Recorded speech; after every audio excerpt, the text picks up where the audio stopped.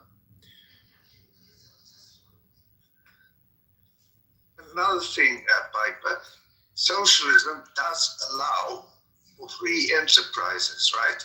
Albeit regulated. And the reason why they do that is to protect the consumer, i.e. citizens. If you look at America, right, the corporations are meant to milk the last drop of blood from American consumers. And why?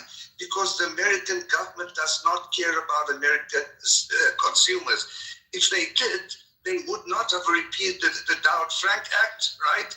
And they would not be destroying the EPA. What have you got to say about that, William? And ISIS run away. What have you got to say? And if capitalism is so great, why do you have tens of millions of Americans living in abject poverty, including children, and your national debt deficit is approaching $40 trillion? You are creating a debt and passing it on to future generations that did not cause that debt. So and you say America's great. When was America great, right? Define great, and for whom was America great? America was never great for women and black and brown people or gay people.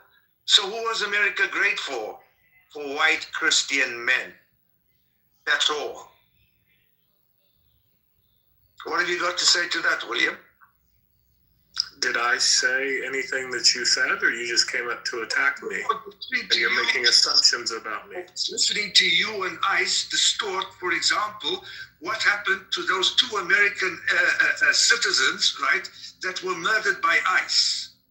If you want to discuss that, I'm at the end of my night. About to go sleep. Why would I discuss anything with you when I hear you lying continuously? I've never heard a lie. You your narratives about the protest, look, what does your Constitution say? Does it say that only American citizens are afforded the protections of the legal protections of the Constitution, or does it say all persons? What does it say? It says all persons, but that does not mean everyone has due process rights. If you understand what expedited removal is, then you'll know what I mean by that. But if you came up to attack me, I'm not really in the mood to be attacked. If you have an issue with something I said, name what you said, what you think I said that was wrong. I'm not in the mood to sit here and argue with people. I've been in the room arguing with people all night long. And I'm sorry if something I said offended you, but please don't make assumptions about me, my political views, or anything.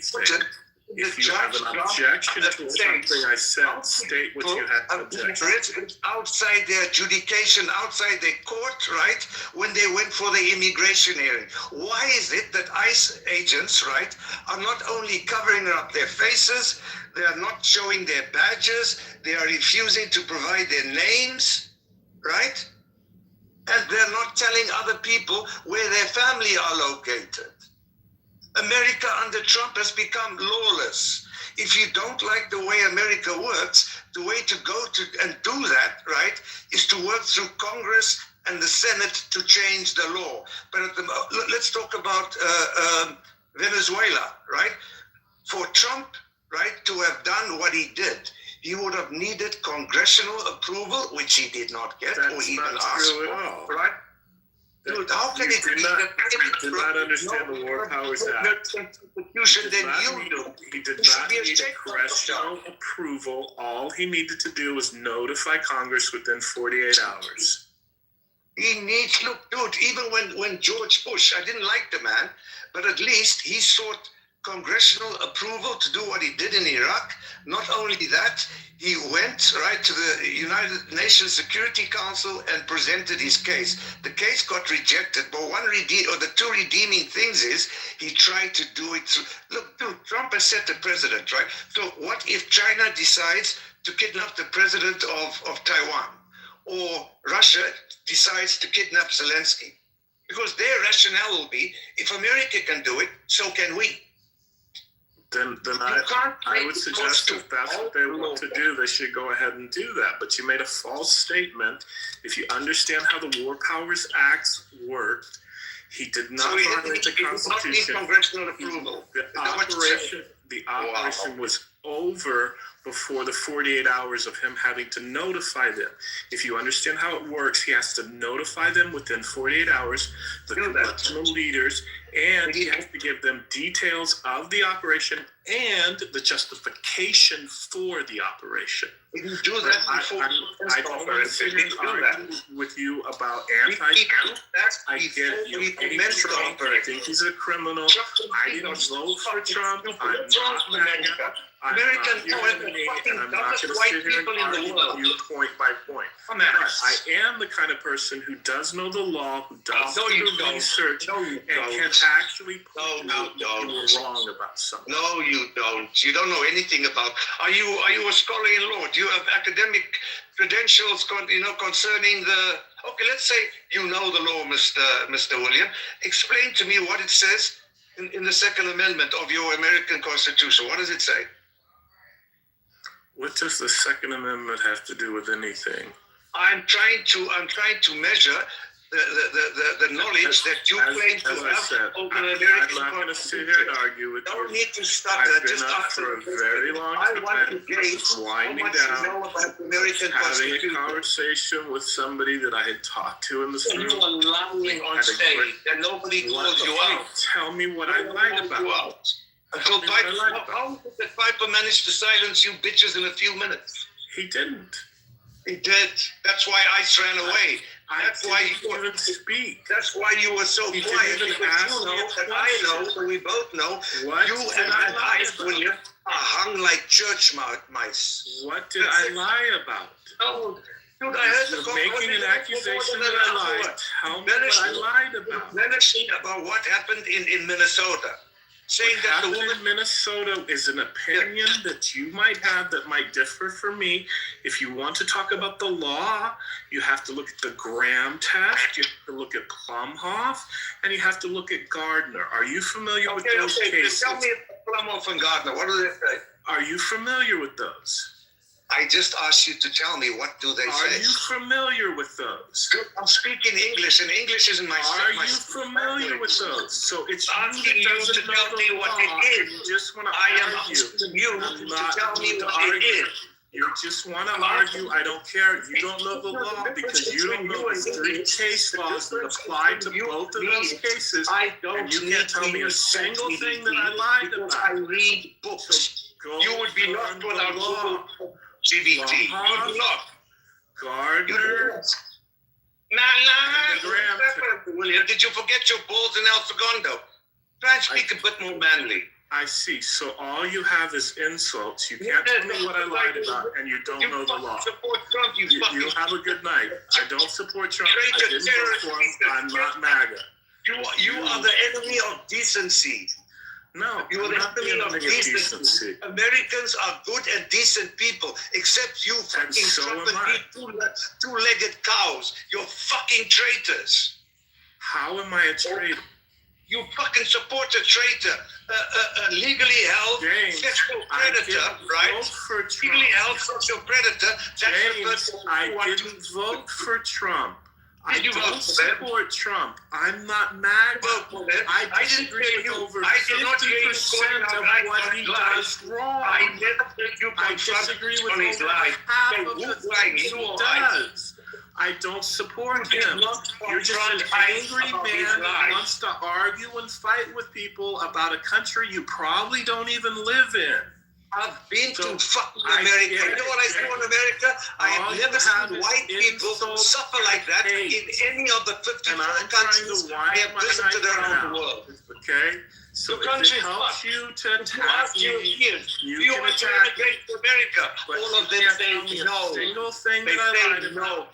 You The don't only know people the who want to laws go that to the apply country to the are conversation Africans we're and having. North Central You and don't South know Americans. Gardner. You don't know Nobody wants to go Plumhoff. to your You country. don't No know the one. Graham test. No one wants to go to your country. No one. Good. Don't come here. Why would I come there? In fact, you know what we should do here in Europe? We should do what you Americans do. Let the European Union also demand 5 months, right, of social media posts before that you get a Schengen visa. How would you feel if we did that to you? I'd be okay with that. You fucking idiot! You're a If very you- rich and special kind of stupid. You really are. I'm not attacking you personally.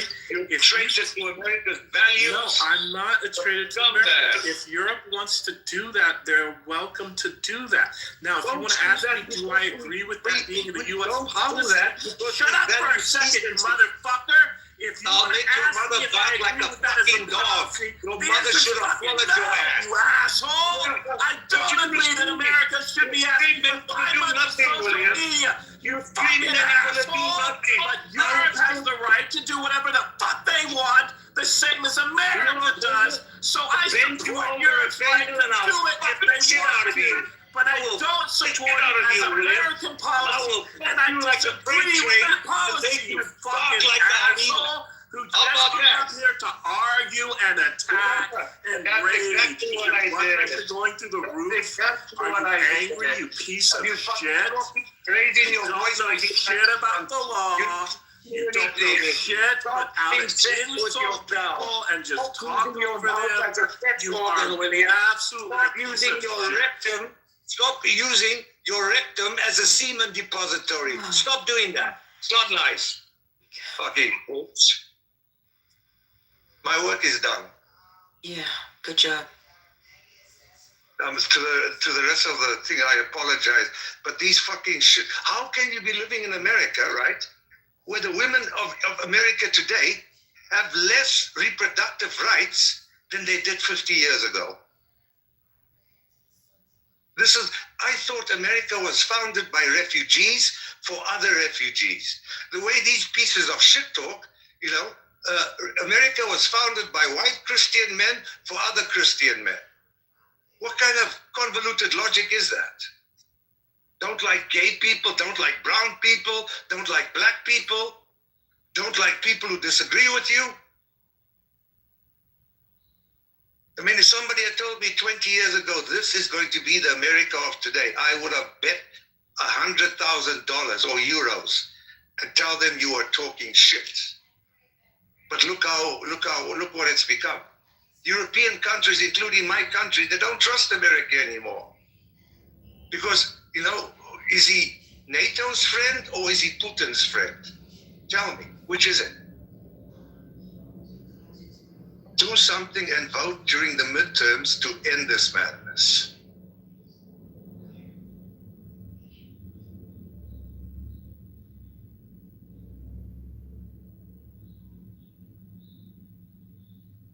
I want America to be as it used to be, Its power was, creating consensuses, right? Multilateral consensus before they acted.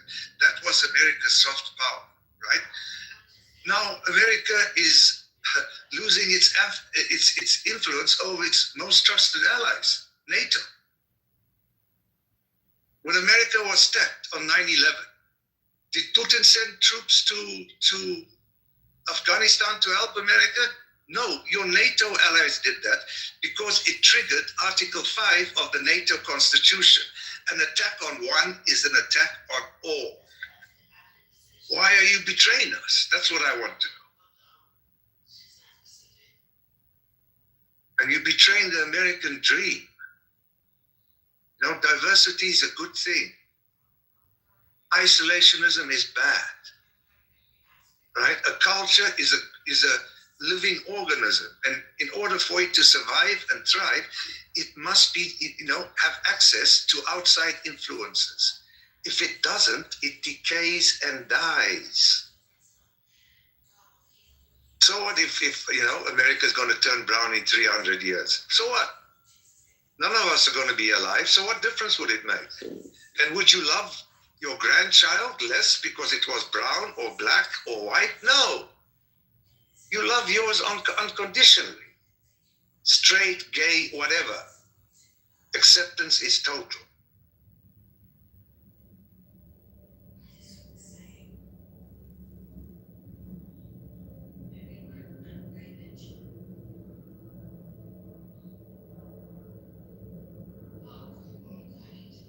You had the balls. I mean, you were very assertive, telling lies. You and William bouncing lies off each other. It was like a circle jerk, like being in the Caucasoid cave. But now you're in the audience. I don't have mods. Why don't you man up and bring your ass on stage so you and I can debate this? Oh yeah, I forgot. You don't have the balls to do that. You talk from afar. You talk the talk, but you don't walk the walk. I mean, your portrayal of what happened to that poor woman and that poor man in Minnesota, the lying was unbelievable. Why is that some American stupid people like ICE have so much confidence when they don't know anything? How can you be stupid and confident at the same time? How the fuck do you do that? Don't you get tired of people calling you stupid, ICE? Come up on the stage, big boy. Let's see how big I know your balls are small, but seeing as I'm only a voice emanating from my smartphone, it shouldn't be too scary. You're a good man. And now what's up, ICE? I'm on stage. Let's talk. What's up? Tell me again what happened to Renee Good. Tell me exactly what direction was the car going towards the ICE agent, or was she pulling away? Let's see. Go for it. I'm listening.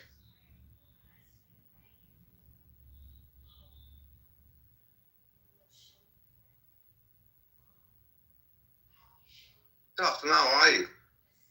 It's nice when you're in a circle jerk with your fellow Nazis, but then when you get challenged or called out, you fold like cards, you cupcake princess. Fucking big mouth, no brain, no balls. So you came onto stage to be quiet, you little caucasoid. Not so assertive anymore, are you?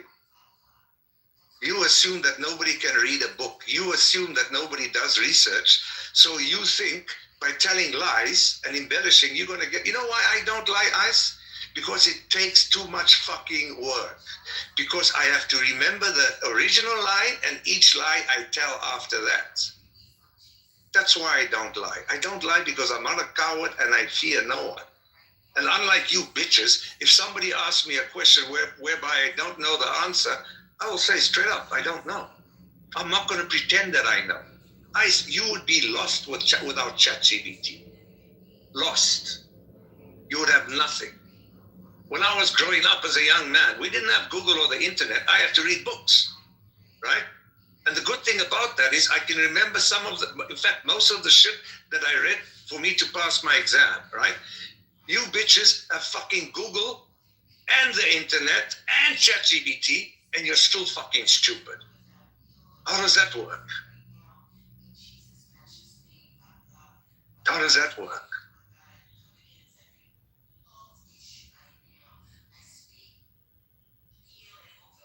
That's it, right? Fucking telling us how the American police system works. Mr. Ice, can you tell me the difference between probable cause and reasonable articulable suspicion? Mr. Law Enforcement, Mr. Ice, I know everything. What's the difference? Listen, child. Are you ready to listen? Only if you're not going to lie. Are you ready to listen? Dude, you know what? I'm not stuttering. You stutter. Yeah, you are stuttering. You're like, are you going? So let me help you. Running your mouth. I'm not having a conversation with a dumbass that's just running. Why would I have a fucking conversation with a lying cretin like you? Because you're a lying prick. Everything you said is bullshit. You're nothing but a TDS. Fucking ripped your balls off your body. Like a little bitch. I ripped the balls off your body and you ran away back to Brokeback Mountain. On my skin because that's what we do. We rip the balls off. I'm gonna rip the balls off, you little field balls.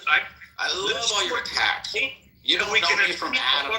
Moderator. Come on here and talk shit like a dumbass. Dude, you lucky in real life. I will piss in your mouth and you will do fuck all about it. I love TDS. I would piss in your mouth and you would do nothing about it. You're not a gangster. You're not a man. I bet the only person that you have sex with is yourself. 65. Yeah, the only person. Trump lives in your head 24/7, 365 for what, 10 years now? Oh my God, that you fucking years. The reason why you don't like black and brown people is because they got bigger dicks than you have, and they give white women better orgasms than you can, Ice. This man literally put his dick in your mouth and said, don't take it off. They make white women sing nursery rhymes. Why didn't you put Viagra and up your game? James. Up your game. James. You've never been like to be so never lived in another country. You don't even live in this country. And you're on I've been to your country several times that I have family living there, from Oklahoma, Texas, Baltimore, California. I go on even Iowa. Fucking on an app bitching about America, and your country's doing what? If you were stood in front of me, I would face your country's doing nothing. They're not permitting genocide in freaking Nigeria. At least my country gives all of us citizens health insurance.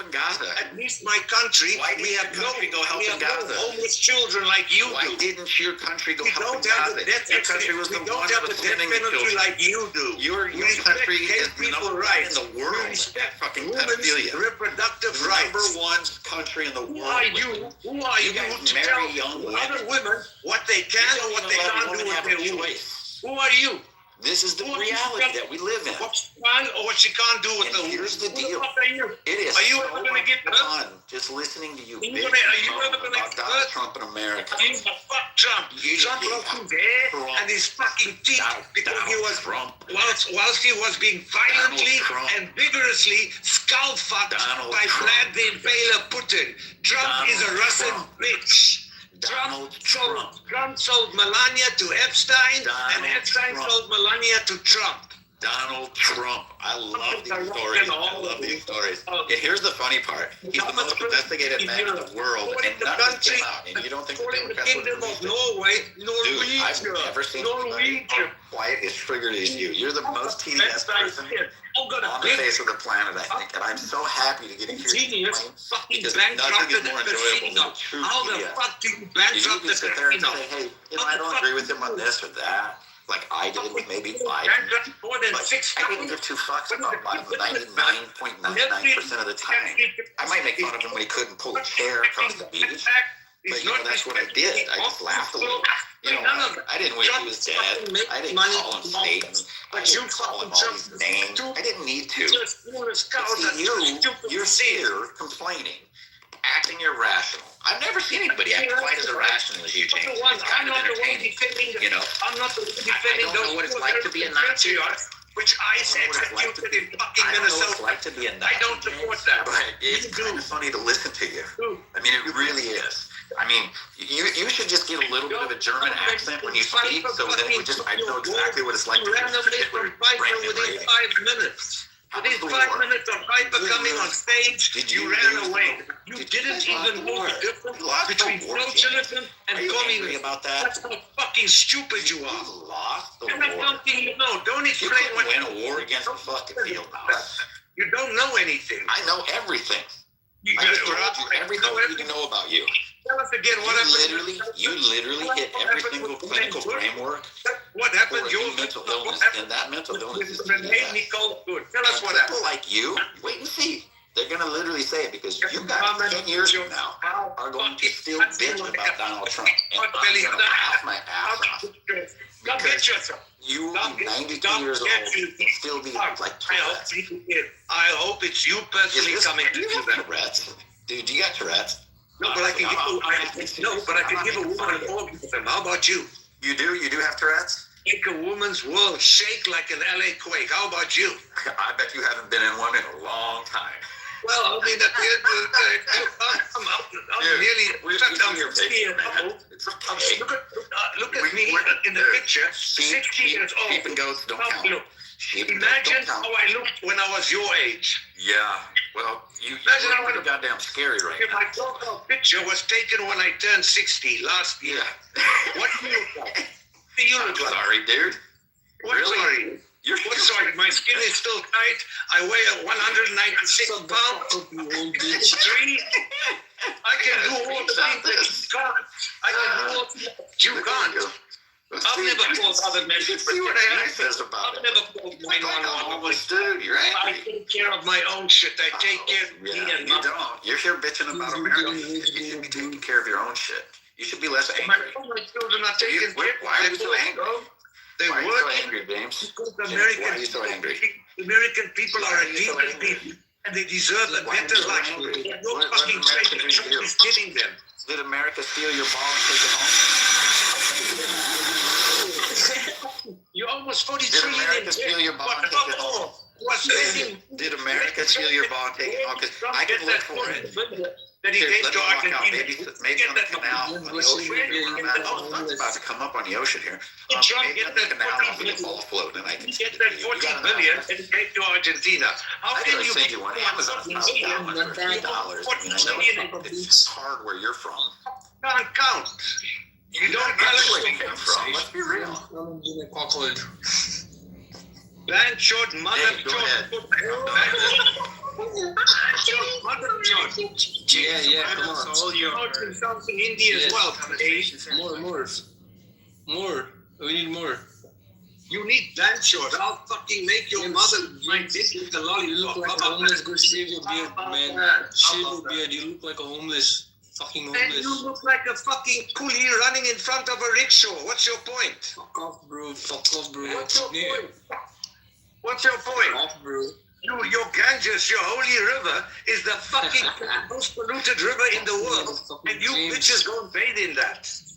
No, but listen, man. You bitches don't bathe in the most polluted river. Did and you call it fall God. in his river? You don't care of your bodies. You just throw them into the Ganges with boats. I went to India. I saw people sitting in the streets. I've never seen that in Africa, but I saw that all over India. So don't tell me how wonderful India is. It's a You piece have of no right to come into our country, you motherfucker. came into your country and I saw what the fucking shithole it was. And I decided never to go back there again. Homeless nutbag.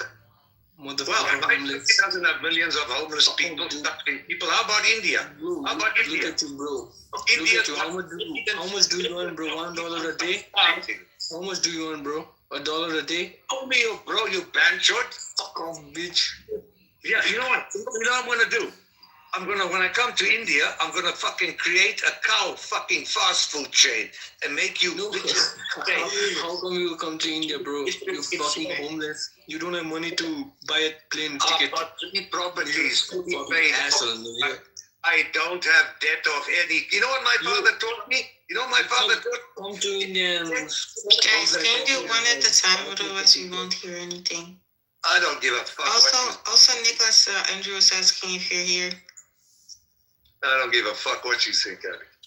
I know, but like we won't hear anything. Just only you. James is a motherfucking nutbag. James, answer me Your this mother, question, please. Dave, your mother's got dropped on her back and her legs. Fuck James. you, dude. Fucking This Indians are motherfucking Boswell, Maybe motherfucking. smoke a joint or something. I smoke joints every day. You James, fucking what's look your home address? like Where do you this. live? Well, how can you have fucking dandruff on your mother's mustache is thicker than yours? Why is that? You fucking heavy chimp. What's your home Fuck address, off, bro? bitch. Like, Yeah, you fucking heavy chimp. Motherfucker hooligan James. Motherfucker, you banchod, you motherchod, you banchod. Puta. It's not Futa, bro. It's Fudi. Your mother's. I just want to remind you, we are just on a social media chit chat app. We don't need to get that angry. You don't We give a have a normal conversation. I don't give a fuck what Tell you it do. to James. Donald James. Trump.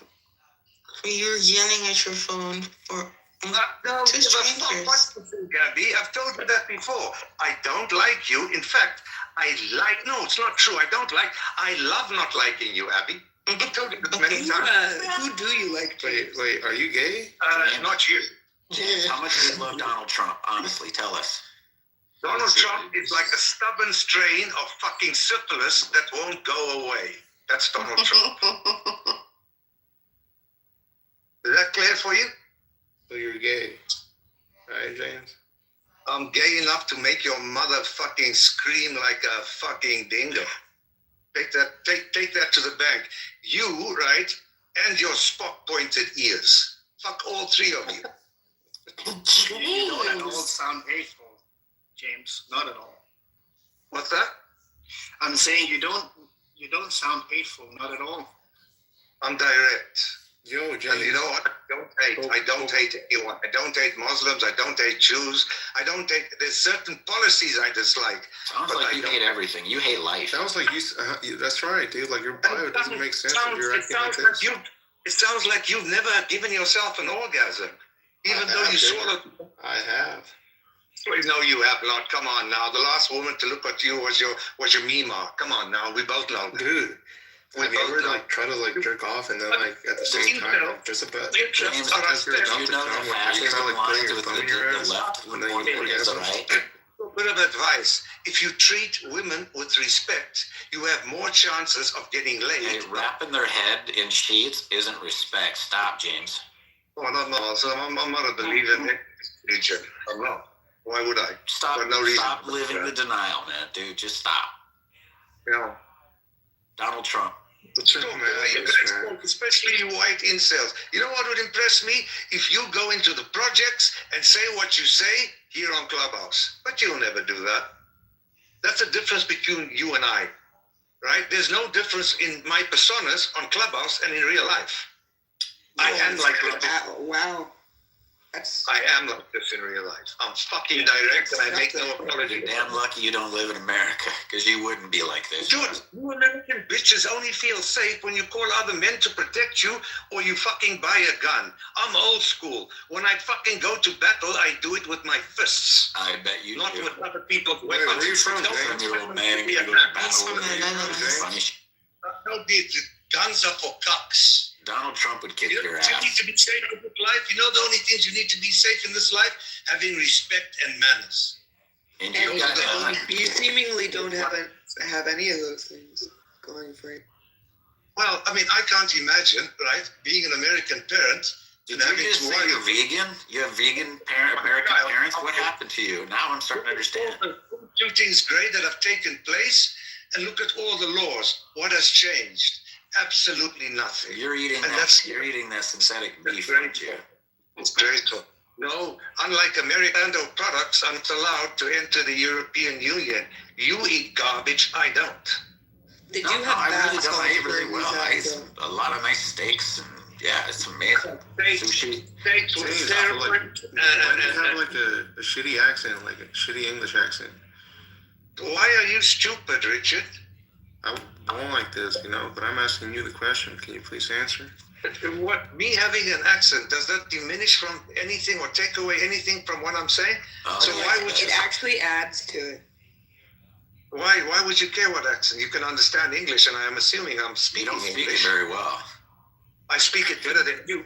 Oh, they don't speak it. It almost James, sounds- you don't live in the U.S., right? You live outside of the U.S.? I live in the Netherlands, but I have a lot of family, including cousins, aunts, and uncles living in America. Yes. So if, as an outsider, I'm very curious, as an outsider and you're looking at America and you're looking at Trump, what, in your opinion, is the most, your top issues of your frustration towards Trump? So let me, Bima, we've spoken before, and I know you're honorable. So let me try and answer it this way. As a foreigner, as an outsider, looking into America, at America, from the outside, I see that all Americans love America, but not other Americans. And the reason why I say this, if all Americans loved other Americans, all Americans would have affordable health insurance. Things like that. I mean, my kids, I was lucky, my father was Dutch, so I came here when I was a very young boy, but I had 3 children, and luckily in the country where I lived, right, I was able to give them the best that I could give, right? And all I want is for other children to have that chance. But why do you look like come from like the Caribbean? Your first statement was really powerful. Could you what was it you said, that all Americans something, but they don't like each other? Yes, all Americans love America, but not other Americans. Yeah. Because it did. Yeah. All Americans would have health insurance, and more, even, just as important as health insurance, all American people ought not be homeless. Yeah. I think when I hear that, I agree with you. I agree for different reasons, though. I'll tell you. I think the same. I definitely the left and the right, because that's really what I feel when I think of America. There was a point where I felt like I was a true American and I was inside of it. But for the past maybe about 10, 15 years, I feel like I've been an outsider looking in. And that's given me a particularly privileged position to be able to look at everything with a little bit more, sorry, Nicholas, I think there's a feedback coming from your thing. Thanks. My brain can't handle that. I appreciate it. So it gives me a little bit more, I don't have identity tied to either side. And so I see how both sides are so incredibly just exhausting. With the healthcare, I agree. Oh, hold on. Sorry, Gino. I'll try to wrap it up. About both sides, what you gonna do? What you got plotted out? Oh, thank you. I'd love to grandstand and soapbox about my stuff, but let me just get this out to James real quick. So, James, the left. Either side. So whose side did you want? Because I think the Bible says all men are liars. You want somebody's side. Yes, I'm on humanity's side. Yeah. Well, that's on left and right. Humanity is on both sides. No. So, hold on, man, it's not good. And Gino, I appreciate it. We could hold on. Let me just learn this real quick. You said you ain't on no side, but you on humanity's side. Right, that's correct. So who make up left and right men? Correct, humanity. Right. So. Right. So are you? Okay. Okay. So I'm gonna be gone. Keep finished talking. All right. Thank you. So no, that's a great point. So yeah. So I'm on both sides. Exactly. That's exactly right. So I'm on humanity's side. So James, so this is what I just wanted to land with you. So the healthcare thing, I totally agree with you. And I think most Americans would also want the same thing. Like if we just had an ability to sit down and really talk about it. Same thing with education. But the problem is because both of our sides, both the left and the right, are so divisive. For example, Gino, I'm sorry. I just want to get this out to James, and then you could take over. I promise. So both sides are just so divisive. So, for example, with the healthcare, they have they've over the years they've condensed their positions, and they're complete opposites. If you were to Google or ChatGPT, and you were to look at Gino, please, I don't want to be rude, but it's really difficult. James, if you were to look up the top 10 most concerns for the Democrats, and then the top 10 most important concerns for the Republicans, you're going to see that on both. That first of all, they're different, and then they're completely different, and then they're on the opposite sides. Gino, please. Gino, please. Please, somebody up here tell me what make them better than Trump. Give me one thing. Did you not? If you sound like Trump, you sound like Trump. Yep. And you sound like a field nigga. What's your point? And you sound like a house nigga, a field nigga. So what's up with that? You sound like a field nigga. I'll fucking touch you out. What? You think you're the people kill each other? First fucking black American man that I beat his ass? People kill each other. I'll fucking hit you so quickly, you bitch ass. You think that you're surrounded? You young people kill each other. Fuck you and your albino ass. Right, fucking purple gum having hope. You won't done nothing to you. Shut the fuck up. To you, bro. Go make me a sandwich, ho. Go make me a sandwich, ho. What man doing to your race of people? Go pick me some tobacco, ho. Our neighbors, I said. You gonna get some tobacco, ho. What you complaining for, James? Go pick me some tobacco, ho. You sound just like Trump. Shut your fucking skank ass up. Yeah, see? Fucking no education. You ain't no different. Fucking be all the same, liars. You can't even respect women, you fucking disrespectful dog. You interrupt the woman when she's speaking, you fucking dog. What is you? You lucky that I'm right in front of you, because you know what I would do? I would bend you over the table and fuck the shit out of you, Gino. I would fuck the shit out of you, Gino. I'll bend you over a chair and fuck the shit out of you. And now what? You want me to give you my address? And now what? Go fucking give you my address, ho. Make yourself useful. Go make me a sandwich. Go make me a sandwich, Gino. See, I'm your slave. That's what you want. Go make me a sandwich, you fucking house nigga. Go make me a sandwich. Okay, brother. What kind of sandwich you want? I'm not your brother. None of my ancestors took a boat ride like yours. Fuck you and your brother. Your kids is 99.9. Fuck you. Your kids, if you go get a DNA, your kids 99.9 too. You don't even have your surname, brother. 99.9. The difference between us is I take care of my children. You 99.9 a man. Like you 99.9. Don't need other people or other people's money to raise my children. I raise my children by myself with my own fucking money. You know where your money come from? That's where your money come from. Being a man. Where do your money come from? Nothing about. Yeah. So where your money come from, man? You're not a man. My money came through my education and me working. Where did your money come from? So what country you live in? So, okay, you first tell me about your history and I'll tell you about mine. Okay, I live in the United States. What country you live in? I live in Europe. Hey, you live in Europe? You live in? What hood you live in? What you live in? What project you live in? What section 8 house you live in? Do y'all steal and kill over there in Europe? Do we all what? Speak English, you fucking cretin. It's the only language in Europe, man. And you can't even speak it. Do y'all commit adultery? Yes, we commit adultery over here. Yeah, you know we don't have. I'm asking you, brother. What's more different than Europe? We don't have a crack or a methamphetamine fucking epidemic like you guys have. We don't have that. The crack plant been here. We don't have that. Hey James, hold on. I just want to ask Gino something. He told you to do the medicine. He didn't take the altered into cocaine. There's a few more cucks like you on stage. Into cocaine. I don't take cocaine. Why would I take cocaine? Who make the medicine, James? What James? Cocaine. Go fucking anybody can take any medicine is a dope addict. They take a man-made drug. Anybody can take an aspirin. Anybody can take any medicine. You taking the same drug. My ancestors never took a boat ride like yours. My ancestors never took a boat ride like yours. If you take any medication, use a crackhead.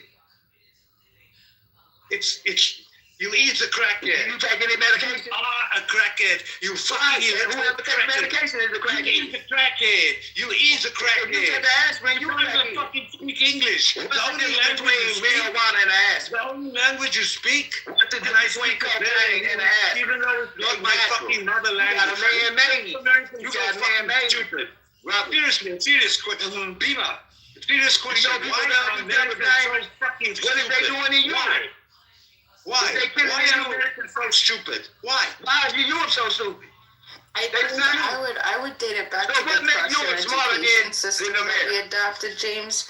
Our education system wasn't meant to produce intelligent Americans. You's a It was liar. specifically You's a liar. intended to teach, train, and indoctrinate us to be good slaves for the they taught you to be machine. evil. That's true. That's what Bertrand Russell says. So evil ain't a talk thing? I would love to hear PMARS. I would love to hear PMARS. Gino, mute your mic, please.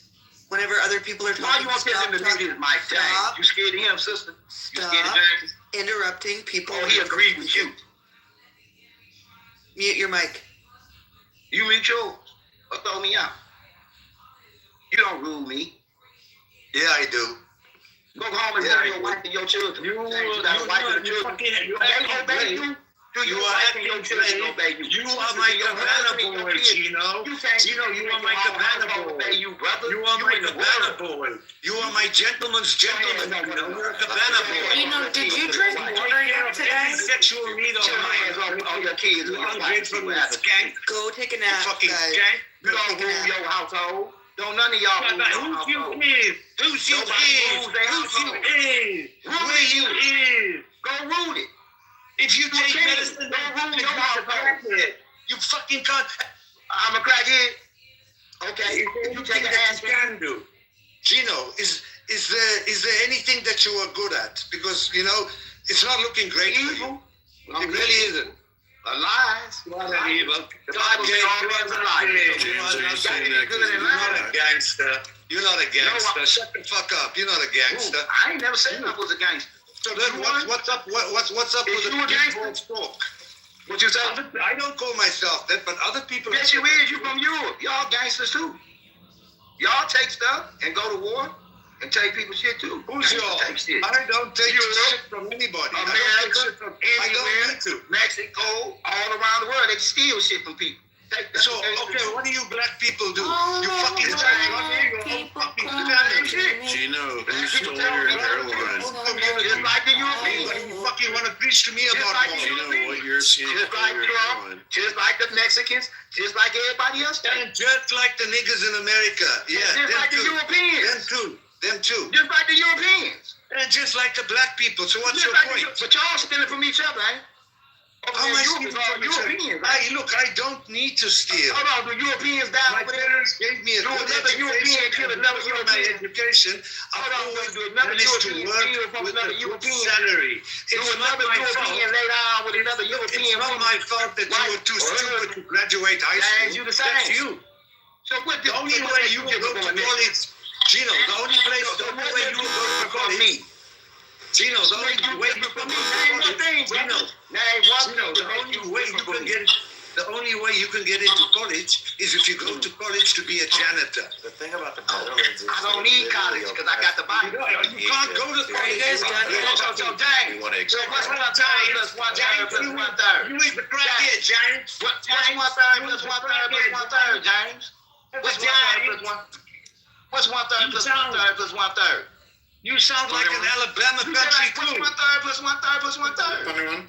Look, you sound like an Alabama country tune. Number of a man, mark of the beast. You sound like you sound like an Alabama country tune. As good as the Plus rain. 1 third plus 1 third.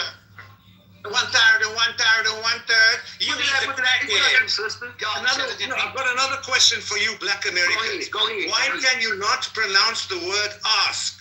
Why is it axe? Because I'm not perfect. Axe is what you use to cut down a tree. Can we end this racist? Because I'm not perfect. Are you perfect? James, you What perfect? the fuck? James is like more racist than me. Oh no, I'm asking James, is he perfect? Because I'm not perfect. Is you perfect, James? Did I claim to be perfect? Shit. Claim to be gay. Yeah, you trying to be perfect. You damn right. You said you perfect. You You talking about everybody Let's else. be honest. If you bitches had a chance to move to Holland and get a Dutch passport, you would leave America yesterday. We both know that. Where I'm gonna go? Well, we have high taxes. Where I'm so gonna go, I Jane? don't wanna come. Don't nobody want my black ass. No, the Netherlands is Where full. I'm gonna Don't go, tell Jane? me. Don't nobody want my black ass. Abby, an Arab woman, Don't nobody Abby, an want no Arab nigga. woman, is saying But you fucking can go I'm not anywhere Arab. you wanna go, Don't Jane. insult me. Don't nobody want my Don't black ass. insult me by calling me a fucking Arab. North African trash. Where I'm gonna go? I'm not Fatima, dumbass. I'm Abby. The Africans don't want my black ass. You dumbass, Abby. The Africans don't want. I'm a Zeke. I'm a Zeke. I'm not a Zeke. You're confusing me with someone Nobody else. want my black ass, man. Oh yeah, you lived in Belgium. Yeah, that one is the Belgian Nobody girl. want my black ass. Y'all have to be like, oh, you was in Belgium? You're just a big. James, you can go all around the world, can't you, James? James, you can live anywhere around the world. Gino, how many Because you're European. You can go anywhere you want. I can't do what. So what's stopping you as an American from visiting other countries? Remember you said I was a nigga, stupid, dumb. I ain't got nothing, no education. Yeah, but you no education, but you waste your money and buy fucking. You gotta have some education. James, you live in a content country. It's expensive to go to Europe. It costs thousands of dollars. You know what the difference between You gotta have some money. PMAS calls everybody gay, but if somebody had a recording of PMAS masturbating or masturbating for other men. It ain't no. Do you deny that, PMAS? That's waste. This is the one who When it came knew out, about PMAS, I never did that. Hold on, wait. No, he said PMAS. PMAS is somebody different. Enough. Masturbating on Chatterbait. Yelling. Shut up. Nobody The cares. Europeans gay. Whatever he does in his private life, nobody cares. But that's not. They got European gay people. Oh, I thought you were saying beam. Do they No, got he said European PMAS. gays? About what you want, Debbie. Who the fuck are you? Do they got European gay people, James? What's that? Do they got Anyway, European don't ask gays? people to come over here in the Netherlands. Stay where you are. You've got nothing to say about it, Do they got Abby. European You're gays, just man? as brown as me. Abby, Is it you are Europeans not that's brown, gay? and you don't have blue eyes, so shut the fuck I up. have blue eyes. What the hell? You can let me yes or no. You blue-eyed people, is they gay? You're a mutt like me, Abby. I'm white. Dumbhead. No, you're not white. Blue-eyed people kill and steal. Don't Blue lie, eyed people Abby. kill and I steal. do. See, Abby, that's one of the reasons why I don't James, like the you. blue-eyed people kill and You steal. tell lies like a rug. Do blue-eyed You people lie tell like a lies? rug. Do blue-eyed people tell lies? Yes? Okay. So what makes you more different? Well, Name the one point more I was thing that making, you know shut the different than fuck me, up nigga. without telling you why. Name one Abby thing. is brown like me. You She has no Oh, hell no. I'm not brown like other you. people wanting to one thing. immigrate That's to a Holland. lie. You Name can't one come. thing. Name one thing. You are not white. Name one thing. Lie you. Yeah, it's not. You admitted to me not being white, You Abby. are lying just like me. That's why I don't lie. I ain't You know no why? First of all, you don't know how I look like. Lies you tell. Abby, you're a liar. Fucker. You're a Enough. Calm down. You're a fucking grown man. Shut the fuck up. honestly, Abby. Why don't you talk about black people? Why don't you talk about black people to a black woman here in Holland? You know you get your ass beat. James, You know that. DNA test and this is You know that those black sisters will beat your ass, Abby. 99.9. I'm 99.9. No. You talk to black 99.9. about black people on I thought Clubhouse. you knew math, James. I thought you said I was Fucked up. You would get fucked up, Abby. The Bible You is know written that. in We math. know that. You forgot Can math. you is keep the these language guys? of God. Please. Zeros Yeah, I and think ones. he's confusing me with someone else, but I You've no. been to school. You're a fucking sick Can I move on? Hey, James, your you've been mother's to Abby. Your mother's good. What is computers made out of? Alright. James, zeros and ones, right? Okay. Smart. We let them calm down. Where you all the smart, intelligent people that said I was stupid and dumb? I thought y'all know math. Math is a language. Okay, That's enough how to you know. correct things. Abby, You know that correct. Math is Junior not a Mike, language. we're moving on. Use a Math is not liar. a Math language, is it's a a language. formal system. Use a liar. Math is not a language? No, it's a formal system. James is gone from Okay, the we're room, gonna read Gino. Okay. James is gone from the room. Zachariah. So I Gino? thought y'all went to school. Gino. You saw that in school? I thought y'all went to Language college. can change, math Gino. can change. Hold on. E. Mars, you went to college? No. No. Well, I I know you dropped did. out. Right, because you didn't know math is a language. You ain't never If math was a class, language, algebra? Gino, if math was a language, you could change it. We can change language. Can we change 2 + 2 = 4? Y'all, we did change it. What's 1/3 plus We 1/3 can plus change 1/3? math, Gino. So 2 + 2 Y'all- can equal 5. Is that what you're saying, Man, Gino? change math. What's 1/3 Yeah, can we plus change 1/3? 2 + 2 = Brother, what's 5? one? Yeah, they changed it because 1 plus Yeah, 1 we can equal change. what? Okay, Gino. Gino, Okay. what's Hold on, 9 brother. plus 1 10? plus 1 equal 2, correct? What's 9 plus 10? What's 1/3 Well, plus 1/3? but we brother, can't- listen.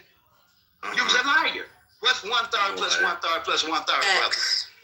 21? What do Okay, 1/3? but we can change Brother, what's language. 1/3 plus We 1/3 can't- plus 1/3? It's We can 1/3. can't You fuck, change Gino. No math. one cares. Just What's it's 1/3 Mike. plus 1/3 Not a plus language. 1/3, man? You don't even know. It's 1/3. You fuck. Now stop talking. That's why I say, y'all are liars. It's okay, Y'all talking Gino. about everybody like y'all Mute yourself. math. Gino, go take a You nap. don't even know how to add up fractions. Go take a nap. Have something to I'm a eat. nigga, remember? Gino, go take a nap. Have something to At eat. least he's That's self-aware. math. Everything you do is math, zeros and ones. Are you done, Gino? AI was here from the beginning. Are want me you to show done though? Don't listen. Yeah, He's yeah, a liar. yeah, Everybody's yeah. a Your liar. mind is made up. He's So we lying. can prove it, but we can prove it He's with math. lying. He's lying. Numbers See, don't Gino? lie. You're Man, dude. lying. You're lying. You're lying. Yeah. Yeah, but numbers Everything don't lie. you say 1 is plus you're 1 equals lying. 2. It's a God lie. wrote the You're Bible in lying. math. 1 Humans plus 1 lie. equals 2. Okay. But if it was So- a language, so we if could you- change 1 it. plus 1, that is a language. No, we can Gino, are change you done language, yet? though. We can't. P-Mars. Can we change 1 plus 1 P-Mars. Have you equals been to 2? college, P-Mars? No. You said you dropped out. Why you dropped out? Because you couldn't handle it? Yes. So Right. can we change 1 plus 1 equals 2? 1/3 plus 1/3 plus 1/3. I wish I dropped out in high school. So what's 1/3 plus 1/3 plus 1/3? You said can we change 1 plus 1 equals 2? Yeah. What? Yeah, so what's we- 1? So what's we changed 1/3 it. plus 1/3 plus 1/3?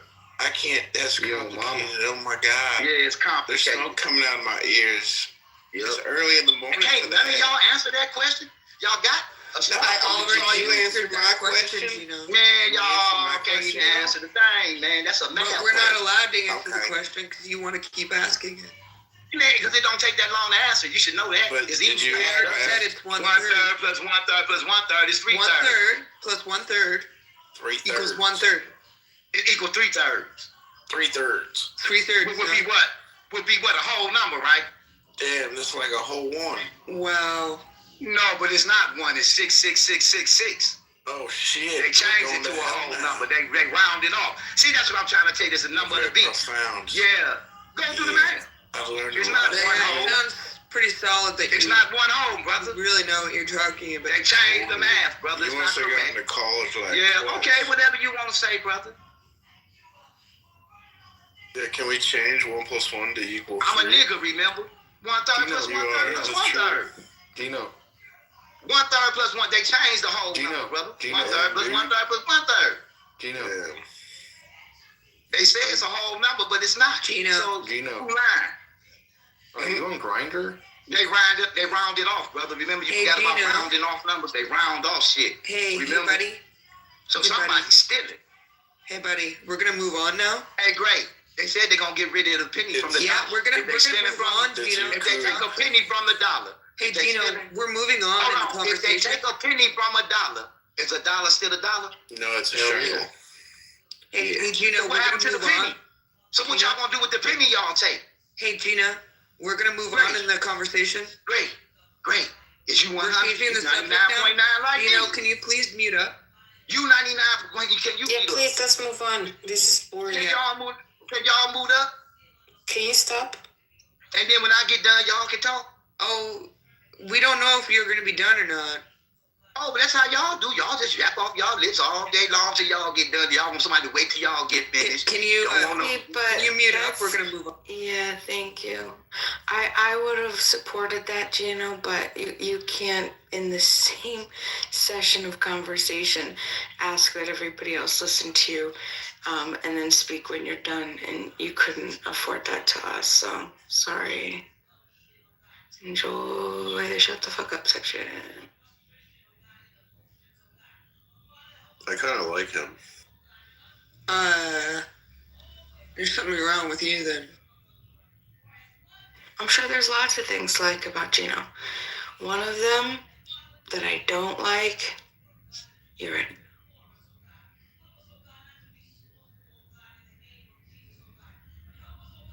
There's definitely something wrong with me. Yeah, there's something wrong with all of us. Or is there? Are we exactly how we're supposed to be? No, we could be better. I like that. Did you ever hear that that thing that's like good, better, best, never let it rest until your good is better and your better's best? Yeah. Isn't it so cute? I don't think that's how it isn't it until the good becomes the better and the better becomes the best. I think that's like probably the better version, but the simple like kindergarten version. I mean, I think I read somewhere, oh my gosh, is our national average in the United States for reading level 4, fourth grade? Is it true? Is it true? I think so. For high school kids or something. No, for like our national average, as in the adults. Not, yeah.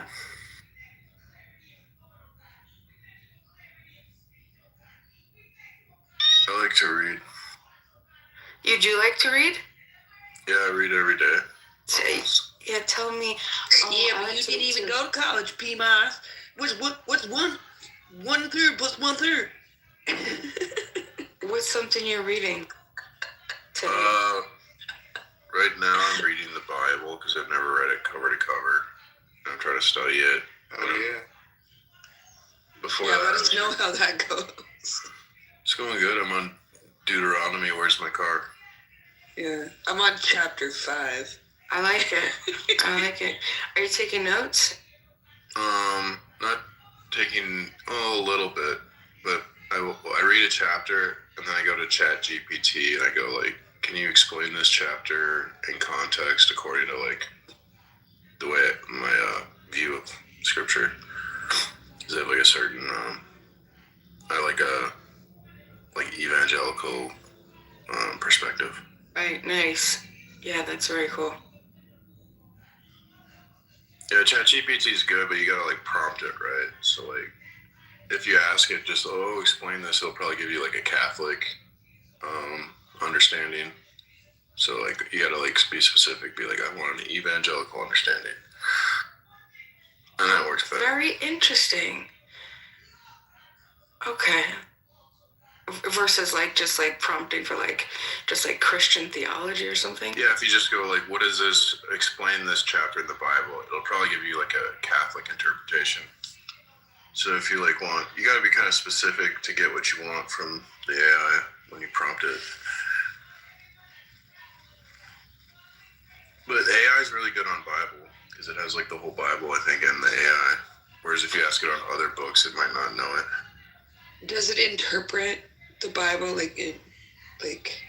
I'm not sure how that goes. Yeah, like I say, interpret this according to Charles Ryrie, who's a theologian I like, and then it can know how like Charles Ryrie would interpret it. It's pretty good.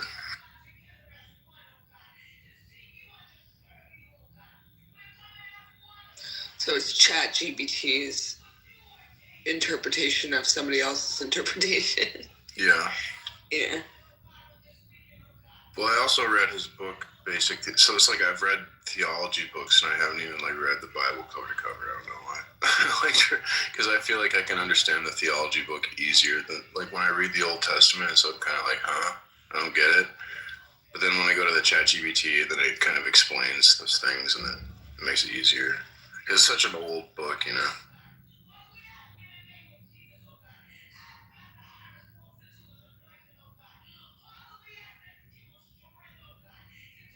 But I love ancient wisdom. I think like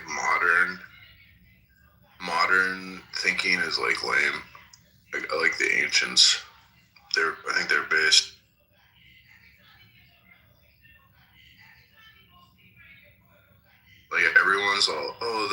greatest. What's newest is better. They don't care about the wisdom of like even just like the older generations. Like the young generation thinks the older generation is just like ignorant. They're not even learning from them. That's a big mistake. You know, Aristotle said some shit like 4,000 years ago. I don't know how many years ago. Yeah. He was like, slavery is cool. That's what he said.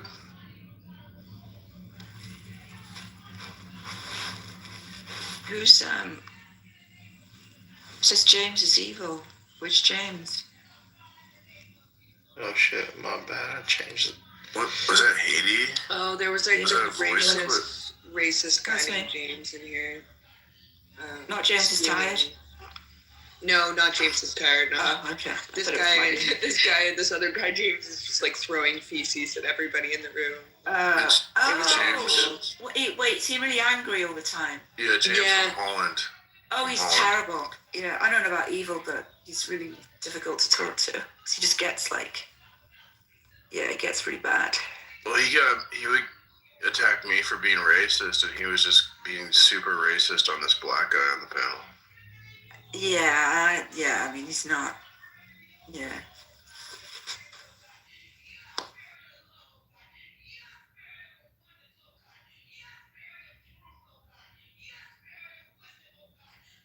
I kind of think he's funny though. Yeah, but not this early in the fucking morning.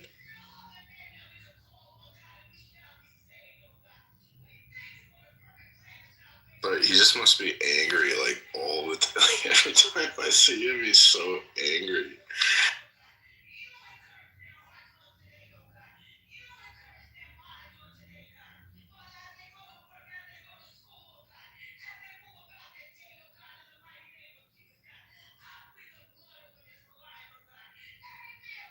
Yeah, shame on you, Andrew, for letting that go on for so long. He's probably asleep. Yeah, he's asleep most of the time. I doubt it. He just like kind of like pretends he's sleeping, so he's like absolved of all like responsibility. Right. He like washes his hands like Pontius Pilate.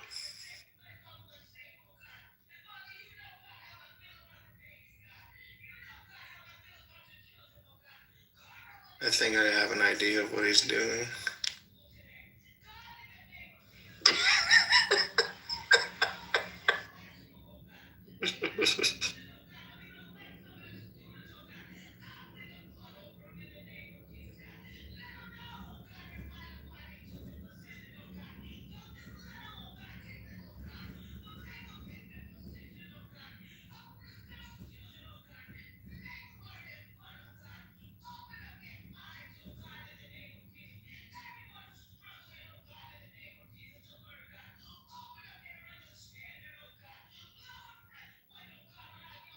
So yeah, Abby, I was gonna agree with you about education. It's like totally dumbing people down. That's always been like that. Me? Didn't you say that? No, I think it was just BMA. Oh no, it was BMA. It was BMA.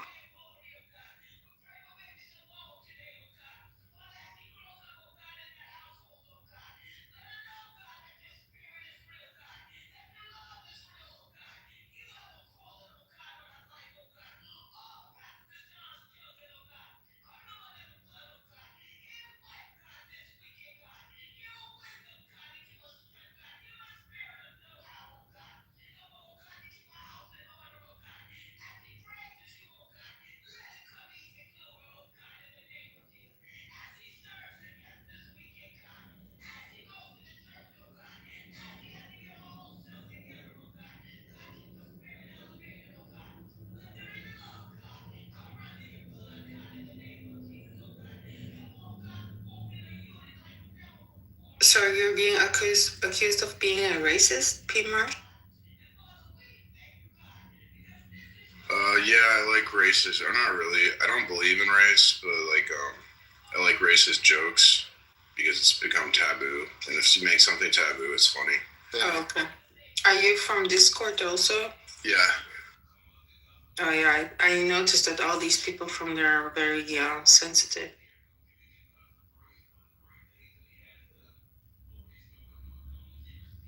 Like I do TikTok a lot. I do TikTok lives, and I like prove the Bible. It's true. I do debates. I'm like the best debater.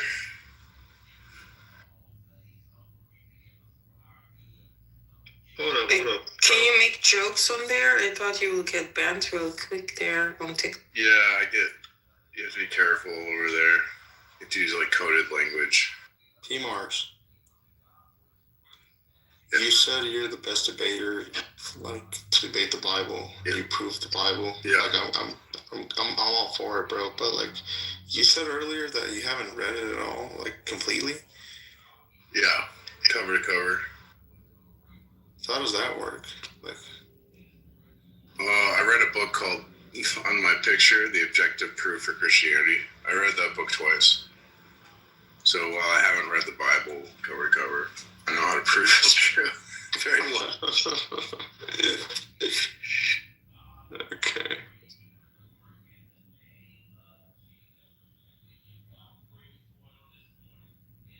This is more like a philosophical, metaphysical argument that I make.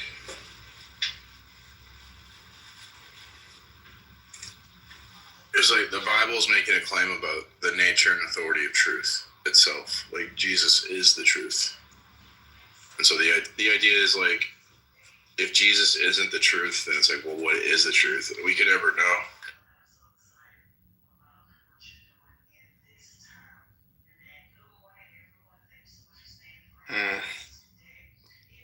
So unless the truth is like a literal person who's like, hi, I'm the truth, and like speaks to us, then we'd be in the dark, just guessing what really is the truth.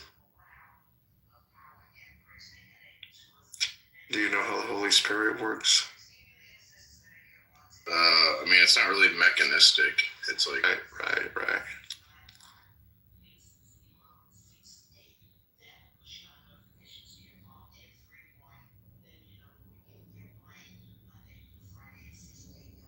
I just think of the Holy Spirit as like the power of God's love to transform people and transform the world. That's how I think of that. It's God himself, bro. Well, yeah. I know. The Holy Spirit's a person and the Holy Spirit's God, but it's like the transformative. They all have different roles. The Holy Spirit's the minister. I think Jesus is the Redeemer. The Father's the Creator.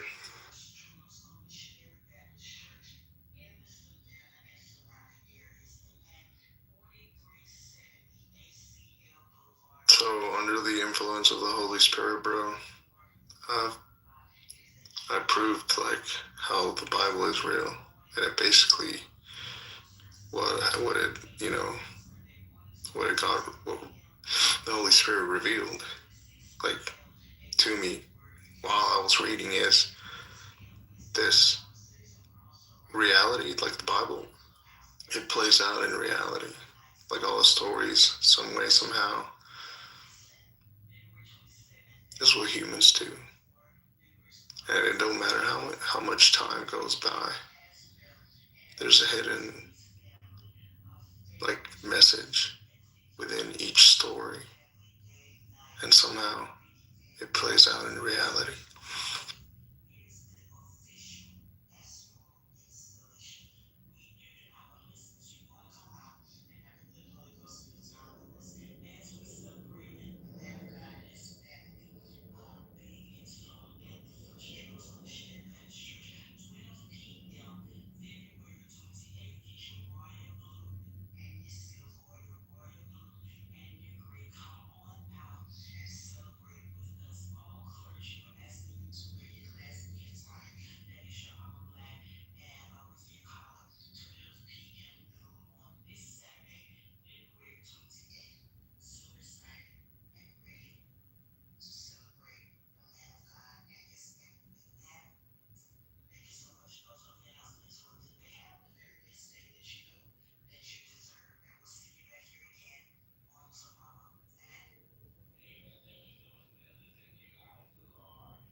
This guy was like, I don't believe in God. Convince me the Bible's true.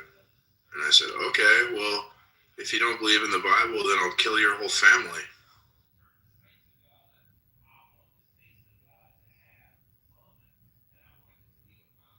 Bruh.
So everyone's sleeping or something. I'm scrolling. So this rumor was about Trump initially.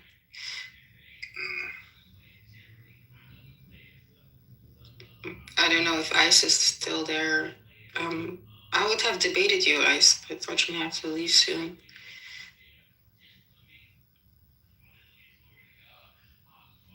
Trump is he's in the Epstein files. But whether he is or not, he is more problematic than that. He is problematic in itself. You know, he built his whole career on lying, right? I don't really know much about him. I mean, he used to be a real estate agent and all that. Do you think he's an honest person? I mean, then people say politicians always lie, and then there you go into a loophole. When you ask Americans who are you going to vote for, they always say, I'm going to vote for the lesser evil. But why would you vote for evil anyway?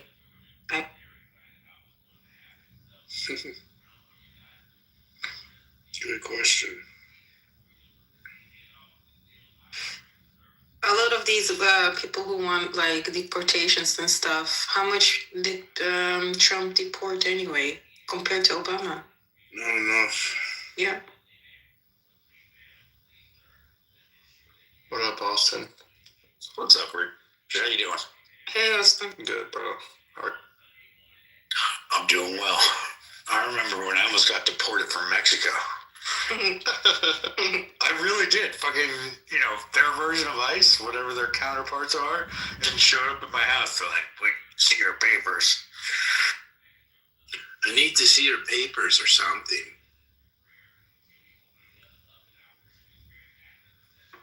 There was a joke in the, so I had these friends that were timeshare salesmen. They'd be like, when immigration comes here, all the white people run. What the fuck? I'm not kidding, dude. It's much funnier there because it's true. Like, everybody there works illegally, like all the expats.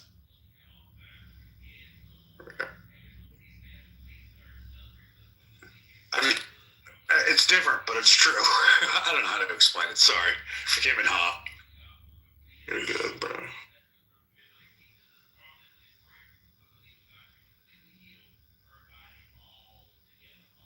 So, anybody on the East Coast? We got 2 feet here in Jersey. 2 feet of what? Like snow? 2 feet of snow. Damn, that sucks, dude. Here in California, nice weather. Alright, I mean, you do until it fucking, mudslides. Wait, Richard, you didn't hear there was so much snow in the East Coast? It was even on the news over here in Europe. Honestly, I haven't watched TV like in 7 years. You're kind of my hero. You're not on X or something? Oh yeah. Yeah. It's all anybody was talking about. Actually, I went out the other day and I'm walking through a random parking lot of a store. I'm like, hey, did you hear? There's gonna be snow. And this guy just starts dying laughing because it's all anybody was talking about. It's like Snowmageddon. So where in the East Coast are you? In New York? I don't know. You want to get together? Where are you? Yeah, no, I'm just south of New York. I'm about 60 miles south of New York. Hey, I'm walking here. No, I'm just wondering what other issues you will get afterwards when it starts melting. Wet pavement. It snows here a lot. It's not. I know, but if it's a lot in one setting. No, it's not. The ground can handle it. This is not a. Okay. So it just looks like a lot. You got to shovel it and plow it and do that stuff, but it doesn't really affect us. We can deal with it. The roads are already clear. All right, great. I'm sorry, there was no tragedy for me to report to you. I love Israel. What do you love about Israel? Good guy. Their policy towards Muslims. Okay, that's interesting. Good goy, is that what you said? You know, there's a product called Soyve. Israel first. I give them my shekel. Goyim. No speak to Goyim. What was that NoFX song back in the We're the Brews, that sport anti-swastika tattoos? That was a good song. That's a good song. Yeah. Oi, oi. We should thank them for at least getting rid of the Gazans and the Palestinians. Don't call me a white. Oh, yeah. Don't call me white. Well played. Bravo. You get mad. They had a album, and they wanted to call it, was it one kike? No, two kikes, white trash, and a beat. Oh, yeah, but they cut it down. Yeah. Their parents were like, no, you can't say kike, because they were Jewish. And they're like, oh, okay, so they changed it to, two Hebes, white trash, and a beat. Yeah. Funny, I'm actually laying on a pillow, like a NoFX pillow, and it's super sparkly. And it's really That is funny. Do you remember Stubbs?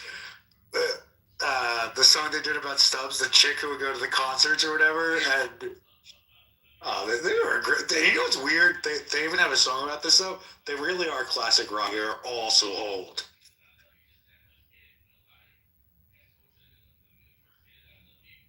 Do you guys know who Bouncing Souls are? No. Ole, ole, ole, ole. Nothing? Alright. I know that song, but I don't really know Bouncing Souls. Alright, well, my story has no substance, so I quit. No, you're valid. Thank you for validating my parking right. Anytime, brother.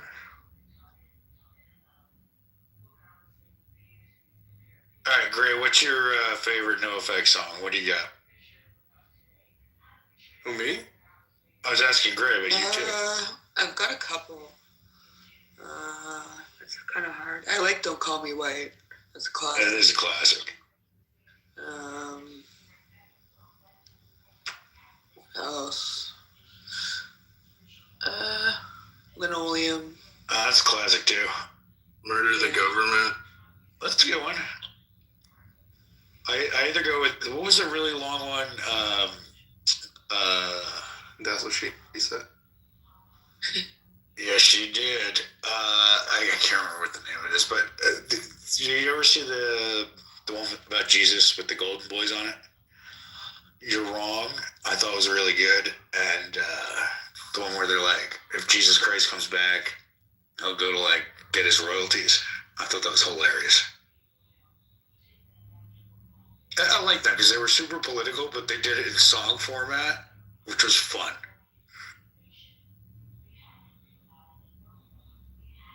You ever listen to Johnny Rebel? Yes. Right after I tend to go between him and Johnny Cash, and that's a fair point. But I mean, did you ever go to like a show and like the musician gets up and starts lecturing people? It's like, shut the fuck up and write a song.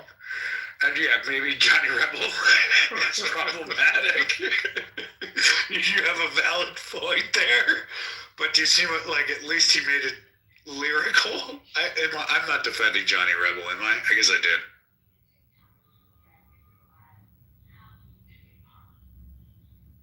I would have not known about him if it wasn't for Clubhouse, bro. But Johnny Rebel, yeah, that shit's fucking.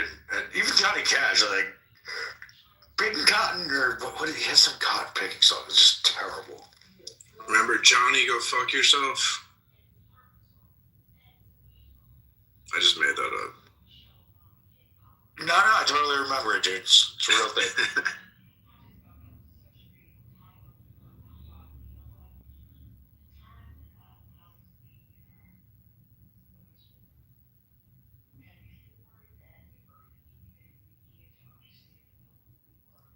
Anybody doing anything cool this weekend? Okay. I went to church and Bible study. It's awesome, dude. Yeah. Did you do cocaine while you were there? That would be even better. No. I've never done cocaine. Well, why don't you try it and combine it and see if it makes it better and report back? I always thought I would look for, like, assholes. No, Definitely don't just start taking up cocaine. That's a bad thing to do. First of all, it's only a drug for assholes if you've been doing it for like a long, long time, because then you have to boof it. But when you start out, it's not so. You ever boofed NyQuil before, Austin? I mean, before last night? Mm-hmm. No, last night was my first time, and it was amazing.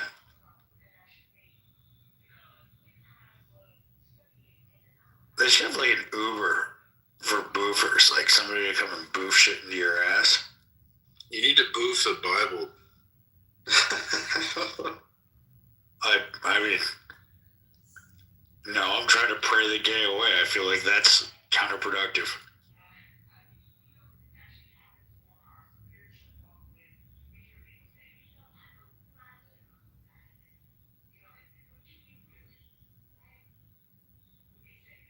Can you boof the Quran? You can most definitely boof the Quran. I wonder, do you think the Quran is more boofable than the Bible?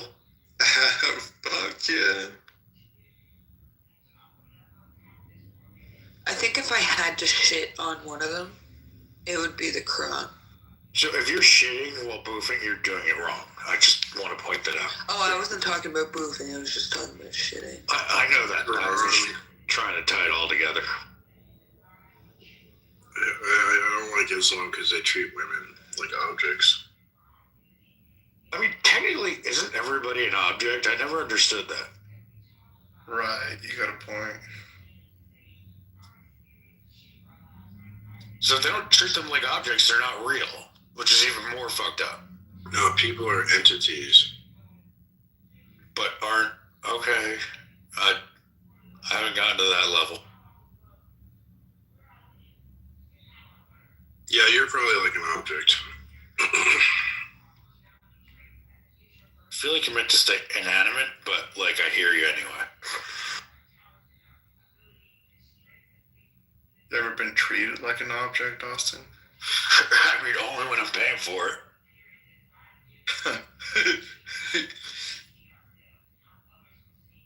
I don't understand, why does the left support Islam when Islam, like, hates gay people and murders gay people and shit?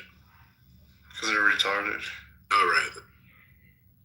I mean, because they're self-hating. Because they have no wisdom. It doesn't make any sense, does it? I mean, does anything? Except for Ponzi. A good Ponzi scheme is the Son of a bitch. Good fucking point. The only thing that makes sense to me is a good Ponzi scheme that I'm at the top of. It makes me think of the Bolsheviks. When the Bolsheviks were trying to get power, they're like telling all the homosexuals, like, vote for us, homos, and we'll help you. And the second they actually got power, they put all the homos in work camps. disappointed? The gay people or the Bolsheviks? Just like how hardworking were they? They just fucking use people.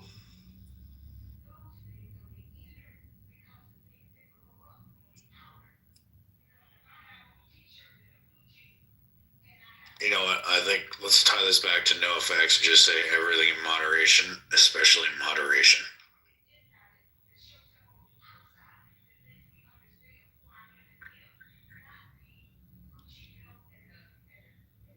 How old were you when like YMCA came out, Austin? Who hurt you? I think I was like 54. Damn. Gray, are you a Christian? No. Oh my God, you're going to hell.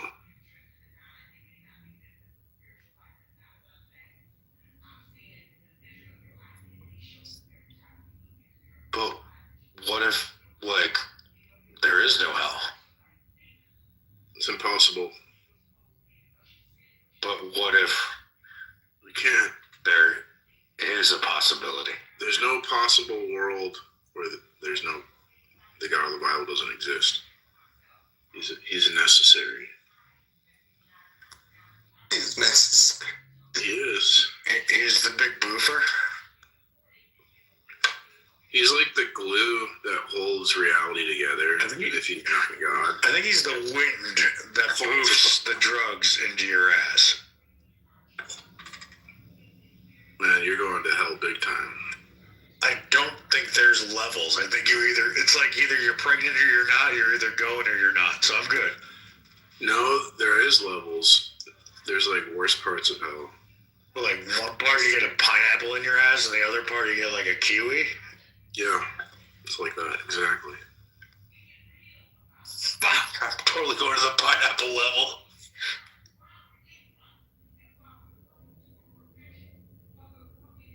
So what do you know about Kabbalah? That it's when the Jews were held captive by the Babylonians, they learned Kabbalah. It's like black, ancient, occult black magic, ancient mystery religion. Is that where the Jewish face laser got started? And they think like math is God, and like, yeah. Well, you ever hear the power of three? So did the Romans.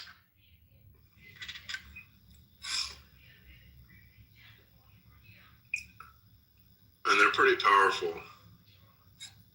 Like Madonna, the Kabbalist, the Kardashians, Jared Kushner. Kanye. Is Kanye? I don't think Kanye's That's like crazy. Oh wait, he got kicked out, right? He's like a dark magic now or something. Like no racism intended. I see shadow people, and I'm not talking about African Americans. That's uncomfortable. Blame it on Tourette's. What's up, Bob? You got a counter argument to tag yet? Wait, are you serious? Yeah. How do they look like? Tag is the best argument. Pre-sub eliminates all mediocre debaters instantly. And then you're just left with the masters. Yeah. You guys heard about the Tourette's thing, right? Yeah, that was funny. I said we're making a video about that. No, I identify as having Tourette's, so now I can yell racial slurs wherever I go. I should have thought of that. Andrew, I have Tourette's. I just have Tourette's.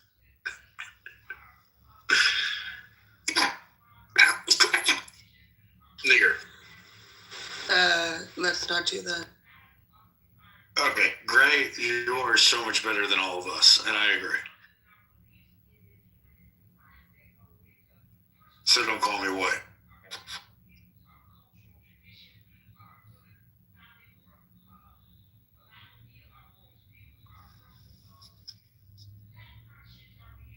Damn, I gotta leave like in 5-10 minutes. That was pretty funny though. The guy who yelled it, like the Tourette's thing, is he was literally there to promote his movie about having Tourette's and his struggle. Which I feel like maybe it was just like he was just looking for attention. It's like, yeah, I gotta do this, I gotta get in the news.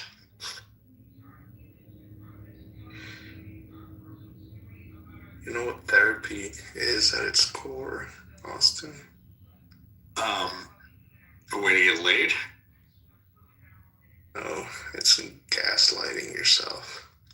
It really, really is, dude. Like it's all shit you already know. And it's like, you already know this. Like, you're just an asshole for being here and having to hear it.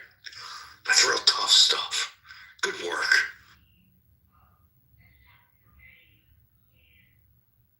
That's really funny, dude. What is that from? That's got to be. I just came up with it, like a couple weeks ago. Well, I'm gonna have to refer back to you because it totally is just gaslighting yourself. You are so right, dude. I've tried therapy before. I'm just like, anything you could say, I already know. Like, maybe I need to talk it out with myself, but I definitely don't need to talk it out with you.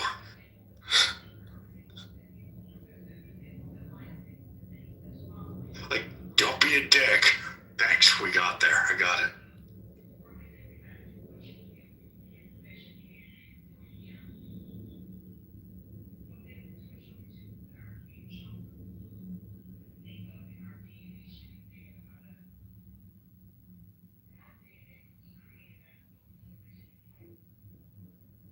Dude, I'm so excited. I'm 3 months away from my divorce trial date since 2021. I'm gonna be a free man. Damn. Are you still sad?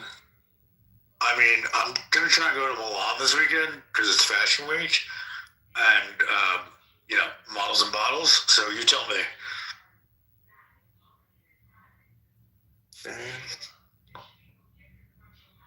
I am.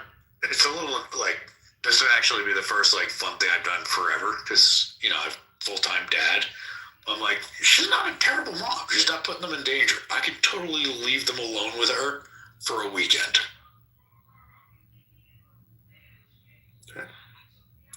You know what? You gotta bring some drama into the room. This is too boring, dude. Alright, what do we got? Let's see. Anybody have any Ice Raid or MAGA? I heard Reese's changed the formula and the chocolate. Now the original family's upset. We'll talk about that. No, it's gonna be more provocative. Alright. If a dude used to be a chick and gets pregnant, does that count as a dude being able to get pregnant? Nah, nobody cares about trans. Fuck. If you pray the gay away and it comes back, is it an STD?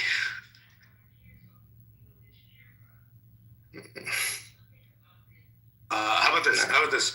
If you get baptized and you're born again, does that mean you no longer have the STDs? Oh, Lord. Lordy Lord.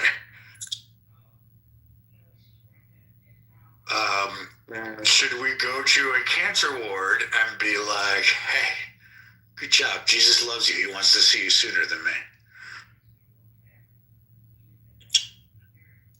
No. That seems mean.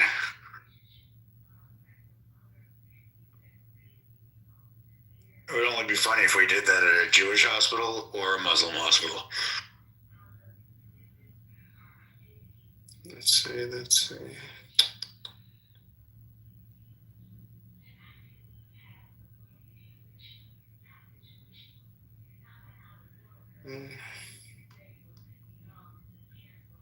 Damn. Austin, What did I do? I'm gonna text you a link, like in the comments. I mean, yeah, I'll put it in the comments so everyone can see. Holy shit, dude. I can't open Facebook here, dude. I have Copy the link and then like take it elsewhere. It's worth it. I will copy it for later, but tell me about it. Very big.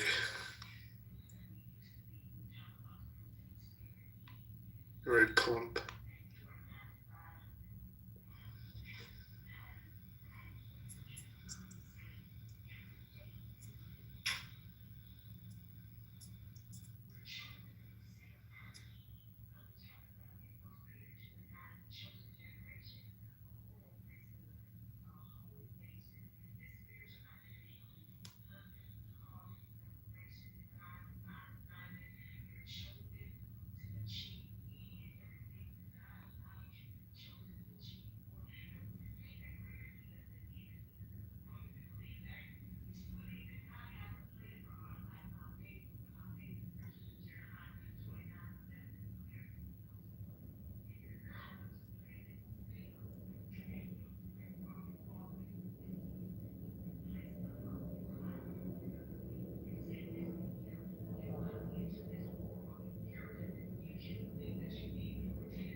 room seems pretty quiet.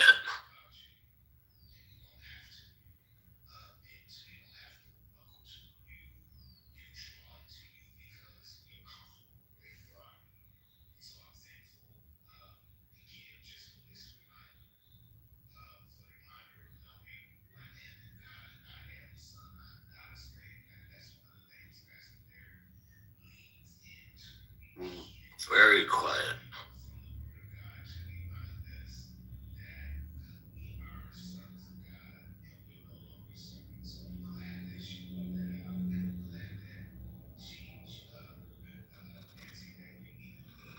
Maybe Andrew fell asleep.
because we don't exist in the world on our own. Like, there are things that you don't think that's an issue? It's going to just benefit us, and it's not going to have any impact on us downstream when it hurts other people. So that doesn't, you can't like look at things like that. I'm not worried about it hurting other people if them benefiting from what we trying to do is hurting us.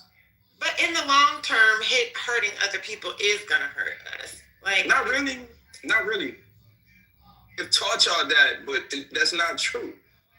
Who is that? If society. I hate using they because then we got to figure out who they is. You're right, but society has taught us to be humanists. I'm a little bit more rebellious, and I care about my race, Black American, more than anything, and that's just my guide point. I mean, you may not agree with it. You may be a humanist, and I'm cool with that. But at the same time, I'm not cool with being a humanist because these same people, it's self-explanatory, man. Well, you can't expect other humans to care about you and you don't care about them, though. That's the difference between me and you. I don't give a fuck if they care about me unless they my people. But we're not in the majority. And if other people don't care about us, we're not going to get anywhere. We never been a majority. And if we don't care about ourselves, we're not going to get anywhere. But if we care about everybody else before ourselves, or we include everybody else, that don't make sense to care about everybody else either, because then everybody else eats off of our plate. Speaking of why we got the civil rights movement in 64, and then they brung in that minority shit in 65, and then they brung in the voting shit in 65, to where now the civil rights shit got overlooked by the shit. I lost my train of thought. My bad, I'm working. But in 65, it got overlooked by what they passed in 65. And then they started caring about everybody, minorities, which is, I have no issue, man, but minorities got taken care of before Black people did. And I just didn't, there's still things that we need as people that we not getting from these people. And it's kind of our fault too. So I'm not even just blaming other people. I'm blaming us and other people all at the same time. Good morning. This is Hurricane. I come in peace. Do not be dismayed. Don't be discouraged. I'm fine. Greetings to the mods. Greetings to the lovely Sunny. Greetings to our elder ambassador. Greetings to our resident colonizer spiritus. It's great to be here. Thank you. You got to shout out colonizers. Okay, you be successful in all your endeavors. Yeah, thank you, Ambassador. I really appreciate it because you are a true elder and your words carry weight always. That is true. Yes. Hello, Sunny. I just came up to tell you that our daughter was formidable last night. You said what? Our daughter was formidable last night on Clubhouse. She helped obliterate the enemy. It was glorious. I told you, Patty. Somebody recorded it. Oh. There was just so much, but she was a rock star and she's come so far. It was beautiful. That is all for now. Good morning, Hurricane. I missed it. So Pearlie was involved too? DeAndrea, let me tell you, I have never observed a tsunami drag in motion on Clubhouse, ever. It was like a relay, okay? You had Britt first leg, you had Matt second leg doing that curve, you had Kalisha doing you had Kalisha third leg, and then Matt on the anchor leg. It was glorious, okay? It was glorious. It was like the U.S. women's team versus, I don't know, pick some random European country that don't run fast. Let's see. Let's say U.S. women's relay team versus Russia or somebody. Be a European country. Don't even bring up no African country. You know I wouldn't do that. Caribbean. Exactly, but it was beautiful, Tiandria. You missed it. Matt was sensational. Kalisha was masterful. Whenever an insult was hurled her way that was based on facts, she flipped that shit upside down and threw it back. It was beautiful. Yeah. So I caught Matt just a little bit. We were dealing Y'all with gotta ping me when that shit happens, because you know we're trying to support our sister's room. It was late, Patty, like late. Nobody expected the Y'all draft still to need to happen. ping us, because we be wanting that. I love I'm a dark side baby. No, but I don't know if anybody's ever seen Brit drag somebody. I've never heard her. Brit was like, don't let the respectability fool you, okay? I am still that girl. And if you try me, I will drag you. It was beautiful. It was pretty hot. Like I love Brit anyway. I've never seen her do that. And the way I got out of my chair while she was doing that, I was so moved and I was so thrilled, and she leveled up so much just for me personally. I had a little crush, I'm not gonna lie. Yeah, Brit was Brit was still mindful. She was still demure. I mean, she raised her voice a couple of times just to add the accents that were needed. But it was fire. I was impressed, but I wasn't surprised because y'all know. I mean, Brit's great on the app. She gives the best recaps in the world. She's always accurate. Nobody can give a recap like Brit. And Brit also remembers everything. Is Brit here? She'll tell you what you said 2.5 years ago. Brit ass. Brit, she was here. I don't see her anymore. But Well, so she's in a different time zone, I think. So she probably busy and stuff. But it was good. And then Matt came. Matt did his thing. Matt got gully. It was a little too much, but sometimes it's needed. And then Alicia was a dark horse that nobody expected. And people, I don't know what the enemy thought, but the enemy thought that they could get over on Kalisha. But Kalisha was great. Unfazed. Not the devil thought he had me. The devil, listen, the devil thought he had, okay? The devil did. But Kalisha flipped all that shit upside down and threw it back in her face. It was beautiful. So guess what, y'all? I got my I was checking my email last week. I was like, fuck. I gotta call HRC this week. But they trying to send me to Djibouti. Djibouti? What? Yeah, for my next duty station. I don't even know where that is. Damn, Djibouti. The horn. Yeah. So it's child. Not for a deployment, for a duty station. I was like, fuck this. I gotta contact HRC this week. Now you consider it retire. Child, I can't retire. I ain't got enough time, but. I mean, when you said HRC, I'm like, wait, the Human Rights Commission, Hillary Rodham Clinton, who? For the military. I was like, why Djibouti, man? I know why they're trying to send me there, because they try to send me to Djibouti. They be trying to send me to these damn countries, and I'll be like, motherfucker, I'm American.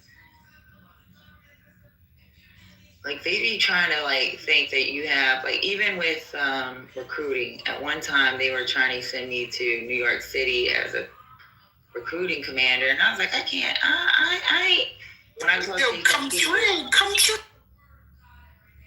At the time, they were trying to do, they have the worst numbers when it comes to recruiting, because they don't want to join the military. But they try to send, if they think, okay, if you, because I joined from New York, and they think, oh, you're a New Yorker, you can relate to the people. You ain't been in New York. You ain't been living in New York. You visiting doesn't mean living. Shit changes. Every time I go home, there's something different going on. And then with the Djibouti thing, I know for a fact it has something to do with my clearance because of my background. So then they're probably thinking I know East Africa. I don't fucking know East Africa at all. That should be weird. They're gonna send me there. I'm gonna still be eating cheeseburgers, not crispy rice. You know what I'm saying? Like, I don't know what's going on. But I'm not trying to go there, and I'm gonna fight that. I'm gonna tell them I can't do it. I'm broken. My body broken. I don't have the facilities to service me if I need it. It's just ridiculous. They should have took the Philippines when it was open.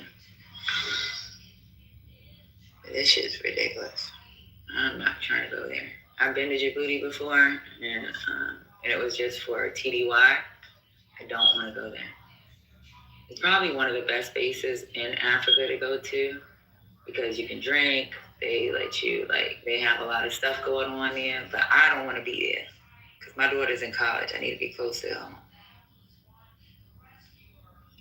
But yeah, that might be my next base, y'all. Y'all will find out in the next 6 months when I'm freaking packing my shit up. Well, you're gonna be close to your clubhouse family, so you can't go. That's what you have to do. I don't even know people like that. Well, what you gonna do with the house? You gonna rent it out? Girl, Atlanta's different. Everywhere else that I was stationed at, it was near a military base, so with buying a house, it's easy to rent out. I don't know how this is gonna go in Atlanta. But if I'm in Djibouti, I still get my BAH and all that, or my basic housing allowance, so I can pay my mortgage on my own without relying on other income to pay it. I think a celebrity or two would want to rent your house because you're not the neighborhood. I think somebody will want to rent it. Yeah, we'll see. And then it ain't far from the movie studios. You probably can rent that bitch out. I'm just saying. If you need help, I know somebody that can help you, girl. Because Atlanta, I'm going to be honest with y'all, Atlanta's not really, for me, the housing market's not really a good place. I think I bought in the right place, like she said, the right neighborhood. But if you were to buy in other neighborhoods, it's not really the right market unless you got a condo downtown. Then you can Airbnb it out. But I don't stay downtown, I stay in the country. There's a lot of NFL players and some other people that stay around this area, but That's what I'm saying. You might go rent to one of them, being that your neighborhood is highly sought after for that type of crowd. You know what I mean? So I know people that would sell their right leg to live in your neighborhood. So shit, I don't think it'd be hard. We'll see. All right. Any comments on these tariffs? Yeah. I wish I could have heard what happened last night. Y'all need to ping me when they be going crazy. When Brent was going off on a dive, my phone died. I can give the short recap. I believe the squabble began in the room chat. That's where it began. Oh, for sure. Yes, the squabble began in the room chat. As some of y'all know, I don't read the room chat all the time, so I don't know exactly what sparked the squabble, but eventually Ada came on stage and Rid and Ada went at it, and I think that Ada thought that she was going to dominate Brit because Brit is mindful and demure and kind and all of those lovely things. But what was it even about, though? I mean, was it even about anything? It was about. It first began.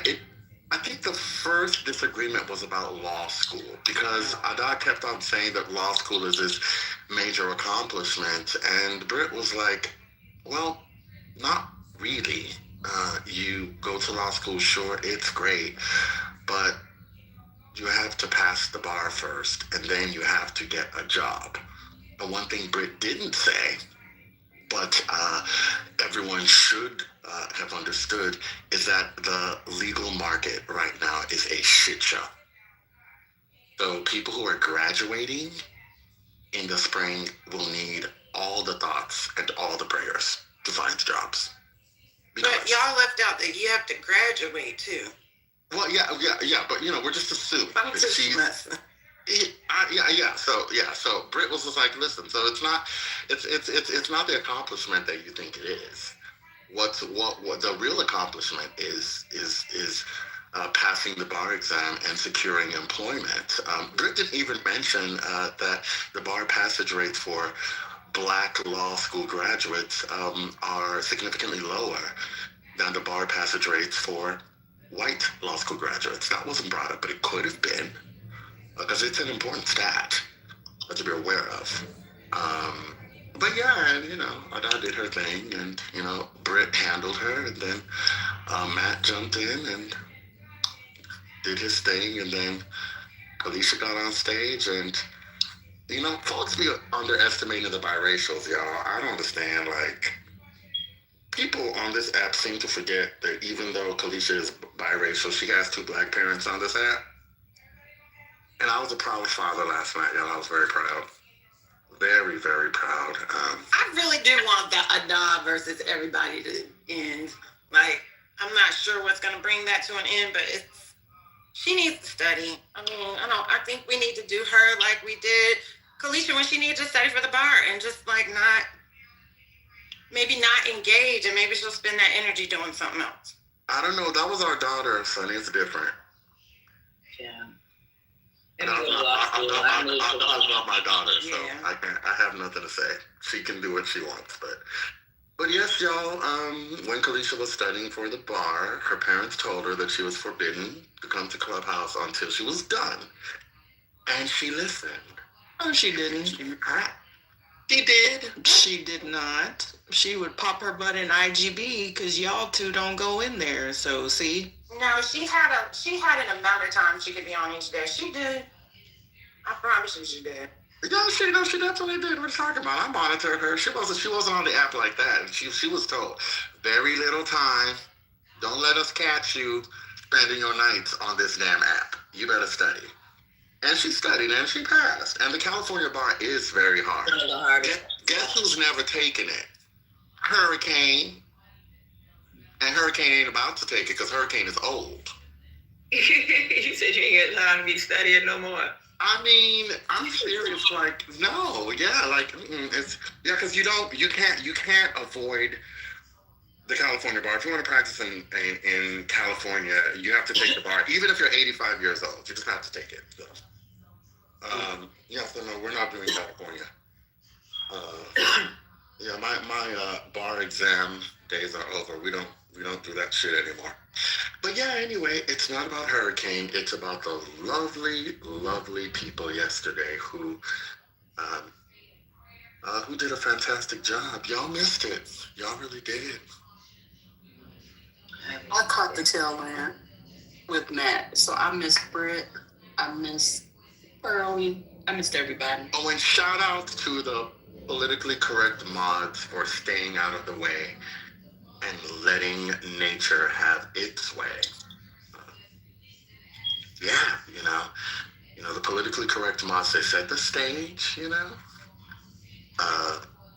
rang the bell, and they let shit rock. It was great.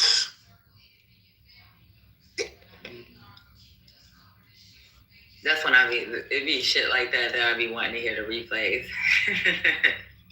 There were no replays yesterday, but it was long too. It lasted over an hour, Patty. Damn it. We were arguing with Memphis at the same time. Oh, there goes Britt. There's Britt, the MVP. Good morning. I do not know what y'all are talking about. Okay, I don't know who that person was last night who was doing all that talking. It wasn't me. I don't recall. Britt. I believe it, girl. They took over your PTR. It was probably a Russian bot. Exactly. I got hacked. Because AI can do the voice thing. So yeah. I don't know. Yesterday's drag had a lot of signatures, Everybody had their signature, Britt. I don't know. Wait, what was my signature? I mean, that person who looked like me and sounded like me. let's see. It was just the mindful, demure, strategic,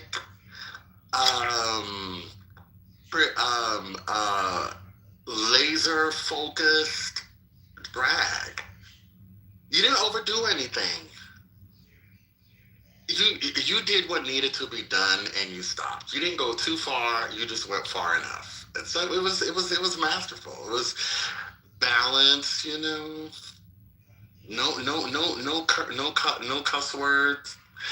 It was beautiful and unexpected. Cause see, people be thinking Brit just gives recaps. That's what they thought. They thought that they could try Brit, and Brit was just gonna be like, okay. Well, no, I was told that I don't have a personality. I'm boring. I should stay in my place, which is just making, comments in the chat and like stuff like that. So, I don't know. But that wasn't me. I don't know. I don't recall. I'm Mariah Carey to this. Oh yeah, by the way, yeah, Drew, and I have a bone to pick with you. Cause see, Drew loves black women so much. Drew did not want the shit to happen. Drew kept on coming off microphone, rumbling in the background, talking about y'all need to stop and all that other bullshit. Nobody listened to Drew yesterday. Drew, I wanted to goo you so badly yesterday because you were trying to interrupt the content. Drew. What is it? You were. Hell no. You were at first. All I could hear was all that rumbling, all that straight man rumbling in the background. I might have came off mic, but I wasn't trying to interrupt or nothing. Well, it sounded like it. Nothing we're trying to stop up. That's how black men from Seattle get down. I was like, this beautiful content at this late hour, and Drew's talking about black love and all that other bullshit. But fortunately, your mic was not good, so nobody could hear you, which was great. Right. Mm-hmm. That's the other thing yesterday. Everybody had an amazing mic. Because, to drag effectively, you have to have a big mic. Everybody had a big mic yesterday. Y'all know Kalisha had the brown liquor Kalisha mic. That's what she had, yes. That shit was popping. Brit's mic was great, Matt Goliath always has an amazing mic. It was great. It was great.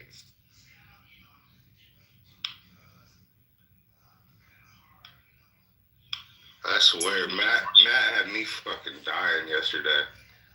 Yeah, my phone went dead, but I caught the beginning. I caught when Matt started, and then she looked in the chat and started talking shit about Brit. And then Brit came up and let her have it, and then my phone went dead. I was like, damn, I missed it. But I think that girl just like to get dragged. I don't know what the hell wrong with her, but I'm just telling y'all, we just need to stop engaging. Well, I mean, Sonny, here's the deal. Be the right thing as a Black American. Well, can I also mention something just as an observer? We were on stage talking about, nerdy electoral politics and history and all that kind of stuff. But there was on the chat, it was a showdown on the chat. It was so much fire in the chat. And then that person came up on stage and we all quiet. We knew what we were supposed to do. And then when that person came on stage, that's when the fireworks happened on the stage. And to be honest, I'm just sitting back listening, but it felt like when you go to a concert and your artist debut like 5 new songs, that's what it felt like, because it was like, oh, I've never heard this before. I've never heard this. Oh my God, this person's getting on stage. I've never heard her before. It was a bonanza. And it was worth recording. I'm glad I didn't, but it got so, I don't want to say heated, but it got so intense on stage, I had to move myself to the audience. Yeah, it was. Now, I will say this. So, Matt Goliath went too far. We know that Matt Goliath does that all the time. And, people may be into it. I'm not going to say where I think the line should be drawn, but he went too far. But there was one thing he said that had me dying, because it was diabolical and rude. To call somebody who's about to graduate from law school a paralegal hoe, that shit took me out. That shit took me out. He called her a paralegal hoe. Okay? Well, see, this is the thing. I understand where the whole conversation has come from, kind of back and forth with her. But I actually think it came from a good place originally of like, hey, chick, pipe down a little bit, understand this and that. But that is not happening. And now I feel like she thinks that, we people on this side don't want to see her succeed or against her. And I don't think that's the case. So that's why I say I think the beef should end. That should have been like the finale of the beef and just leave it alone. It's not gonna be because she's relentless, but I think that her being the way that she is would be good for her being a good lawyer. I mean, well, a lawyer. I'm not gonna say that she'll necessarily win cases, but she got the stamina to be in court and arguing and doing all of the things. So I think she would be good. And what she do, she need to just tone it down and maybe listen to people a little bit and take advice. That whole thinking you know everything shit is going it's going to get her nowhere. But outside of that, I mean, I think it's all right. I just want to say that, like, overall, having passion and zeal and, like, one of the big things that a lot of lawyers will talk about is being, like, a zealous advocate for your client. All of those things are very, very important for the practice, especially if you are not doing, like, big law as it relates. And when I say that, what I mean is more so, provided you're not doing customer-facing law, where you are doing employment law or you're doing civil law, civil clients with everyday lay people, corporations, or you are doing criminal law, being a zealous advocate is important. Having the determination, the compassion, and the overall passion to represent your clients to get a outcome that's beneficial to your clients is very, very important to being a lawyer. But I want to disabuse everybody of the notion that liking to argue, being quote unquote good at arguing makes for a good lawyer. It does not. The type of arguments that people think are good would make a good, like, the mechanics of arguing that we hear on this app do not always equate to having good, sound, logical, legal, rational arguments. Those two things are not the same. So, like, the zealous advocacy, yes. Just pure arguing and banging to bang, thinking you're going to be a lawyer because you like to argue and you feel like you argue real well, they will eat you up. They will take your lunch all day, every day. So I'll just add two things. And the first is a compliment to Ada, who I hope graduates from law school on time in a couple of months. He has a necessary quality for lawyering. Rick talked about, I'll use the word daring. He's daring. He's bold. And you need that. Because sometimes you will find yourself in spaces where there aren't any real winning arguments. And the best argument you have is one that won't walk on its own, and you need to sell that shit. And when you sell it, the decision maker might be like, you know what? I'm not really feeling what I heard, but I like the way she delivered it. So, I'm going to go with it. I'm going to go with it because she sold that shit. And you need that. And Ada has that. She's daring. She's bold. Now, is she also foolish? Yes. So that part has to be reworked. But the daring part she has. The second thing I'll say is, and Britt can probably talk about this better than I can given what she does, but being an asshole will only get you so far. In the in the world of law. It's much better to be congenial, because people tend to want to give you things when they're just nice. You know, you have to negotiate. And to be a good negotiator, you have to endear yourself to people. And you don't do that by being foolish and talking out of turn. You do that by being judicious and talking strategically, planting seeds that need to be planted and planting them at the right time. Watering the seeds after you've planted them so that they can germinate and bear the fruit that you want. But all that other stuff, you know, I hope she learns, because unfortunately, that shit's not taught in law school. I think some law schools offer one class in negotiation, maybe two. I don't know, Britt, what your school had, but those aren't things that law school trains people to do generally. And I just hope that when she's done, that she figures that stuff out. Because being a daring, bold person is not all you need. You need other qualities too. Oh, and then one final thing I'll say. The speaking part. The speaking part's important too. She's gonna have to learn how to get that language together, because it don't be making sense all the time. So she's gonna have to figure out how to clear that up. Well, I do agree with that as well. But in the end, we want to see the Black woman succeed. So I hope she does. I'm tired of all the banging personally. I don't know what the point of it is on her side, and at this point on our side either. No study telling me to pipe down. What's going on?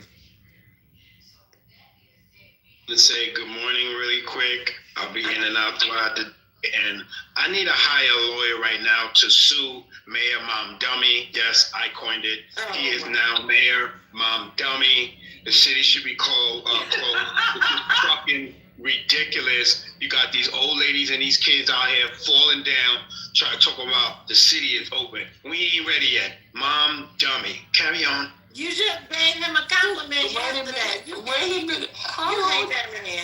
How long did he hold that in for? I've never heard you talk about a mayor so much before he became your mayor. How long did he hold that in? Like you never talked about Adams. You never talked about No. I've been nice the past few days, but today, no, this is, come on now. Y'all know. I'm not the only one upset. Everybody is pissed at this mayor right now. Wait, am I considered everybody? Am I everybody? Yeah, I know you mad, Spiritist. Why am I mad? My streets are plowed. Oh, you live in Manhattan. You don't count. Yeah, of course, Manhattan, you doesn't look like a fucking inch of snow drop. But come on to the boroughs. Look, the schools are closed in New Jersey. The schools are closed on Long Island. But no, fucking Mom Dummy.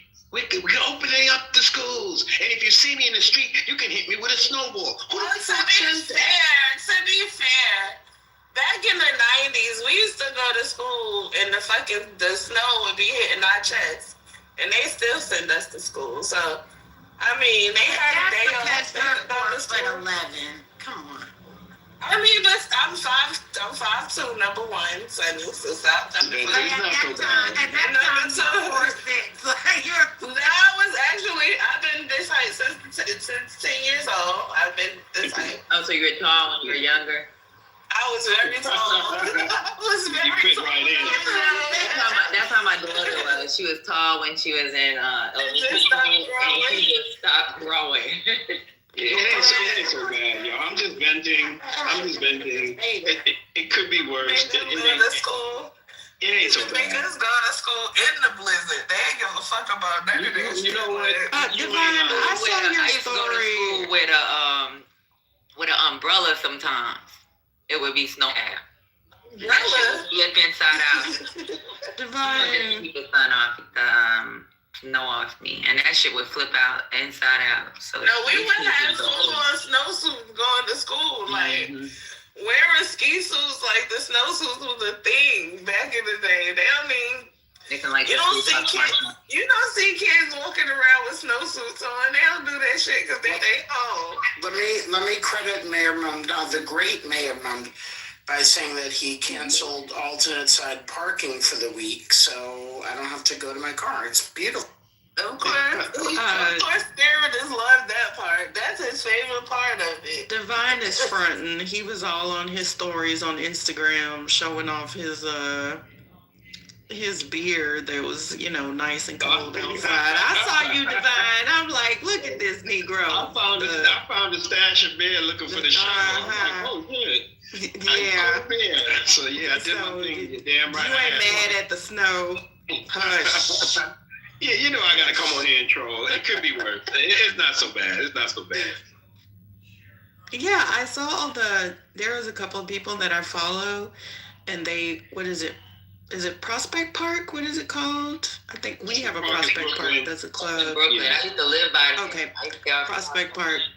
Oh, you know what? That just makes me think. I wonder if that's where there are two clubs, one on the southwest side, one on the north side, that's black owned, and they're like karaoke. They're super popular in Houston. But anywho, I always wonder where he got that name from. So maybe that's where it came from. So, but the pictures of the snow with the fall, oh my God, it looks so pretty. It almost looked like AI.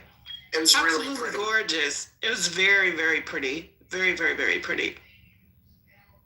Amazing until it starts turning black and yucky and nasty and slushy. Well, y'all live in New York, so whatever.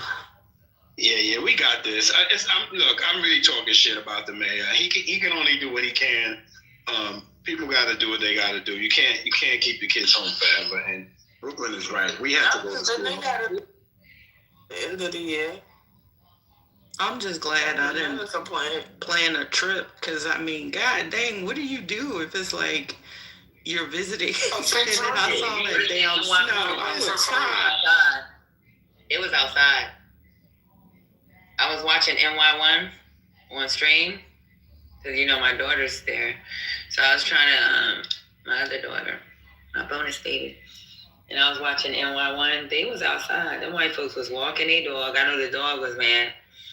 The kids was outside. They were jogging in that Prospect Park thing. There were people that were jogging, like in leggings and. Well, yeah, they were. It was a couple of black folks with them little dogs out there. The two people, the influencers I followed, they were black. So I was like, oh, okay. That's literally what I was thinking. I was like, oh, y'all are really New Yorkers, because it looked cold as shit. Yeah, the four-wheelers are out. The snowboards are out. I've seen skis out. They definitely had a ball yesterday. I saw $2,500 coats on the train. You think they get? I saw a dude. They don't care about that. I saw a dude skiing on the back of a car. Did you see that down the street? It was like water skiing. Did they have it on the news? They had. I saw it on the social media. He was attached by a rope and he was hanging on like you're water skiing, except he was on a sled and being pulled by a car. That had to be in Manhattan, because one was showing people in Manhattan on the Upper East Side. They was dragging their kids on their little snow sled thing. I was like, what the fuck is going on here? No, they were doing that in Atlanta when it snowed. Did y'all see all the people in the hood doing that in Atlanta? That was funny as hell, I'm not gonna lie. When they had all that snow, I was watching those videos all day, but I'm sorry. I thought y'all were having like a bad blizzard, like that time when, like in New Jersey when Chris Christie was in office. I remember that, but y'all just had a bunch of snow, right? Because I was hoping that everybody would be okay. Hurricane. You heard of Jasmine Robinson? She's a lawyer in Atlanta. No. I was just asking. Because I know, she's really popular in Atlanta. She's young. Well, she's old, but she's young to a lot of people. Yeah, I saw even a bunch of cops getting snowballs thrown at them at the park. Let's put it in the chat. We would never. Growing up, I'm not hitting no cop with a snowball. These kids are crazy. These kids are crazy. The cops are also taking TikToks, right? Just like that cop that does the little high school dance in full gear with his damn pistols, and y'all know that stuff is heavy as shit, right? So I think that's kind of cute. That's what I'm saying. It's all over social media. I really did think it was AI. The police are on TikTok. Police are on social media. Police are on everything. I don't think that's childish. Like that's how they engage and and communicate with folks. Like the entire. I mean, okay. I mean, I don't think it's a problem, but I think it's really cute. Everybody uses social media. Like everybody. When they like play basketball with the kids, certain things is acceptable. They definitely get it on Labor Day on Eastern Parkway. You'll catch a cop getting grinded on by some girl in a lovely butterfly mask get up. I think it's hilarious.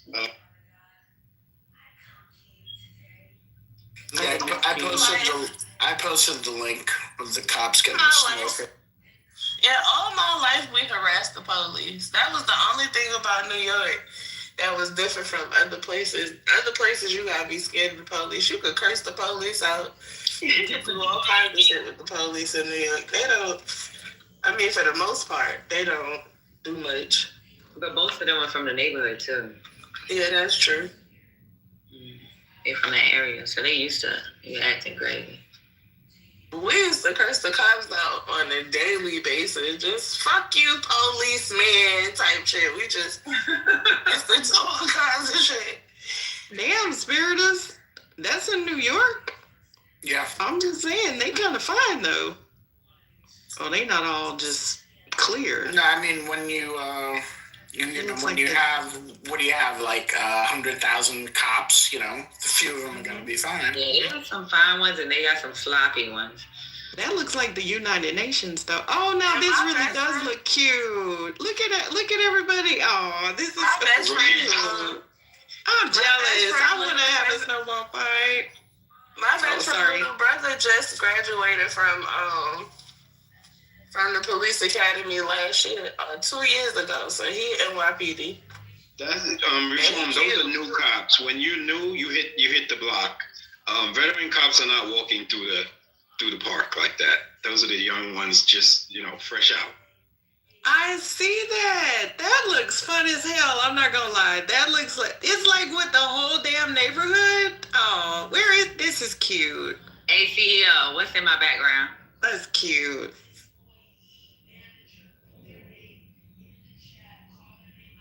CEO. Yeah, I'm looking. What is that? Is that not what is that? Yeah. Oh, it is? Okay. I applied for membership. I got my tour next week. Oh, nice. Dang, you should have told me. I could have got credit. Right. So I did the young, what is it called? The young professionals? Yeah, young professional. I did my membership. And this spot? Where that's at? It's Buckhead Club. That's the place I Buckhead Club? Yeah, it's like $200 a month. And you can like that ain't bad. Right, and the thing that's crazy is when I told my cousin we went, she was like, "Why haven't you applied yet? I thought you applied." And I was like, "No." See, he was trying to get me to go to jail. That's what he was trying to do. He wanted me to go to prison and invited me to lunch with fucking Anthony. I don't know what the hell CEO was thinking about. Patty didn't get arrested. She made it through. Yeah, no. And Patty ain't the same. I got a tick. I might just spaz out. But yeah, I got my tour next week, and she told me, "Oh, they're gonna give you the tour. That means you're gonna get approved." And I said, "What do you mean?" And she said, "Like once you do the tour, just wait a couple days. Your application's gonna get approved." And she said it should take less than 7 days, and you'll be fine. But she told me start bringing people. Even if I'm just doing like work, like when I be sitting at home doing my slides, she said, just go there and do your slides so you can show presence. So yeah, it's pretty cool. I like your hair like that, sis. That's pretty. You're so tiny, Patty. I'm gonna take it. You're so fine. Girl, I like it. I'm thick.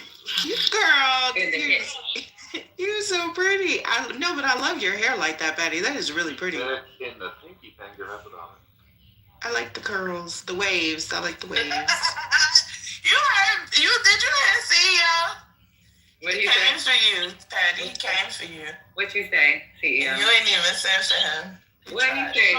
What you think? You don't know what you're talking He said you're thick in the pinky finger. That's about it. That's what he said. If my sis says she thick, she thick. And that's what we stand at. We gonna stick beside. There you go. Girl, that is not what Slim thinking. That's like the first time that I saw Kalisha. I was like, oh my God, it's like a ballet dancer. And I was like, she's so tiny. But you're not short. No, I'm tall. I'm tall, right? about. She's tall. Yeah, she's tall. Yeah, but you're like a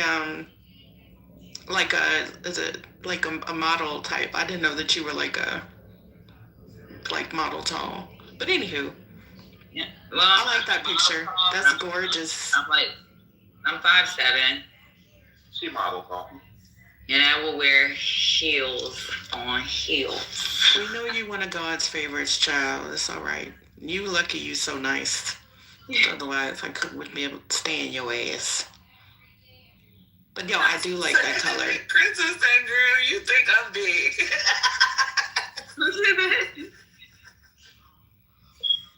I'm slam thick. Exactly, Crystal. I'm slam.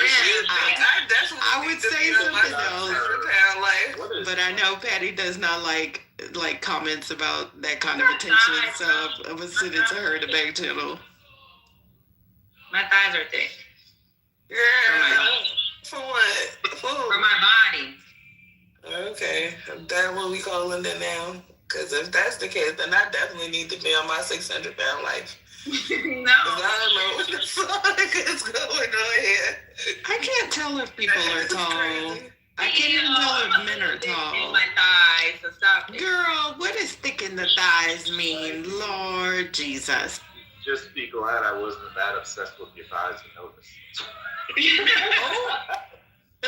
Hello? Yeah, you a married man. You better put your eyes away. That's what I just said. Oh, see, EO, you are married? I didn't know that. Yes. So a black woman at that. That's the only reason why I like You a Delta at that. If he was married to a white woman, we would be beef as EO. I'm not gonna lie. Hey, Christina, I'm going to put you on mute just in case. This app is starting to be like fan base. Remember on fan base, you come up on the stage, you all off of mute. Really? But don't let CEO fool you. I'm slim thick. Okay. Did fan base die like this lies Patty's coming? Yes, not fan base is about to get some money.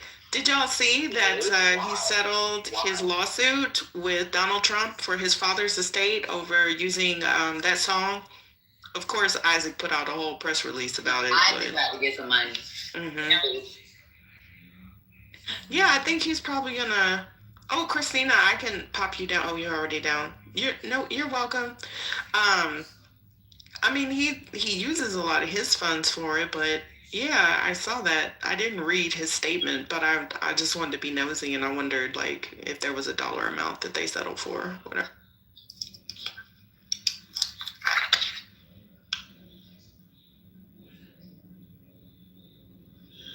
Child. Good luck to him. I need to go on that app, though. Yeah, I still get about $10 a month from Fanbase just from posting a couple of times. I need to go on that right app. I mean, the good clean app. AJ, I wish he got $1 billion. That would be something. Yeah, but I don't think he's gonna invest that money. So I missed yesterday. What did y'all end up saying about Newsom? About what? About Newsom. We were okay with it. I was okay even with the small clip that they're trying to use as propaganda on the internet. Like even watching the small clip, it's like I don't understand what's going on. I'm confused. Like I'm confused. I'm really confused. I don't even know how people took that. Now that's the shit that's beyond the new definition of woke. This is just like, this is like made up shit. You're just listening to that little piece.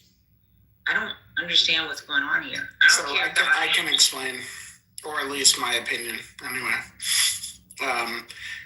The MAGA or somebody over there, or somebody that hates Gavin, whatever, they took the 18-second clip, made it go viral.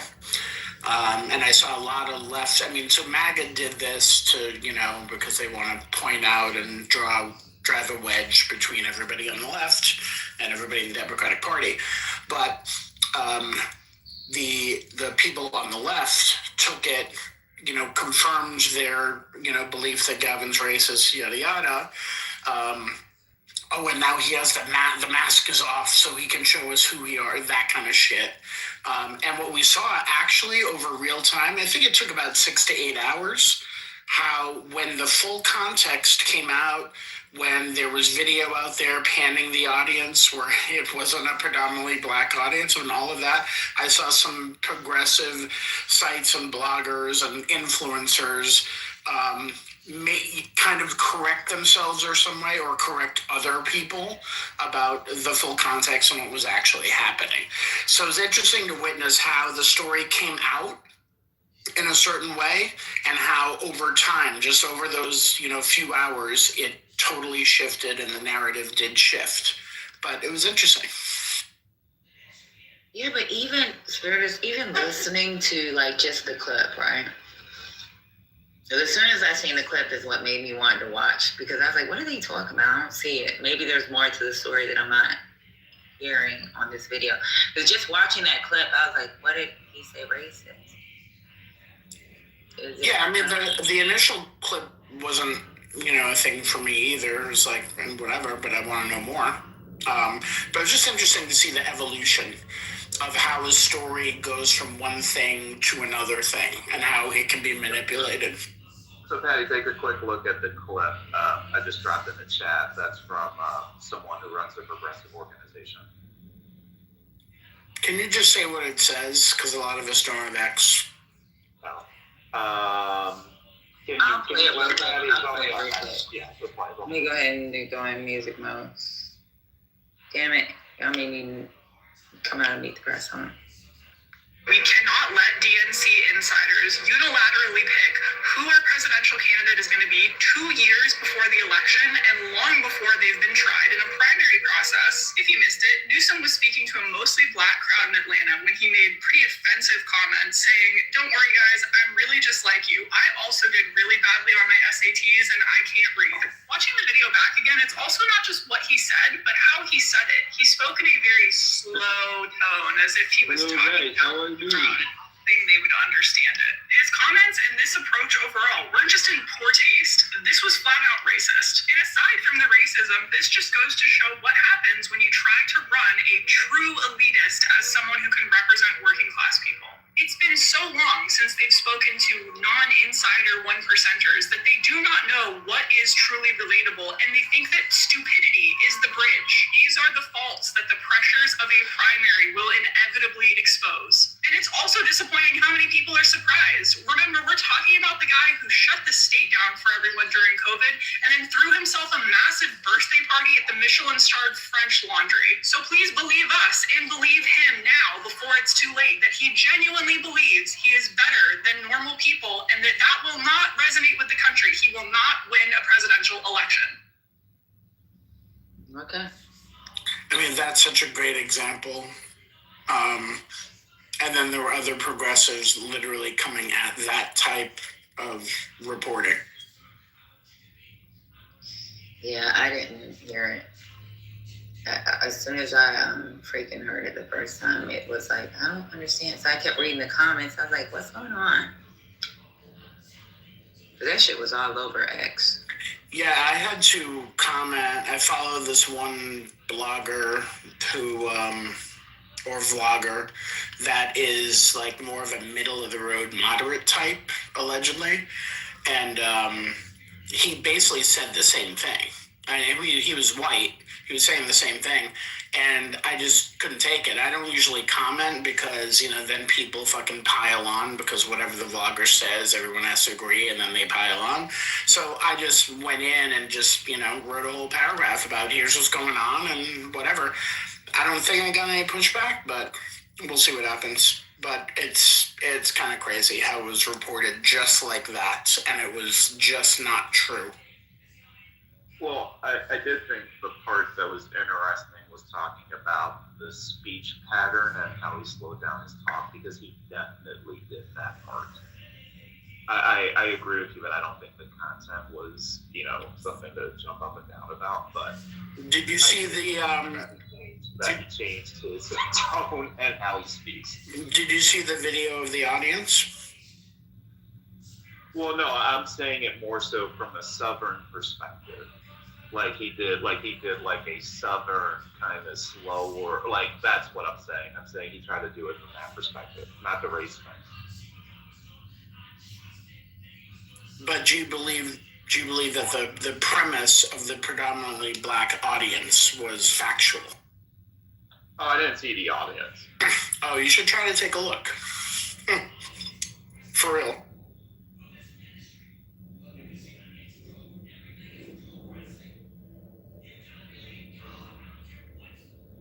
And the other point I think that's worth discussion is this idea that it does seem like there's a lot of pressure that a lot of progressives are getting right now. And I've heard it, to get behind him right now. There's this kind of rush to make him inevitable already. That is a real thing that people are getting upset with.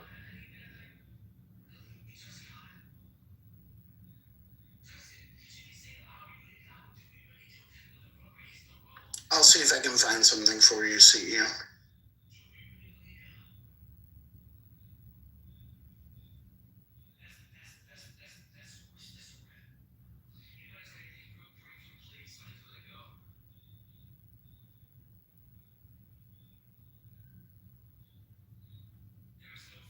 Hey, I got a question for y'all, and I'm just curious.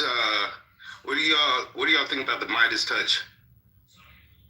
I generally like him. Oh, okay. Anybody else? He's got the Midas touch. Everything she touched turned. Wait, it's I touched turned to gold, right? I'm sorry. That's all I got. When you talk about the song? No, I was talking about the news. I am so sorry. Nah, you're good. Did you really just want to sing that? That's the song. I mean, outside of King Midas, but I don't even know that song. You never heard that song? Mm-mm. Let me see if I can find it. Who sang it? Let me see, like one of those older groups. Let me see. I haven't heard that song now. Midnight Star, 1986. Oh, wow. Yes. That is an oldie. Yes. It's an oldie.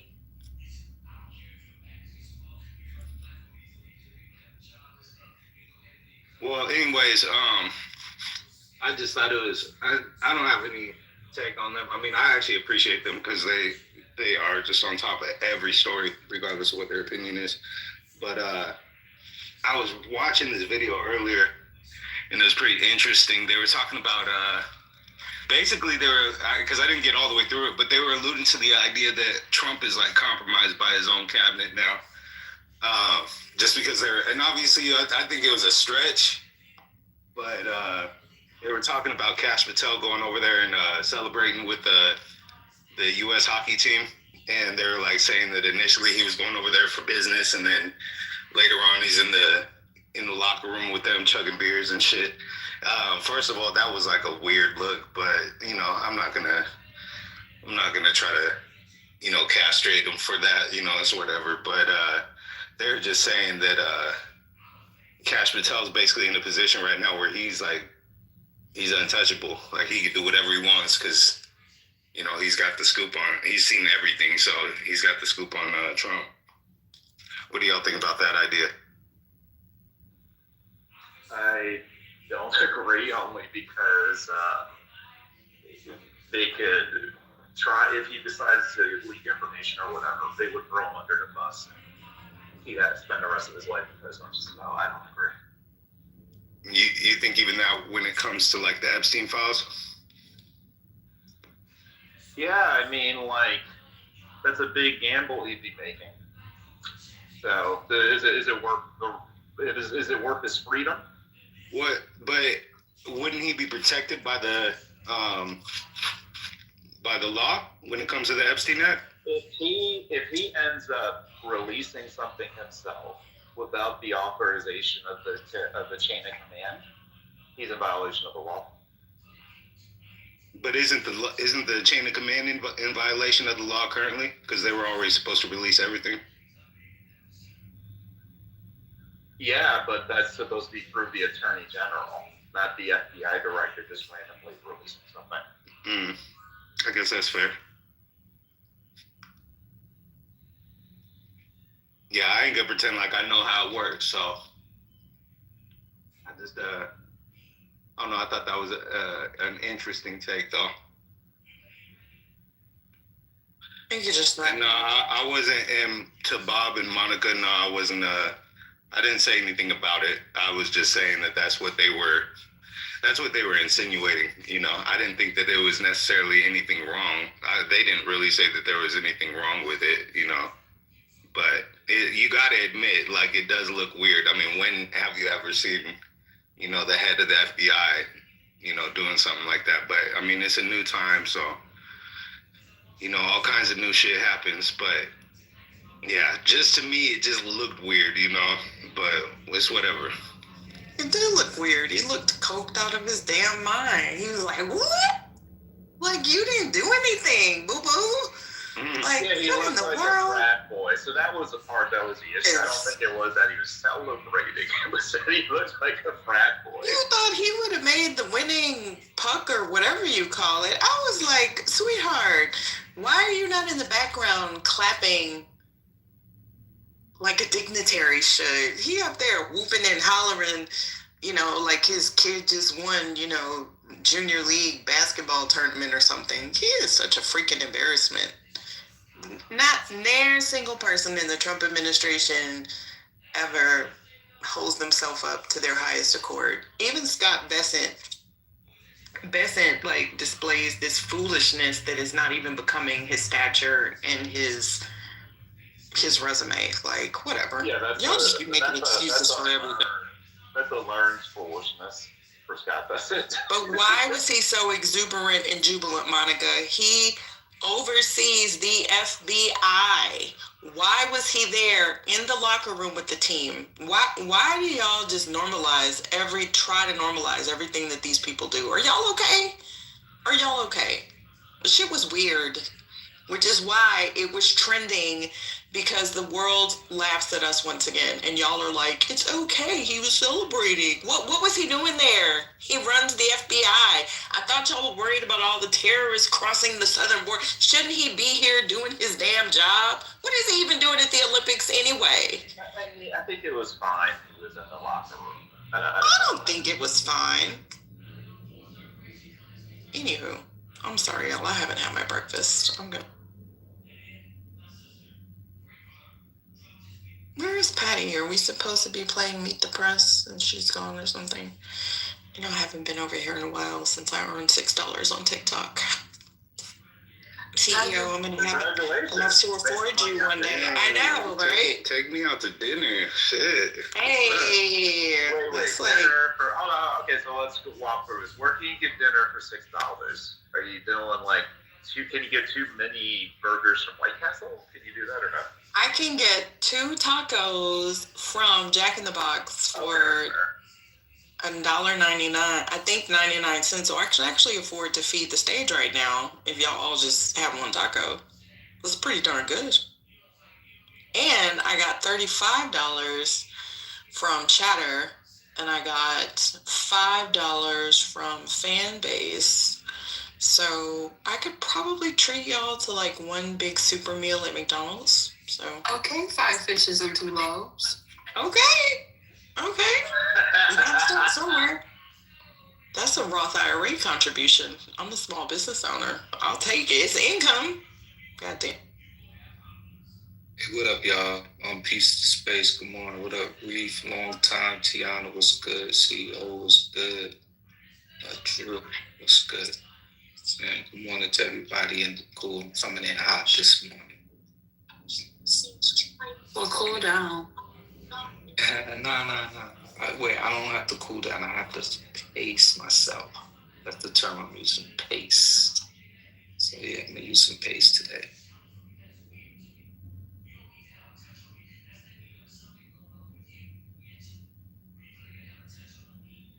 You know, so I was just looking at this this tariff debacle, and it turns out that 90% of the tariffs were paid by Americans, right? And the administration is saying that it's too complicated to repay, you know, the money that has been illegally taken, right? It's too complicated, and it just made me think, right? For some reason, when it comes to being accountable for things that have been done and wrong to people, it's always complicated to repay and do the right thing. It's always complicated. It's too much. And it reminds me of that whole reparations issues, which I don't want to get into reparations. That's another can of worms. But it just seems awfully convenient when it comes time to repay shit that you did wrong. It is complicated. And, you know, one of the things I was doing a report on how AI has affected AI and tariffs have affected people, because I know so many people in real life who have lost their jobs. They've had to change industries. I just had a conversation with somebody, and they said, you know, now when I'm looking for jobs, I'm noticing that the jobs are actually more loaded. Like before, it used to be a particular job. Now that job has had other things added to it. So essentially what's happening, people are being asked to do way more work now for less money, which is crazy. And they also said something like, yeah, we hear about jobs, like people getting jobs, but are those jobs sufficient to cover the cost of living? And so, yeah, that's what I mean when I'm coming in hot, because I'm hearing this from people in different industries, and it's just like, just to see people get, you know, just literally getting, you know, just screwed over is upsetting. Well, you know, Robert, actually, it's not that complicated. They had an idea they were floating before of giving every American a $2,000 tariff dividend. And so they could just do that, except now you call it a, you know, tariff reimbursement or whatever. So they actually already have a solution. We're just not going to do it because it would be too embarrassing. So CEO, thank you for that. But, you know, the reality is that's not going to happen. And I'm going to say today, on what's today, 2/23, what's today's date, 2/23? I'm going to say today, on 2/24/26, that's not going to happen. I think it was put out there to make people feel good, but and that's what I'm talking about. These teasers that they put out there. They also had some other shit that they were teasing people with, and people felt good about it. And they came on Clubhouse and, well, what about that? They're gonna, all these people who was talking all this shit before in support of this administration, in support of this cult, you know, like most of them realize, you know, now what reality is. And thank you for that, CEO, but that shit ain't gonna happen. Let me tell you something. There will be no repayment of anything. This administration is gonna do everything it can, as you stated, to avoid being embarrassed, to admit it's wrong, everything. It's taken on the persona of a vile man who brings out the worst in human beings. So I expect them to just continue, you know, taking on his personality. Ain't shit getting paid back to us. There ain't gonna be no benefit, nothing. They're not designed to, they're not built to do that.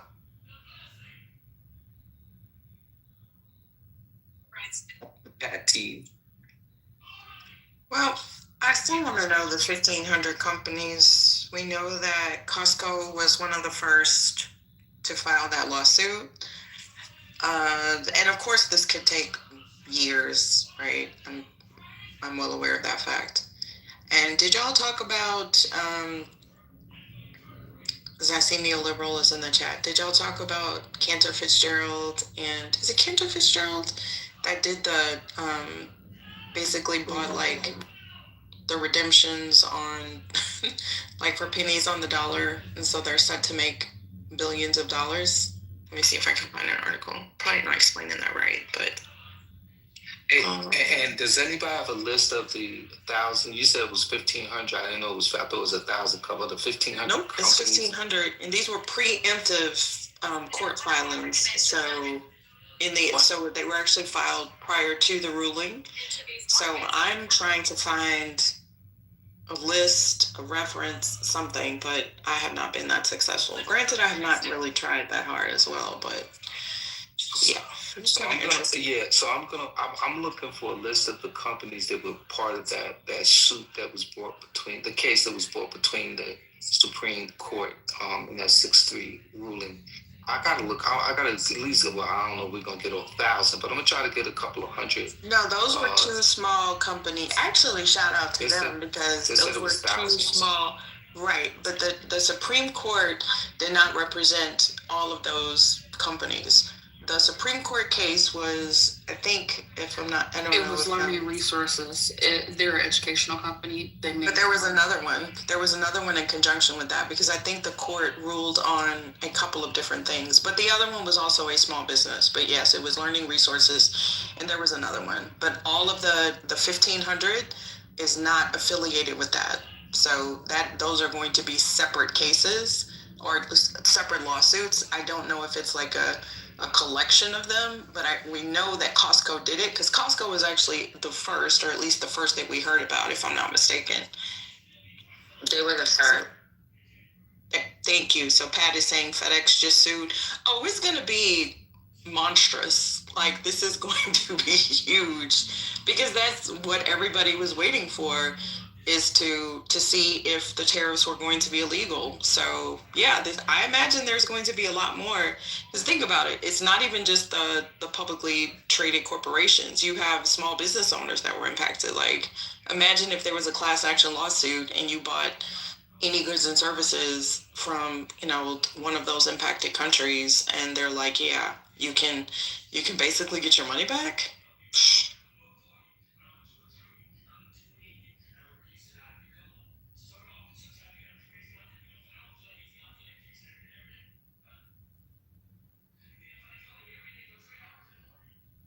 But let me see the thing with because it's kind of like I ranted about it in DTN, but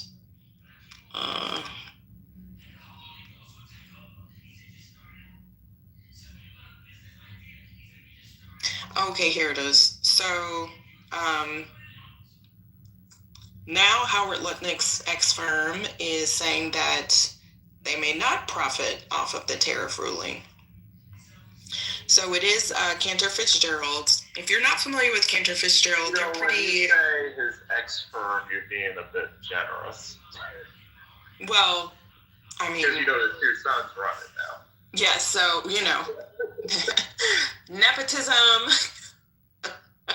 nepotism for all. So he is no longer formally affiliated, but his progeny is, and yeah, that's some hell of some nepotism for you.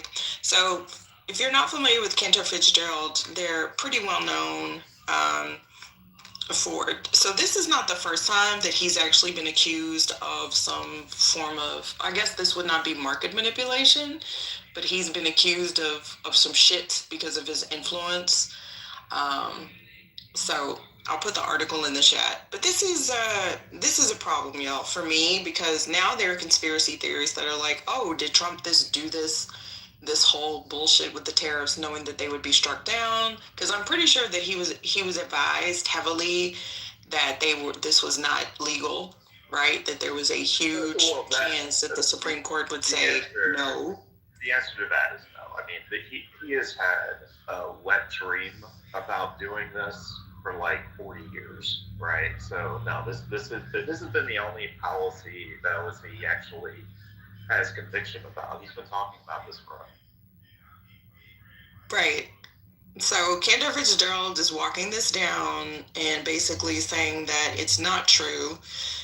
because there was a rumor that the firm made transactions effectively betting on the legality of the tariffs, and that they pretty much went to, these companies that might benefit and basically offered them like a voucher or something, or payments in place of maybe like a voucher that they would receive. So if they're walking it back, that's fine, but whatever. Crackheads.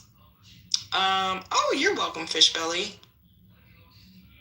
Threads is like so fascinating, y'all. I can get stuck on Threads for hours. It's more addictive than Clubhouse, in my opinion.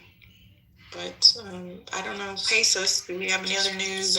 Yeah, I just wanted to add to what you're saying. What I noticed in these companies, and we all noticed, right? Probably now that I'm going to mention this, these companies weren't terribly vocal, or they didn't run any PR campaigns. It seems that they strategically didn't want to sort of show their hand in fear of probably retribution from this administration. And so, because I'm like, wow, like, why didn't we know that, well, I didn't, maybe you guys knew that they were all participating in this suit. So on one side, their legal teams were working aggressively to push this thing, but on the PR side, they probably have learned, based on the behavior of this administration, not to be too loud, like to move in silence. And so now we see exactly how many companies were like, suffering from these tariffs. So this is very interesting. I like it. Well, the CEO of Learning Resources was actually very vocal about it, and actually did an interview with CBS News. And he basically said and talked about how the tariffs would negatively affect his business and the U.S. economy. So he was very vocal from the beginning. Yeah, he probably was the exception to the rule, though. But Robert, wait till you see how vocal these companies are after midterms. A lot of these companies that have been quiet are going to be a lot more vocal after midterms. Oh, so that would be the strategy, because you think that the Dems would approve some sort of a repayment? No. Basically saying the tone of the country is going to change, because like post midterm, like right now, I mean, like honestly, Trump has kind of won the narrative this past year culturally, right? But after midterms and they lose as badly as they're going to do, a lot of these companies will talk about how they were fighting and what they've done behind the scenes, and will be a lot more vocal after midterms because it will feel safer for them to do so. You peeped the whole playbook, and like I was saying, like, yeah, there were some exceptions that were speaking out private. I don't think many of us like really paid attention to those. Maybe we'll see them on a CNN reporter here and there, but we didn't know that there was an en masse dissatisfaction and legal cases being put. I certainly did, and I agree with you, CEO. They did this in a way so they could talk their shit, and because now they're going to have to win favor from the American consumer, and they want to say, hey, we were part of this suit from the beginning, like we were in your, like they want to do their PR 1-2, and they're learning how to play this game, because if they were very vocal before, and I agree with you, CEO, pretty much Mr. Trump owns the narratives. Like, he has a way of spinning things and simplifying things to those that are not too smart to believe everything that he says. And so he would have won in that field, and he would have been prepared to respond to this ruling, which he didn't expect. Certainly, if he expected that, he would have put a narrative out there already. So now he's got to kind of backtrack and of course, scold the Supreme Court and do what he usually does. But I agree with you, CEO. They absolutely, unequivocally moved in a strategic fashion of being low-key until this ruling occurred. So I found something, because I'm not too, Lord, I need my coffee, I'm sorry. I'm not too familiar with the presumed functionality. Hi, guys. Bye, bitch. I'm not too familiar with the presumed functionality of... I'm going to go back on my hiatus, Patty. I just had to come and show you. I don't care. I'm half a century old. That's my new, reason for everything. I'm half a century old, goddammit. Okay? So, whatever. I'm that person. Get off my lawn. That's me, and I'm embracing it. I don't have that much longer to live, so there you go. And I'm not looking at the chat because I don't want to get triggered. So, anywho, I gotta work on me. And now I've distracted myself. What was I about to say? Oh, I'm not sure of the function the premise of how it's going to function. So, what is there, like an international court of, what are these people called?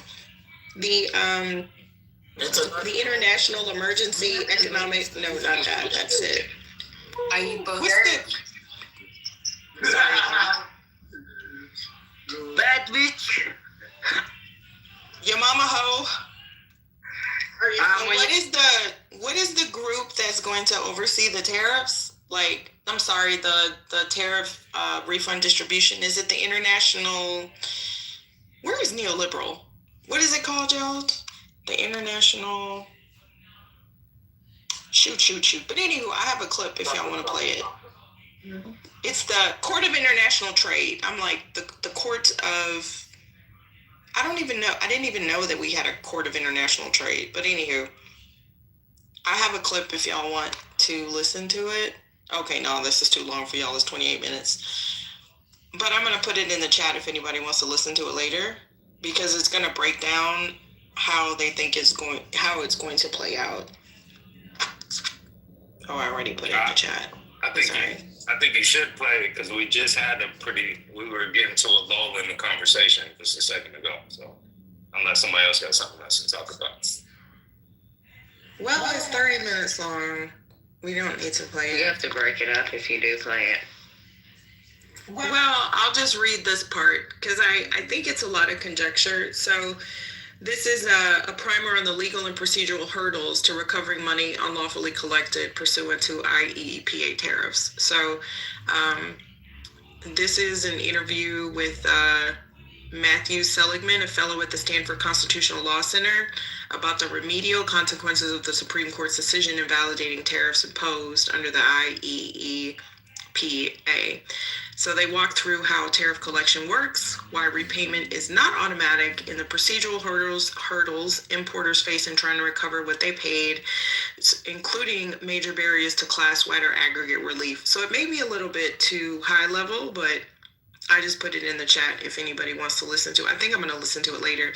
They also examine the practical and political restraints shaping the process, including institutional capacity, litigation costs, and why many smaller importers may never recover their losses. So this is actually my concern, y'all, that, these smaller companies are not really going to get the funds back. Bitch, you and all your fucking crackhead ass friends need to get up out of here. Weirdo. Neoliberal, do you want to come up and explain? I just think neoliberal knows everything. Good morning, my neighbors. How are you doing? Not your neighbor, and good morning. Good morning, team. I mean, you live like 2 PTRs from right now we're going, so he is kind of your neighbor. Won't you be? Please, won't you be? Please, won't you be my neighbor? Okay, who's close to half a century old and you remember where that's from? Hi, neighbor. Neighbor. Aww. Did you see the AI video of Mr. Rogers and Tupac? Oh my God, I did not. Okay, I'll send it to you. Oh wait, there's a demon in the chat. Why didn't y'all tell me there was a crackhead in the chat? Get your little funky ass up out of here, crack. There's crackheads everywhere. But did you guys hear about this morning? I don't know if you guys have heard about it. The NPR was reporting that some of the Epstein files on Trump was deleted.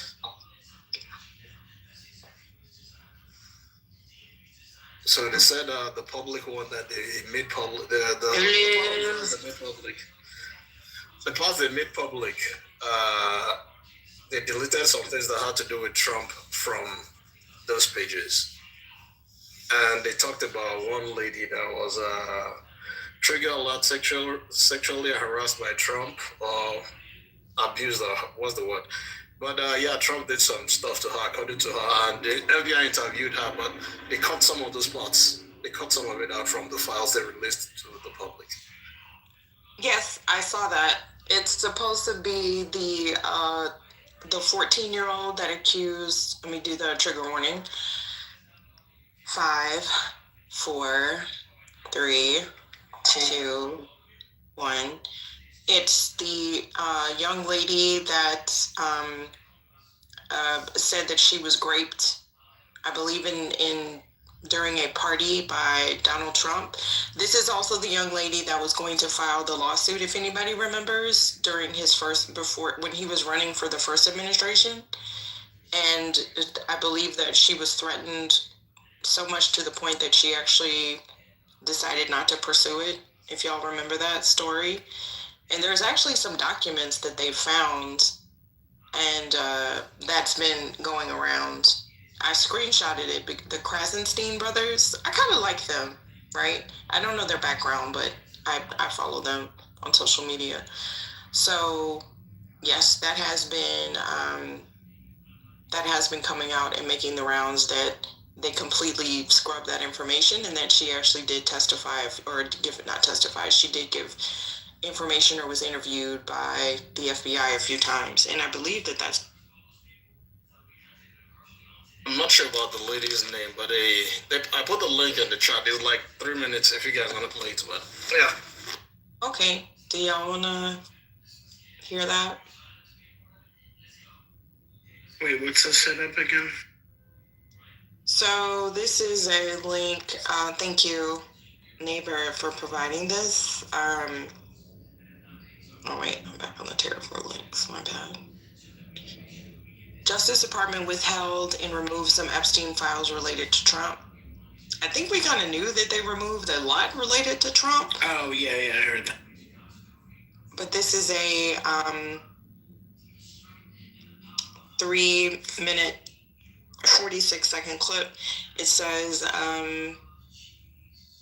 the files include what appears to be more than 50 pages of FBI interviews and notes from conversations with a woman who accused Trump of SA decades ago when she was a minor.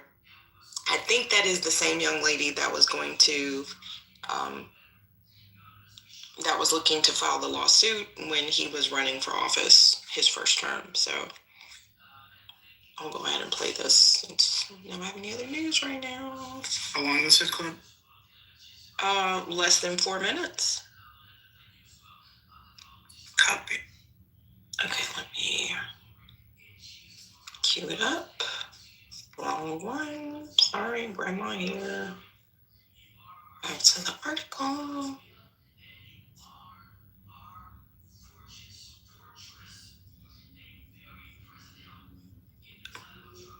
We've heard a lot of revelations about what is in millions of pages of Epstein files. Today, we have a revelation that the Justice Department never released. An NPR investigation finds the government removed or withheld dozens of pages from the public database of Epstein documents. Those pages relate to accusations of sexual abuse that also contain mention of President Trump.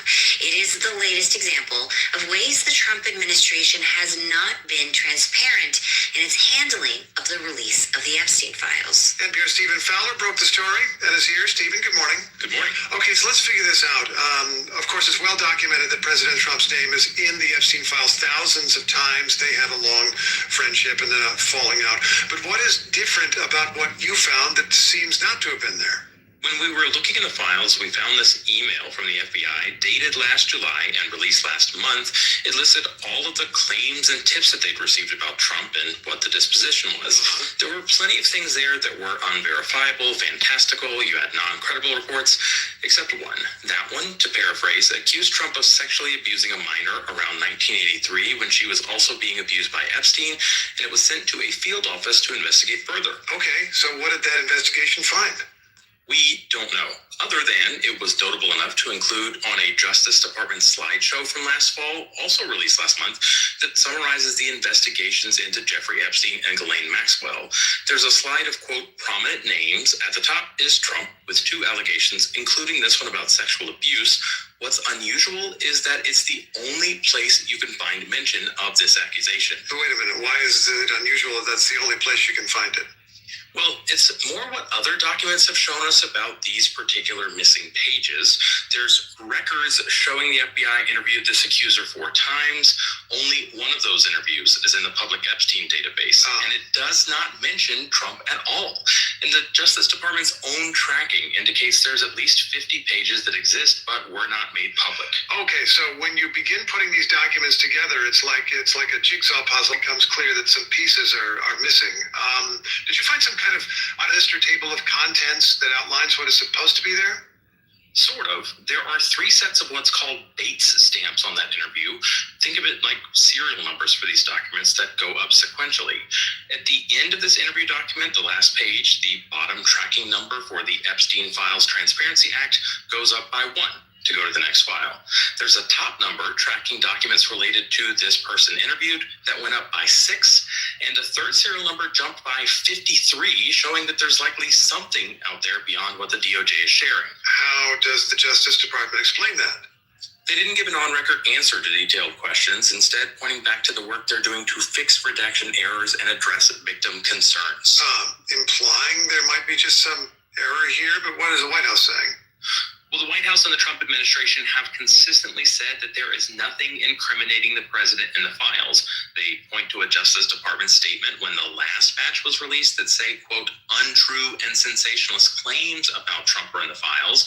Abigail Jackson, a White House spokeswoman, sent a statement to NPR that says in part that President Trump, quote, has done more for Epstein's victims than anyone before him by signing the law to release the files, among other things, and say that he's been totally exonerated. Okay, NPR's Stephen Fowler, and you can read NPR's exclusive. All right.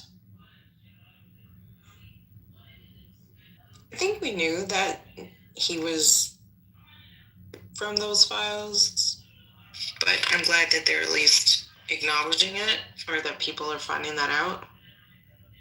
We know it's not really going to change MAGA's mind, but I think it's just good that I know, they really don't. Listening to MAGA substantiate and deflect and bring up, what about Clinton and why didn't the Dems look into,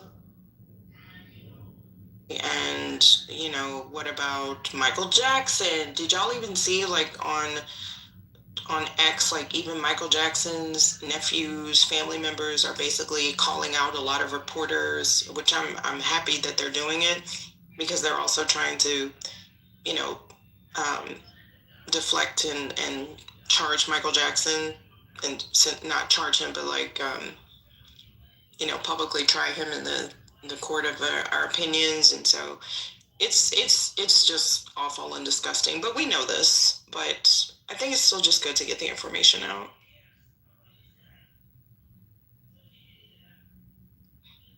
Monica, they're not new allegations, but the problem is that even in the past, modern political history, when there was even a hint of impropriety about someone who was running for the office of the president, then that pretty much even took them out of the running.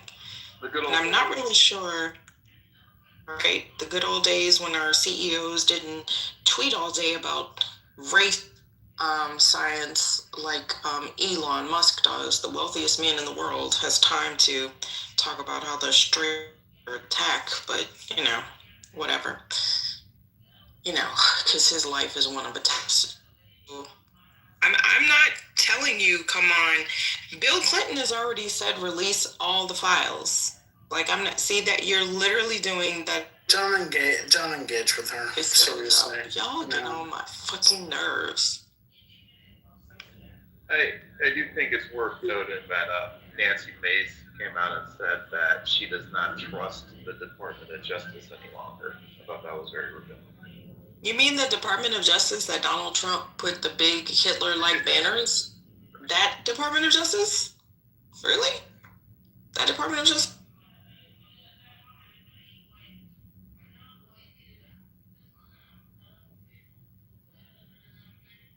Yeah, it's just so weird, like, how these people operate. Like I said it before, I'll keep saying it. Like, I don't give a fuck if it was my brother. You know, I don't give a fuck if it was my dad, like, that got accused of some shit like this. Like, I am not standing by their side at all. Like, you gotta, I will hope and pray that you are not found guilty. But at the end of the day, you gotta handle that shit on your own. I'm not gonna go rush to your defense on that type of shit. It's crazy. But, I mean, I gotta understand, though, that not everybody's built the same, so it's just weird.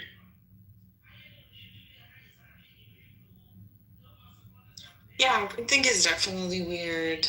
And I'm just not sure why the deflection is going to Clinton. Like, no one is saying that if, you know, Bill Clinton is there, like, to investigate him.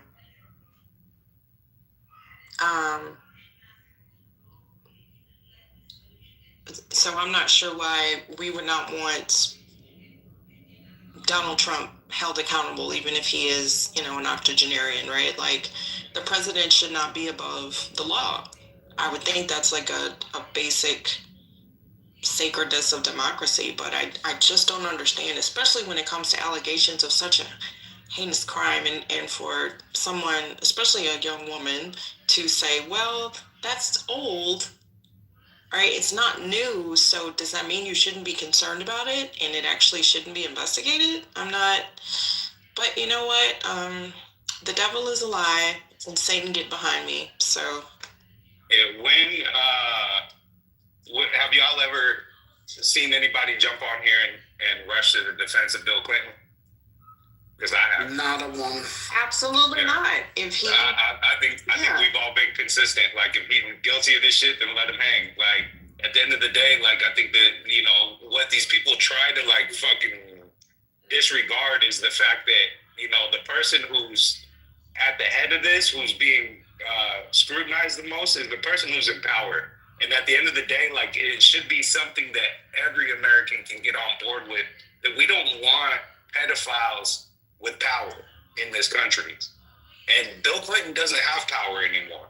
So if he did at that time and he abused his power and he was doing some heinous shit, then shit, let him hang. But at the same time, like, we're worried about what's going on right now.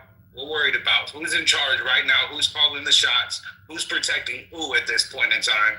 And at the same time, with that being the case, when it comes to Trump, he's been building this reputation for sticking up for the wrong people. He'll go out on these quests to fight fraud, but then how many fraudsters has he pardoned who accounted for billions of dollars? You know, like, I mean, and that's getting off topic, but it's just that's ultimately the principle behind it, is that we're not trying to protect people who are gonna protect others with money and let them get away with whatever they want. Go ahead. The other thing I find strange, I talked about it in this room once, but is their obsession over Hillary Clinton. What is it? How many times did Hillary Clinton's name appear in the files? Why do they need to bring her to come and testify with Bill Clinton? Why? The Clinton Foundation. That was a tie-in for Hillary. The Clinton Foundation. Maxwell, I think, put in like $1 million. Was one of the earliest contributors. That's the Hillary tie-in. Just in case you seriously were asking. Okay, because I don't understand, like, the way they're like, Hillary Clinton and Bill Clinton must come there, and those ones have said, okay, let's do it publicly. Why are they scared to do it publicly? Because Bill Clinton could end up talking about some things they don't want him to talk about. Yeah, it's PR. I mean, imagine choosing out of Bill Clinton, Hillary Clinton, and I don't know, a couple dozen survivors who want to offer you information, and you choose Bill and Hillary. Like, it doesn't make any sense. Like, the survivors are literally there saying, we're trying to get in touch with the DOJ, we're trying to offer our evidence, tell our stories, try to, contribute to the process of justice, and they're being denied the opportunity to even speak to anybody.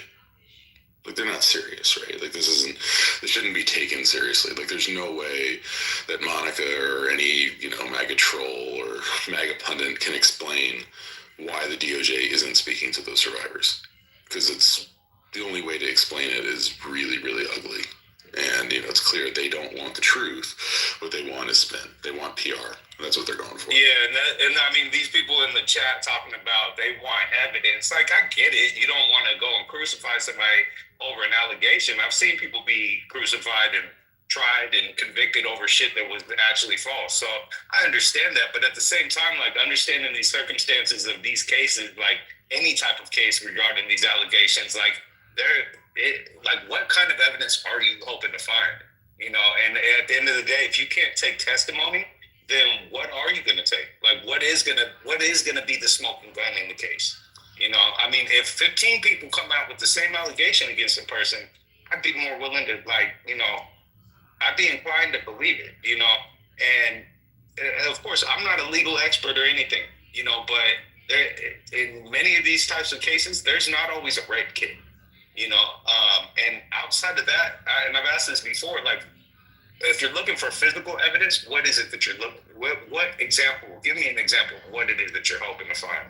So, Your Honor, let me run a theory by you. So, with Prince Andrew, they didn't get him for anything. With the girls, technically, they got him on a peripheral charge about, giving evidence to Epstein, right?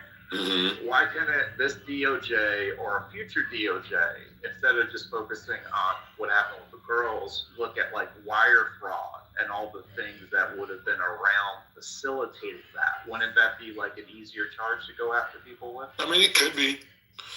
I mean, but you'd have to want to charge the people who are involved, and they don't. I mean, that's the number of people who are in the Trump administration who are involved, or in the Trump orbit who are involved, is wild. I mean, it's at least a dozen people who are constantly mentioned, not kind of sort of involved, very regularly are either meeting with him, are in the flight logs, are, they're in it, not peripherally. So they're not looking into it. It's not their goal. Now, I think that's, if you can get someone on that, the whole famous, Capone on tax charges thing, why not? I mean, if that advances justice, do it. But justice isn't the goal. Not right now. I mean, to the people saying that they need evidence, I mean, it's becoming increasingly difficult to believe that any sort of evidence would actually sway the person who's asking for it, just because it's there's so many different variables to take into consideration, especially within the context. You're talking about a guy who on multiple occasions has expressed attraction for underage girls, on multiple occasions has expressed a desire to violate consent. He hosted teen beauty pageants in a hotel room, but and he was best friends with means nothing. This means nothing to the people that quote unquote need evidence. It's it has no nuance. There's no context. It's just, until I get proof of rape, which is notoriously difficult to prove for anybody, by the way, until I get proof of evidence of rape, I'm just going to continue to blindly follow this individual and ignore all of the variables presented that lead us down the road of obviously taking into serious consideration that he could be guilty of some of these things. You already know that for a lot of these people, and y'all need to chill in the chat when we are talking about something that's serious. I know that y'all don't mind being adjacent to pedophiles in thought and forgiveness, but I'm not really in the mood to listen to this shit. Oh, well, look, it said the magic words. Bye-bye. Yeah, and like just briefly on that, an allegation is evidence. It's not giving me the option to boot them. It's not enough to Boot the convict someone crackhead. on. Sorry, Aaron. It's all good. It's not enough to convict someone just on an allegation, obviously, but it is evidence. Are you kidding me? You don't think a first-hand account isn't evidence? Like, what are we doing? Of course it's evidence. Now, if it's a wild allegation with nothing behind it, then that's not going to carry a lot of weight. But like all those survivors who want to talk to the DOJ, they're essentially arriving with allegations because it's very, like, Epstein obviously made it hard for them to have proof. So ideally what they do is they offer, leads. They can corroborate each other's stories to, make them, make those stories stronger, or to prove the truth of those stories. Like, but the idea that an allegation is an evidence is just idiotic. I mean, we literally use allegations as the basis for indiscriminate bombing of the Caribbean Sea. We'll say, well, they must be selling drugs, so let's bomb these boats. And that's enough. Nobody blinks an eye. It's like, okay, well, yeah, obviously they're selling drugs because somebody said it in a hearsay fashion. So yeah, let's just go ahead and bomb them. But for some reason, allegations are not enough evidence to actually convict people that are in authoritative position. I was going to say, you want to be careful, I think. I mean, Aaron said it, your Honor already said it. You want to assess the credibility of any allegation. I think to the larger point is that, to the extent that you can prosecute any of this stuff, you want the cleanest case. So, for example, CEO was talking about, wire fraud or something like that. You could bring a charge like that.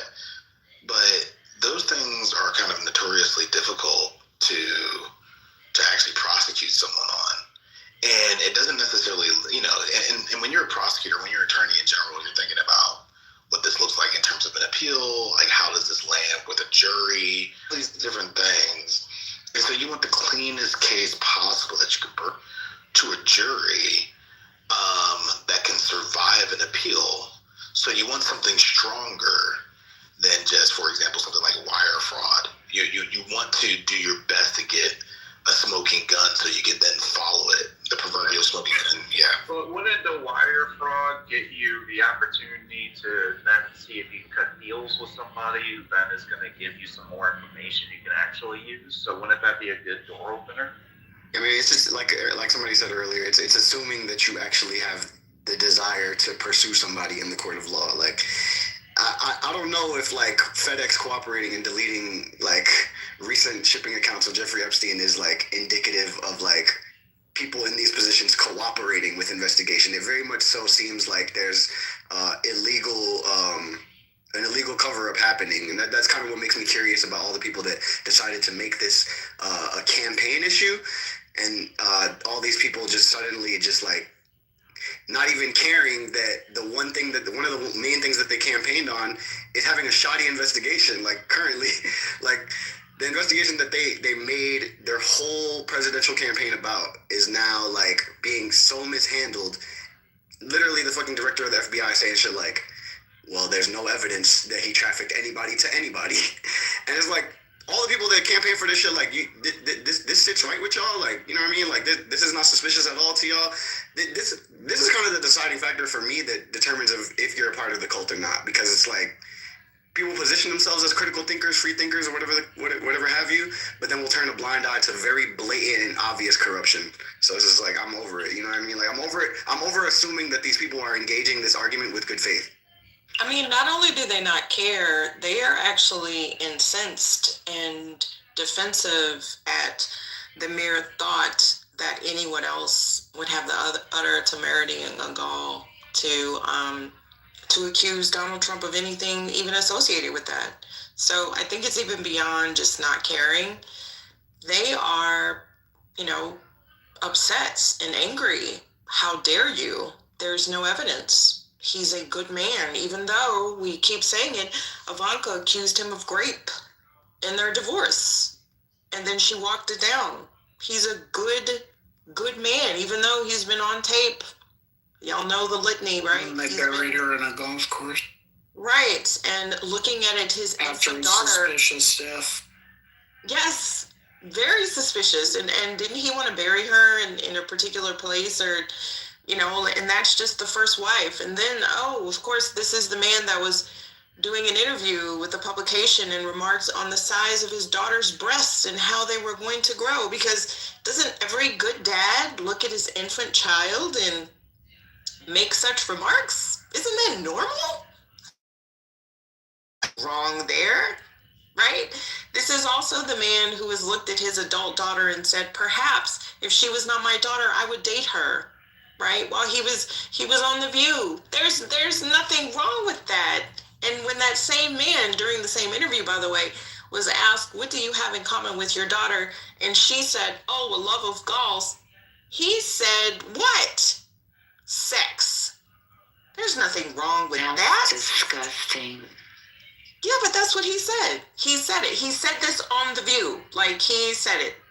How could I forget? This is also the guy, not the grab him by the coochie, because I don't know if you Trumpers either want the ability to grab by the coochie or you're a coochie that wants to get grabbed. Either way, y'all are both disgusting and nasty. That wasn't enough for you. And then just saying that, it's just male locker room talk. Yeah, for grapists. And my favorite, and I'm just going to land with this. My favorite, y'all, because I remember having an argument with Beaver about this in IGB, actually, and he said it wasn't a big deal, right, is when Donald Trump was doing another interview and had no problems looking at a young girl on the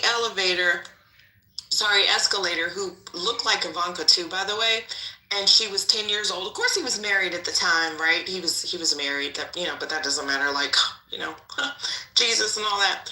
And he said, perhaps when she's older, I can date her. And he just looked at a child and said that, but that's perfectly normal, right? Right. Okay, so, yeah, y'all keep doing. Are you being sarcastic? Of course. I mean, I have to spell it out. It's amazing how quiet they get in the chat when you use Of course. Because it's indefensible. Like, that's just the reality of it. Like, if anyone in your family did that, if anyone around you did that, like, you would not stand for that. Never in a million years. Imagine if the principal of your school said that. No way. Yeah, that's not even funny. remotely close. But it's just the irony of like these people being the ones that want to be the authority on who's a pedophile or not. Like they'll do all this shit, they'll okay all this shit, but then they'll be like, well, it's the gays that want to turn your kids gay. Well, I mean, is it like is it though? Yeah. What they want is enough cover to rob us blind. Like, let's be honest. Like, the grift that's grifting right now is the griftiest grift that's ever grifted. The amount of money that they are sucking out of the government, the way that they're misusing funds for, like, did you see that Kash Patel was partying in the locker room of the U.S. men's hockey? Yes. After the final? Hey, are you fucking kidding me? How is that even in the range of possibility? They don't seem to be wrong with that. That is insane. Sorry, go ahead. Sorry. I was gonna say you got a good children's book title on your hands. The griftiest grift that ever grifted. That's pretty good. Donald Trump is making more money, hands over fists. And I will say, I'm not a crypto enthusiast, but look at how Bitcoin is doing. They're already not right now. Not right now. Oh, I'm sorry, CEO. It's a little rough right now out here in the street. Call me Warrena Buffett, but anyhow, right? So long term for the win. But they're already trolling Donald Trump Jr. Because he's deleting all of these X statements. They use X like it's their official business email or something. It's just crazy to me.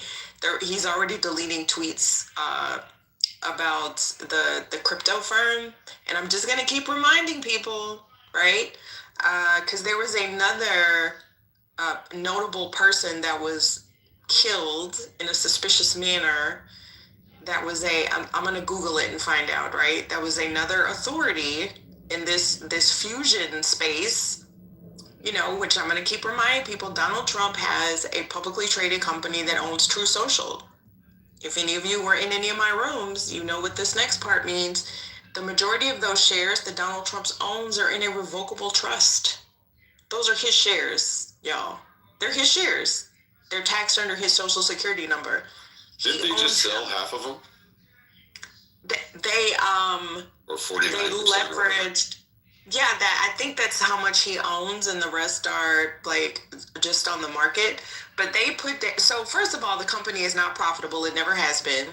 Like, not in the manner that Uber wasn't profitable, or operating, in the black and publicly traded and doing quite well for years. I mean, like, they've never made any money. Horrible financial situation. But, there was this great little company that's in nuclear fusion of all things that merged with Donald Trump's, True Social venue. So there is? Yes. I didn't know about this. What is this? No, what is it? Let me tell you, honey. Let me tell you. Do you remember all those years ago? Gosh, it must be 5, maybe 6, maybe 7, maybe 8 years ago, when the way he grifted was just having people book rooms at the hotel he stole from the people, from the U.S. government, the post office hotel, and that was it. Oh man! And I wish for those the good old days of the minor grift. Days, man. Now we got $60 million in fucking Qatar that is going God knows where. Oh, and it's even more than that. Club in DC now that you need to pay $500,000 a year for membership, and the only thing you get for that is the ability to talk shit to his administration. Maybe start negotiating. Well, hold on. You get some good lunches. You get to sit in a leather chair. You get to have meetings there. You don't think that's worth the $500,000? Not for me. I don't know. Yeah, it is for other people. Get your money. It is for other people. And not to mention how much his fees have gone up for Mar-a-Lago, which is just quite insane, to be perfectly honest. Like, it's just the markup there, the glow up for him being president. But CEO, this news actually came out December. Trump Media to merge with nuclear fusion company that wants to power AI. Oh, that's not inappropriate, right, Trumpers? I mean, y'all want Nancy Pelosi to go to jail for insider trading. Well, this is some insider buying companies for your ass. But any problem with this? They don't want. Any problem? They don't want Nancy Pelosi to go to jail. Any problem? So let's see. Trump Media and Technology will merge. Merge is a funny word since they don't have any damn dollars. They're, with a fusion power company in an all-stock deal that the company said Thursday is valued at more than $6 billion. What's a couple of billies in the president's pocket, right? Right? And get this, CEO, Devin Nunes, that little twerp, the Republican congressman who resigned in 2021 to become the CEO of Trump Media. Doesn't Trump just love to put his loyalists in positions, y'all? It's just so adorable. Will be co-CEO of the new company with TAE Technology CEO, whoever, we don't care. The combined company says it plans to find a site and begin construction next year on the world's first utility-scale fusion power plant, with aims to provide the electricity needed for artificial intelligence. Now, I mean, that doesn't sound like a conflict of interest, does it? So wait, we want to give the guy who fucking crashed and failed 2 casinos in Vegas, nuclear energy? Yeah, no, let's just. Well, he won't be leading the company in fairness, though. No, let's just give him a large stake in one of the most important pushes for sustainable energy that this country has ever seen, due to our outdated electrical grid. It's almost like one of the most important things that we should be working on, and it's in the hands of this guy. And nuclear fusion, being such a breakthrough and innovation that it is, being used for something like AI is so telling. Like, maybe let's use that electricity. Break it down for us. Break it down. I don't know, the citizens of America that need electricity. Like, that's so weird that we're using it for data centers rather than like reworking our actual grid. So, speaking of the whole nuclear thing, there was one news article that went way under the radar about how the administration loosen up restrictions on nuclear companies and their activities. Now, because I'm not a full nuclear guy, I don't really know the nitty-gritty of everything, but it was like all the safety guards that they put in there so that the nuclear, what do you call it, their activities will not disrupt like the environment and the rest of them. They cut all those things down. So, but that news went way under the radar. Hardly anybody ever talked about it, and I was kind of like wondering, like, wait, this is supposed to be a serious thing. Yeah, and I want to finish reading this for y'all, because this is how, like, CEO, you said he's not going to run the company. He doesn't have to. So, TAE and Trump Media shareholders will each own approximately 50% of the combined company. Trump is by far the largest stakeholder. Oh, wow. Yes, despite not being able to put not one damn red cent. Oh, wait, I think they put a little bit of money in. So Trump is by far the largest stakeholder in Trump Media, y'all. He owns 41% of all outstanding shares. We have a president who owns his social media platform, the majority shareholder, that he uses to tweet and shares things like racist memes against former president. He talks about the election being stolen. Yesterday, he actually tweeted that Gavin Newsom was going to drop out of the election for president. I was not aware that Gavin Newsom had declared that he was going to run for president. He threatens world leaders. He calls for Democrats to go, under the guillotine. So yes, this is all his platform, his dollars. There's a lot of advertising on there, by the way. Just FYI. Oh, and they're also wanting to expand into a similar offering to Kalshi, which, if you're not familiar, is betting on things like, bullshit. Like, is it going to rain today? That's also prediction. Thank you. I knew there was a goofy name for it. Prediction gambling, which has already started to put a dent in people's pockets. Did you see my statement in the chat, Reformed? Hello. Where is your statement? No, I literally just said that in the chat. Don Jr. is on the Kalshi board, right? What? Of course. Yes. He is. He is. Mother. He is. Freaking kidding me. Oh my, Oh, wow. I have to rant, Patty, for just 2 minutes. Do I have permission? I'm learning, y'all. I am asking first. Yeah, that's the first thing I thought. I was checking them out, and then I was like, this seems like a conflict of interest. Niggas. Betting on political issues. I love niggas. Son of a fucking bitch. Are you kidding me? Are you kidding me? These hoes, god damn. Why don't you just fuck them goddamn treasury? Why don't we just write him a check for $25 billion so he can just, what in the heck? He did. He just took $10 billion for himself in the form of the peace, whatever that's going to be in his name. Plus, you saw the Genius Act. Michael, right? you're very sweet, but you never interrupt a black woman when she's venting, sweetie. I'm sorry. I haven't met you, Mr. Shakespeare. Is that Shakespeare? Oh, okay. Thank you. You mean that this motherfucker is on the board of fucking Kalshi? That dumb, cokehead, stupid bitch. Are you kidding me, Lang? Are you kidding? They couldn't even get the smart kid. They couldn't even get Ivana, whatever the hell her name. They put that dumb motherfucker on the board of Kalshi? Oh, hell no. Oh, my God. Okay, my rant is over.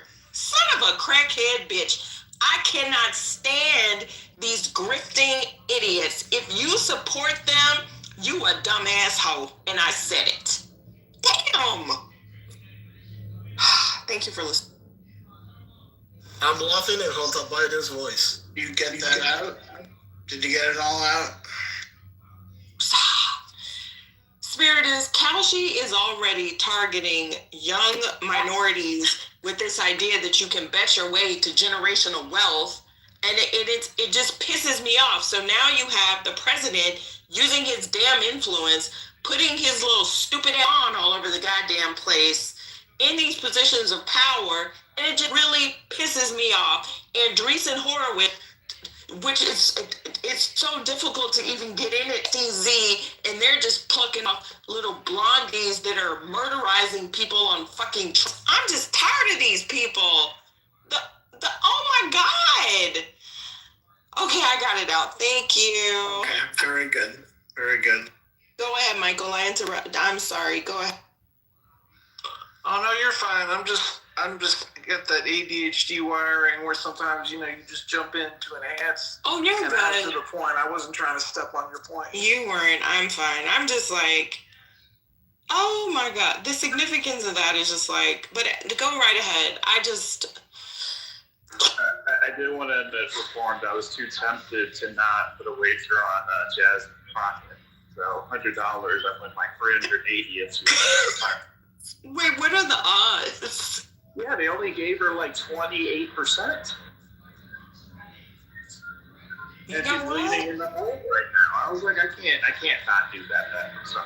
Matt, I joined Houston Threads, and I have to say, there's been a lot of white people that have been showing some support for Jasmine. I don't know, Matt. I was surprised.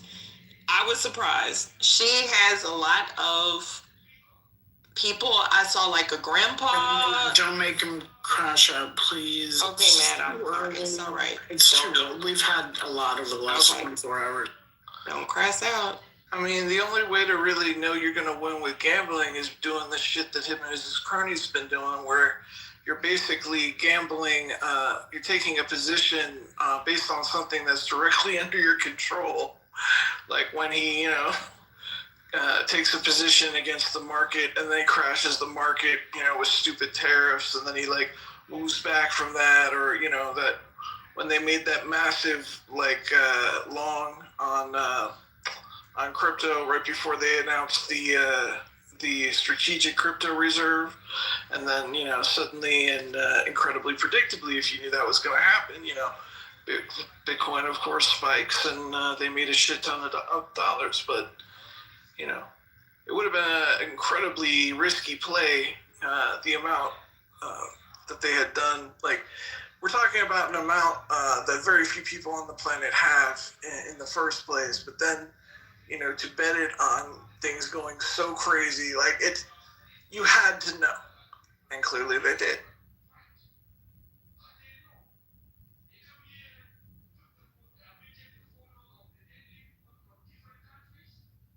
I'm sorry. Have you guys seen that the story about the labor secretary? I hadn't even seen this one. It's so crazy it's flown under the radar. The short version is this. The labor secretary, Lori Chavez de Reamer, apparently was getting drunk and having sex with her employee at the office. And her husband is banned from the building because he was accused of sexually assaulting 2 women. And that's not even making the news. I don't know how it took this long. I'm behind on this story, and it somehow isn't everywhere. Do you have a problem with her management style? Wait, what'd you say? Do you have a problem with her management style? I do, yeah. I don't want to pay for it, that's for sure. The one I saw that was kind of similar to that was the Texas House of Rep guy that they said was having an affair with his one of his staffers, and the lady ended up offing herself. That was the closest thing I had to that one.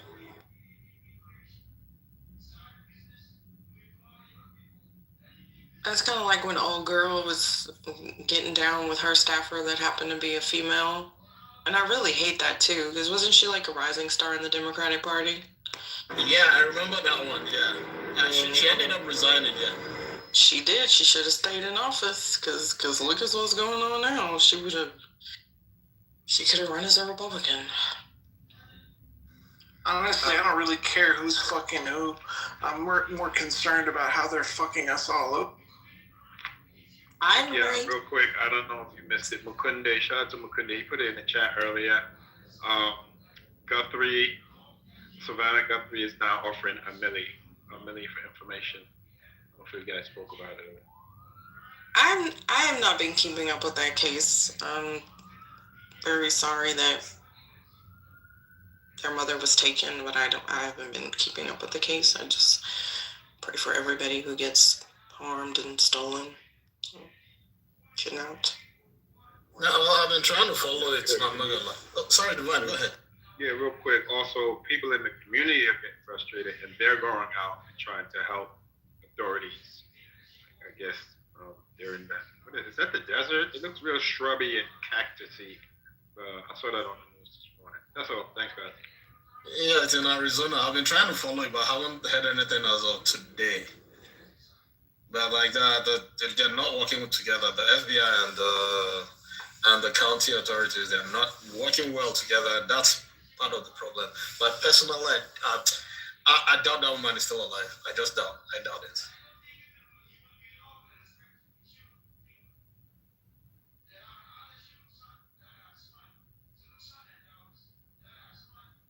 I have, however, been looking into the case of 21-year-old Kyle Basinga. Did y'all talk about that?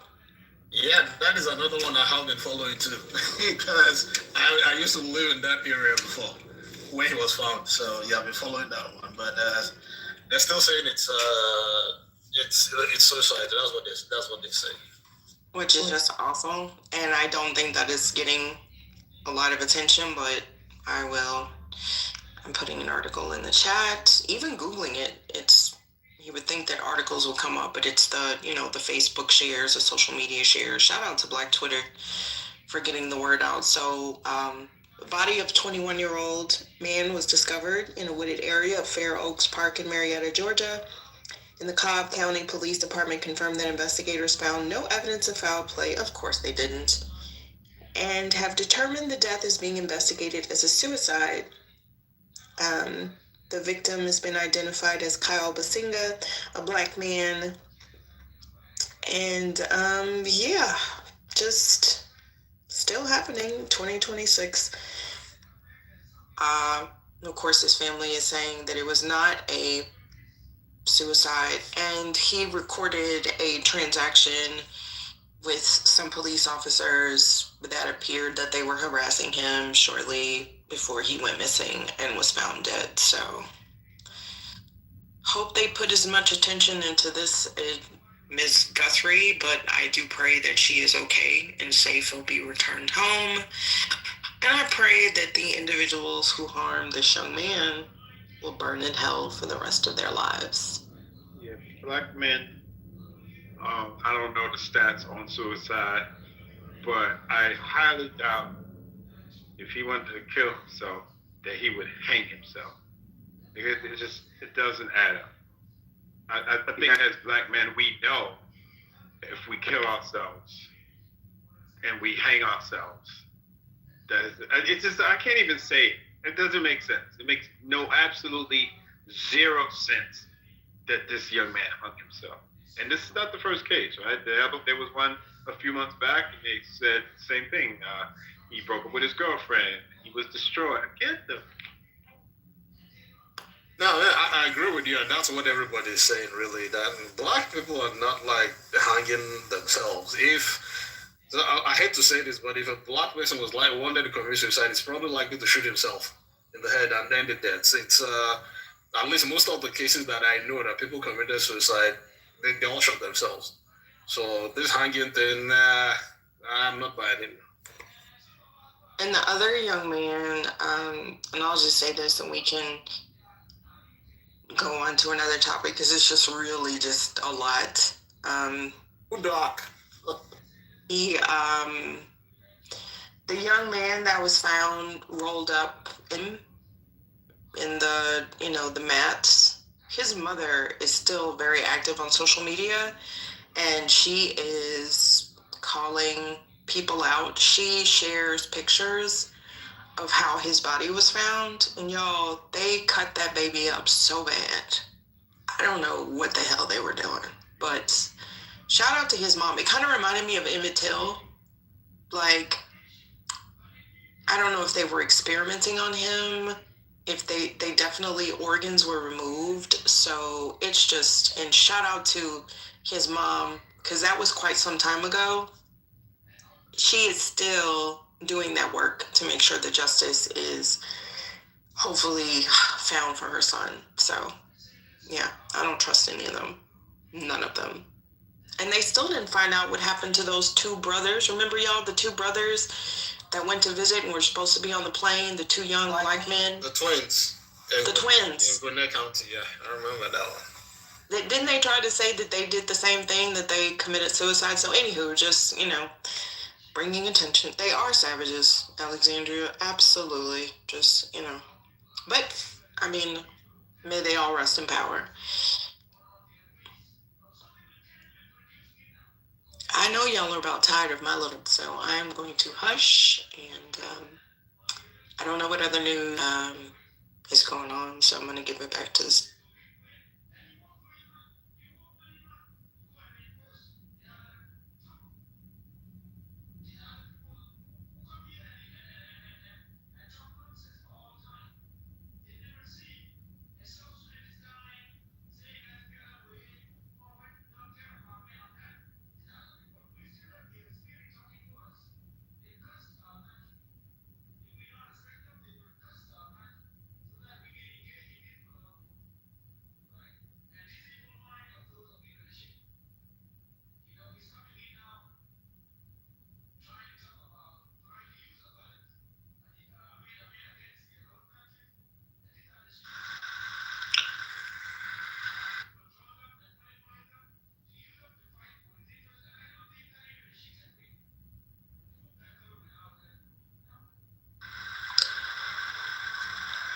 We got a lot of bubbles happening in this economy. The Genius Act has created a situation where banks get to essentially print crypto while still being backed by the FDIC, which basically encourages them to be incredibly, risky with that. And I mean, why would you not, get into that business where you can take people's money, invest most of it, get the returns on those investments while still being, protected in case you lose. This is creating a lot more liquidity in the market, which is fake. And this is why it looks right now, at least in the S&P, that things are good, but we're actually losing the value of the dollar very quickly. This is why, once again, silver has gone up 400% in the last 4 years,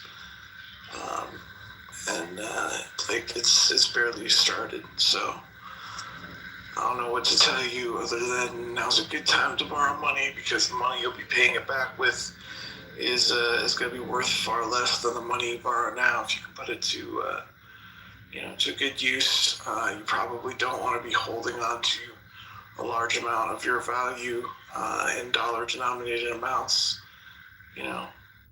Good time to get stuff like silver or gold. Only ever purchase that stuff physically, keep it physically in your possession, because a lot of the paper instruments can. Sorry, Shakespeare. I do have to pause. We don't really allow or promote providing what can be deemed as financial advice, especially telling people to go and buy silver and carry it in their pockets and sew it into their skirts, like when they were. That's not what I said, but okay. Okay, well, I'm not going to Costco and buying a silver medallion. Well, thank you. I'm not saying you should. You literally just said that. That's what you said. That's okay. That's called straw man, where you take what I said and you alter it significantly. Put a 1 in the chat. And then you put a 1 in the chat. I knew you were a problem, Shakespeare. I knew it. Right, because anyone who doesn't agree with you is a problem. Doth mother give a fuck what you just said? I just said don't be telling people to go buy no damn silver medallions at Moscow. Nobody said anything about buying silver medallions at Costco. What I am saying is be aware that the value of the dollar relative to the rest of the world is going to continue to decline, and it's going to happen rather sharply. So do whatever you makes sense for you. try and be ready for that. Michael, respectfully, when she told you the rule of the room, the only thing to say is, I apologize. That was not my intention. She deliberately misrepresented what I said, though, and that was incredibly disrespectful. Okay, Montanya. Then say it, Ben. Montan, I can't pronounce it. I'm bitch. I don't give a shit, Michael Shakespeare. If the dollar is gonna fail. Why are you losing yourself? I haven't been disrespectful to you. Okay, Eminem. And I'm happy to move on. I took your note. I was trying to say, okay, not making any specific, by this or by that. Just be aware. Mountain. The level of privilege that you were assuming is just really irritating me. I am so sorry. The level of aggressive ignorance with which you... All right, can we fucking move on now? All right, can we fucking move on? All right, nobody's buying silver or gold. Nobody's listening to anybody's financial advice on Clubhouse. Let's move on to the news and not this fucking weird shit. Think of me in a few years. I don't give a fuck. Let's move on. Wait, now we have to say, I'd rather have Jesus. Think of me. Think than of silver and gold. No fame or fortune. No stories at all. I'd rather have Jesus. Once in a while, please promise. Van said that he doesn't like the Phantom of the Opera, but I remember that. Thank you to my 10th grade teacher, Eric. And y'all, I can't sing worth the damn, but he let me pretend to be an alto. He let me pretend to be an alto. Thank you, Mr. Whatever your name was, because I don't remember. Shout out. We need theater in the schools. Anyway, I was quiet for 2 seconds and I gave it to the stage. And then we had to hear somebody tell us to go buy some goddamn 92% pure silver medallions at Costco with your coupon. I got a question for Joe. So Joe B, you were saying in the chat that you thought that Trump had set all this up before he got into office, or set up his what I called grifts. You can call it whatever. Why do you think that would make it okay? I didn't say that. Okay, so you didn't mean that? I didn't say that. No, I understand you didn't say that. I accept that. Did you mean that?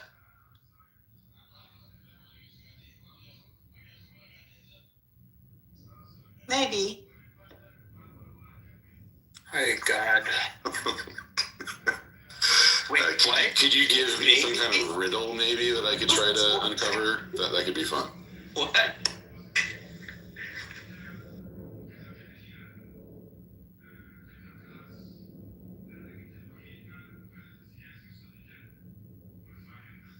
How much woodchuck chuck? If Joe could woodchuck, what? Shut the fuck up. Chuck what? Chuck says what? What walks on 4 legs, then 2 legs, then 3 legs? Man. Thank you. A desperate man. The 3rd leg, he shouldn't have to walk. Like you know anything about that 3rd leg, girl. Girl, you wouldn't know what I know. You too uptight to have gotten properly dicked down. I'm just saying, if I had to put her in some cow sheet, if I had to make a bet on cow sheet, I would say, I don't think so. I know so, not think. I know so. Did it happen one time in your life that you dipped on the chocolate side of the fence? Was he a big black? Sorry, just saying. Yeah, we're not gonna go there. Let's not go there. Let's not go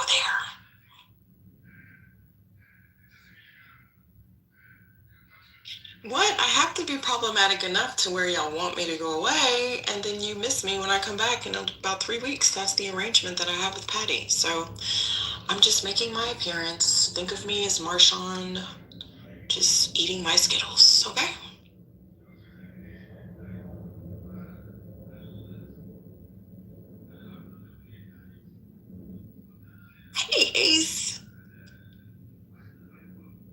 Hey, Coach Gat, missed you too, Fred. I swear I actually saw like a real article to share with y'all earlier this morning, but I forgot. So I'm sorry. I'm still getting over that Donald Trump owns 21% of a nuclear fusion company. That is just blowing up. Outright, actually. He owns it outright in a revocable trust, which is crazy. And the way that it's a nuclear fusion company, which is so just random. And then again, like not random.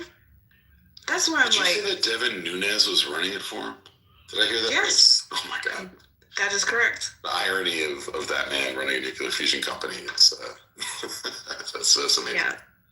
I mispronounced his name, but, and then, so this is more interesting, y'all, just to go back to that. And so TAE, the company, focuses on nuclear fusion, a technology that combines two light atomic nuclei to form a single heavier one. It releases enormous amounts of energy, a process that occurs on the sun and other stars. And it's been seen as a promising solution to climate change. But I thought they didn't believe in climate change. So there's that, right?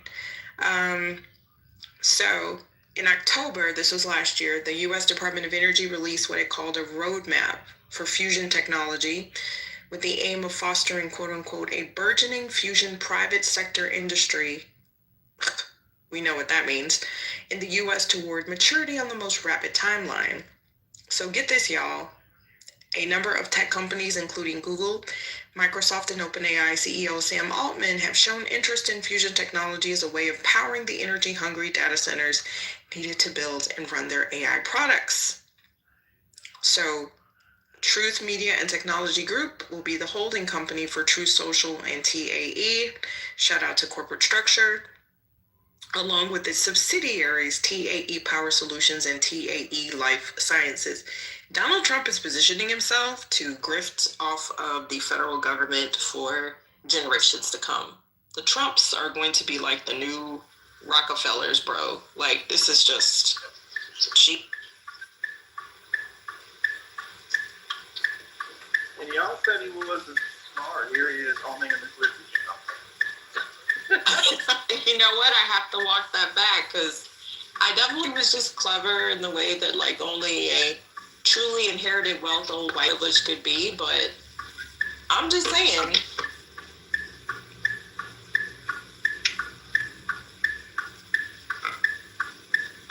Can you make that right or something and like spare us? Y'all know when you accidentally pop on stage, you're off. Carmani, did you mean to be on the stage? Sorry, it brought you up.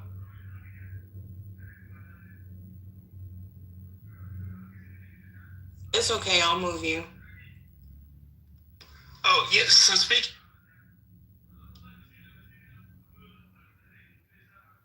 Do you call it? Is it AIT when it's like the AI is autonomous or whatever? Were you fully aware? When AI is fully aware? You mean is that AIT? What is that? AGI. AGI. Yeah, Altman said he created AGI. He means it's sentient? Is that what he's saying? He said they created it. Yeah, he said it earlier this week. Like I heard it on the news a couple days ago. Oh, well, then we're all gonna die in like 10 years. Better get your life insurance for the afterlife.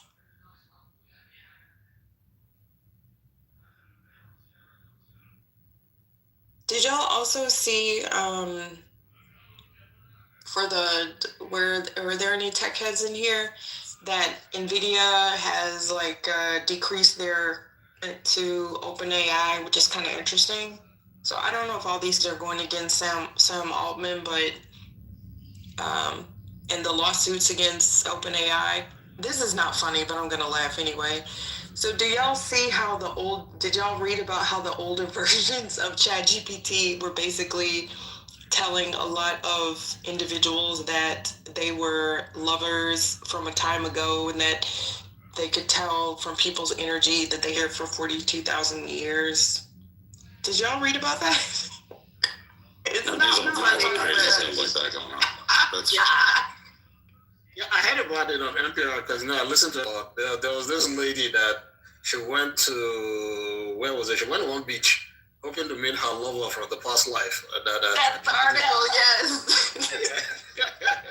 She actually went twice, actually, not once. Twice. It told her that she was like 42,000 years old. So apparently it was a quirk. Or that's a hell of a quirk in some of the older chat GPT models that was, making these deep connections with the users and, telling them, and this was an older woman, so I do feel kind of bad, right? And so I'm like, oh, well, there go the lawsuits. So anywho, let me find the article.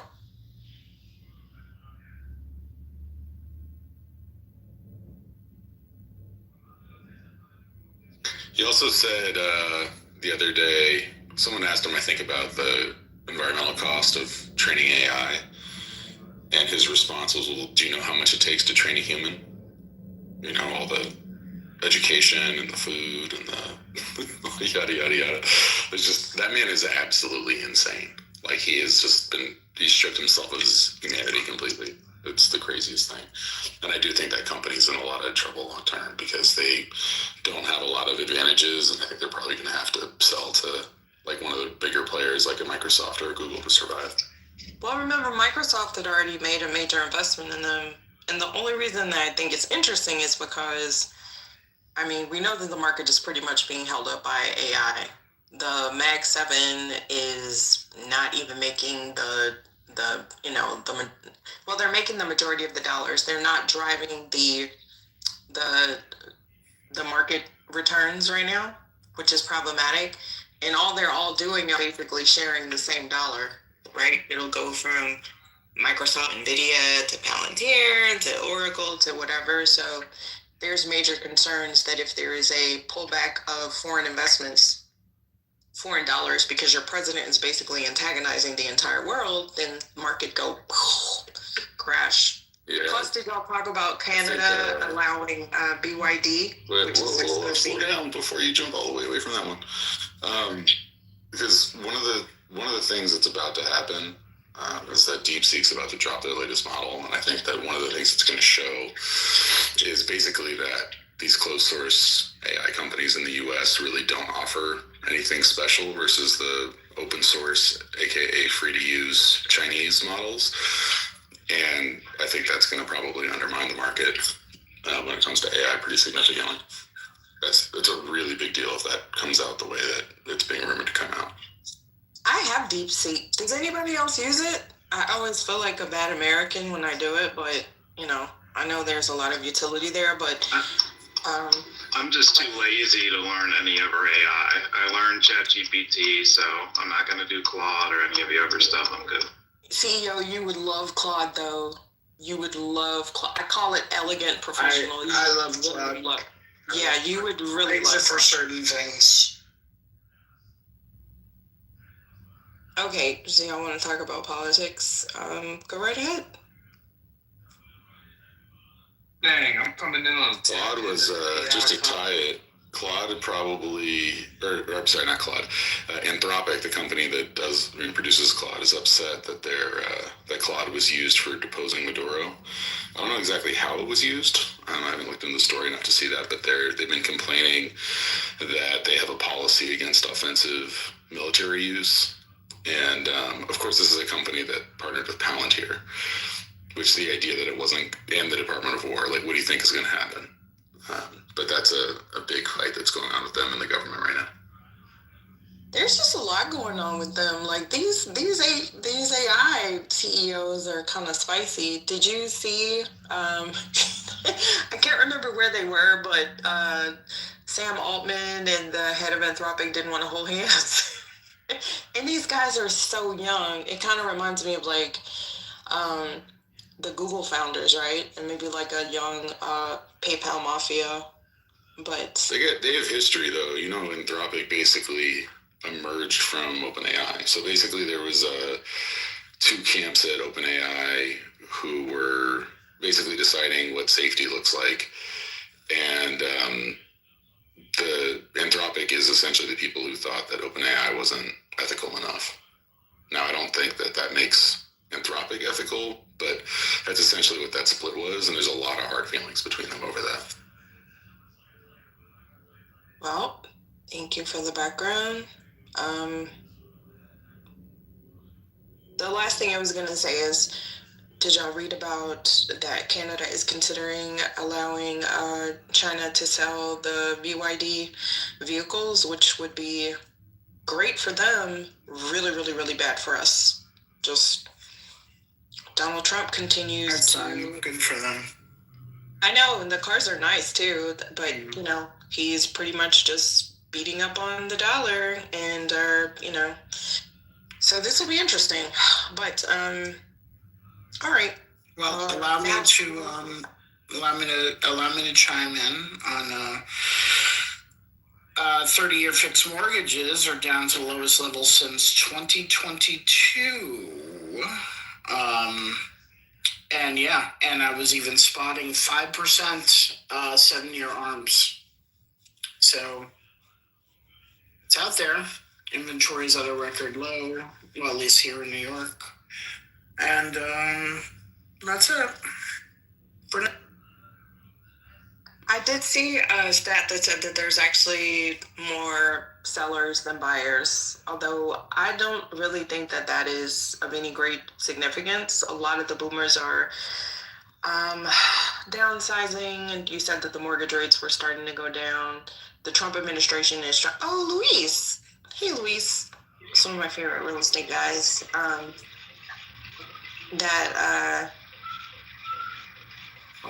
Well, just as a barometer, refinances are 130% higher than they were a year ago.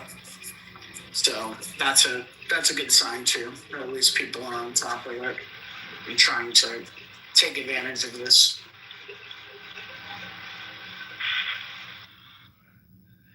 Lord, they're coming in droves. Is this like a new thing? Jimmy, are you a real person? Yeah, I'm a real person. Okay. So what were you talking about? Okay, and what precipitated this, by the way, was that the big sell-off in the stock market made investors run to the bond market, which caused the yields to drop and then the mortgage rates. So it's not just like what Jerome Powell does and says, and the feds. There's a lot of other variables, particularly the yield. So that's why the rates are down. But this is, lowest rate in 4 years is pretty good, and almost 4 years is pretty good. So hopefully it gets people out there. Hopefully it makes homes a little more affordable for people.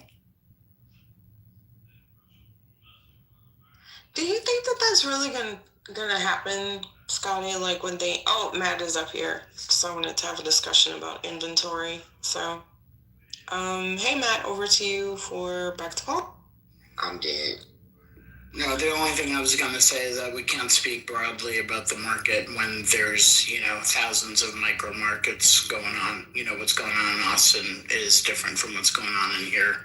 But they are saying in Austin, just in particular, that because the inventory is down, the available inventory, that the time to buy, because it's been crashing a little bit there, that crash session may be over. So we'll see, but there's a million micro markets going on, so it's hard to just check. The lesbian fossil fuel embodiment known as Janet Mills. Matt, are you discussing politics, beast? I'm tired of all these progressive leftists. Okay, thank you. I'm dead. Odie is here. Welcome, Odie. Hello, Odie. No, I just want to tell you that the trans ideology is dead. But Martin. Oh my God. Now, Odie. Hello. The Queen of Maine, fossil fuel lesbian, 80-year-old. Jared Hall taking fossil fuel. Did I say fossil fuel? Got round when the dinosaurs were here. She's around Donald Trump's age. She is currently losing her primary to Grand Nazi Toten Camp Plattner. And I really think that that's awful for her, even though she only has a 51% approval rating. She's actually quite an unpopular governor, according to polling and approval ratings. But Plattner is currently leading against her. I'll just firstly to the head-to-head between Plattner and Collins. He's at 49% in the most recent poll that came out today, and Collins is at 38%. Mills is only 1 point ahead of Collins, 41-40. I mean, that's it right That's there. not good. Well, go ahead, what you said? I said that's it right there. That tells the story. That doesn't tell any story, Scotty, sorry. No, the reason why I say that is that, what's her name, Sarah Gideon, now, after what happened in 2020 concerning, what's her name, what's this lady's name? What's her name, Susan Collins, I don't trust any polls. So actually, something I thought about. So the Gideon polling that we saw, we didn't actually. So up until obviously, I forgot what month it was. I went back and looked at all the polling. She was pretty much tied with Collins. She wasn't watching her like this in any poll at all. I went and looked it up. That is a fallacy. It's not true. Go look them all up. I took the time. She was not this far ahead consistently in all of the polling leading up to the election. She wasn't. She was ahead, I would say, couple points, but it was not. It was much closer from what those pollsters had versus this. Sarah was leading, sure, but she wasn't. I mean, this is ridiculous. And almost every poll that Graham Plattner has been put in against Collins, he's watching her. So, obviously things change, but at this point, I think it's safe to say that Mills needs to drop out of the race. Mills, in not one poll, has been stopping her. What is going on? Oh, wait. That's going to be great. Oliver. Hello.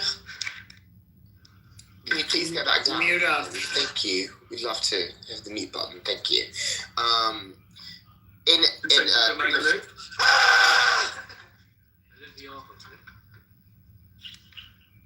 Is this like a fentanyl overdose? Okay.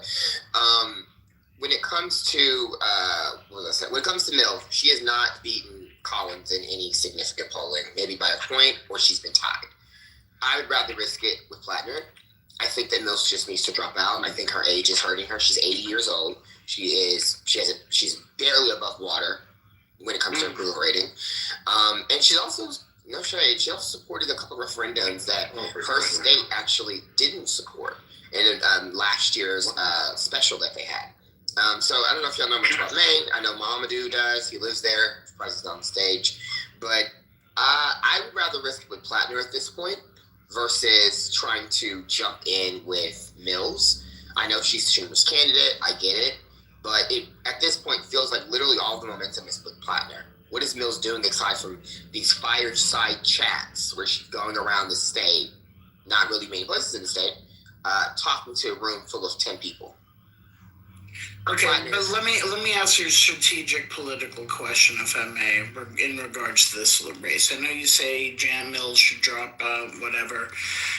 Don't you think it would be best for her to just stay in? She's not going to win, but because once she gets out, then it's going to be all eyes on Plattner all the time. No.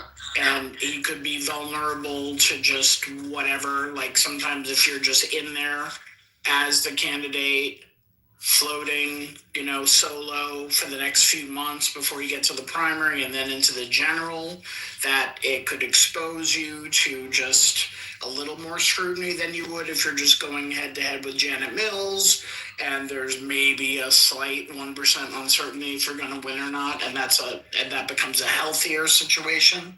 No, because you already have his skeletons out of the closet. If this was a different race, sure, you could have a conversation, but it doesn't actually make sense at all in the context of this race. We already know he had a stupid tattoo. He covered it up. We already moved on. Okay, but what about keeping him? What about keeping him in the news as running against Mills and all? He's going to be in the news either way. I mean, this man drags this woman on a daily basis. I mean, I don't know if you actually follow the race, but I do, and he's literally constantly being talked about. No one is talking about Janet Mills. Like, I'm not trying to be mean. Her being in the race is very much irrelevant. A lot of people are not even thinking about her. They're literally just listening to the things he's saying. He's going around, he's doing all these different, random rallies all around the state. I mean, literally, he's all up and down the 2nd Congressional District. She's not. he's actually talking to Republicans who are saying they're actually going to vote for him. He's a populist progressive. Like, I think at this point, she does need to bow out. There's nothing she's bringing to the race. All we're saying is she's old. Okay, her being in the race with him as a, quote, distraction, so we're not focused on Brett. What does that do? Cool. All we're talking about is she's old. She's old. She's old. What are we going to say if he's just in the race? Okay, cool, he had a tattoo. We all talk about that anyway. There's nothing else to discuss. You know what I mean? Like, all we're seeing is him consistently, and I think quite doing a good job, specifically just attacking Collins. Every time Collins does something, he's on it. Janet Mills, her pathetic little, I don't know who's doing her Twitter or in her socials, but they're doing a pretty bad job. I mean, every time she critiques Collins, posts the video of her saying, Collins is in a very tough position. Before she jumped in the race, she said that. And that's now being used against her. I think that it's just unnecessary. I don't think that she has a place in this race anymore. Doing 5 debates, 3 of which that will be against Plattner, it's going to be elder abuse. And y'all know it. Like, I'd rather her go to her cabin in the woods, her lesbian retreat, whatever she does. She needs to go to her, rest home and just hang her head up. Like, girl. Mark, who's a lesbian? Who's a lesbian? Susan Collins, Janet Mills. Wow, I didn't. Yeah, She behaves like she acts very, very conservative. I didn't know she'd be a lesbian. Her and Mar Healy. Wait, she's Janet Mills is a lesbian? Yeah. I didn't know that. Or are you just saying that because she's not married? Mm-hmm. Bodhi's having a crisis now. He's got to choose between a lesbian and a progressive. This is basically his nightmare. Interesting. I mean, I'm indifferent about both candidates. I just want the Democrat to win. When you're done now, let's go on to our favorite political topic, which is, of course, Texas. Crockett versus Tallarico. Now, I don't have no beef with Crockett. I think that she has gone about this campaign in a poor taste. I still like her, but, I think that Tallarico has the character to win. That's all. When you're ready, when you go around the discussions, we can go back. And Your Honor, why the hell is Eric Swalwell going to be the governor of California? I don't like that guy. I don't like him either. Yeah, I hope he's not governor. I mean, he's going to win. It's a really early Odie. California politics being ahead right now doesn't really mean much. We're honestly not very good citizens when it comes to paying attention to politics, and people are not tuned into this race yet at all. I don't think both of them should go. Somebody new. Yeah, I mean, we'll see. I just think it's really, really early. There was no endorsement at the convention, so no one really got ahead there. We got a lot of time, plus there's a jungle primary, which, could end up being 2 Democrats. We'll see. It's not looking likely for that, but it could happen still.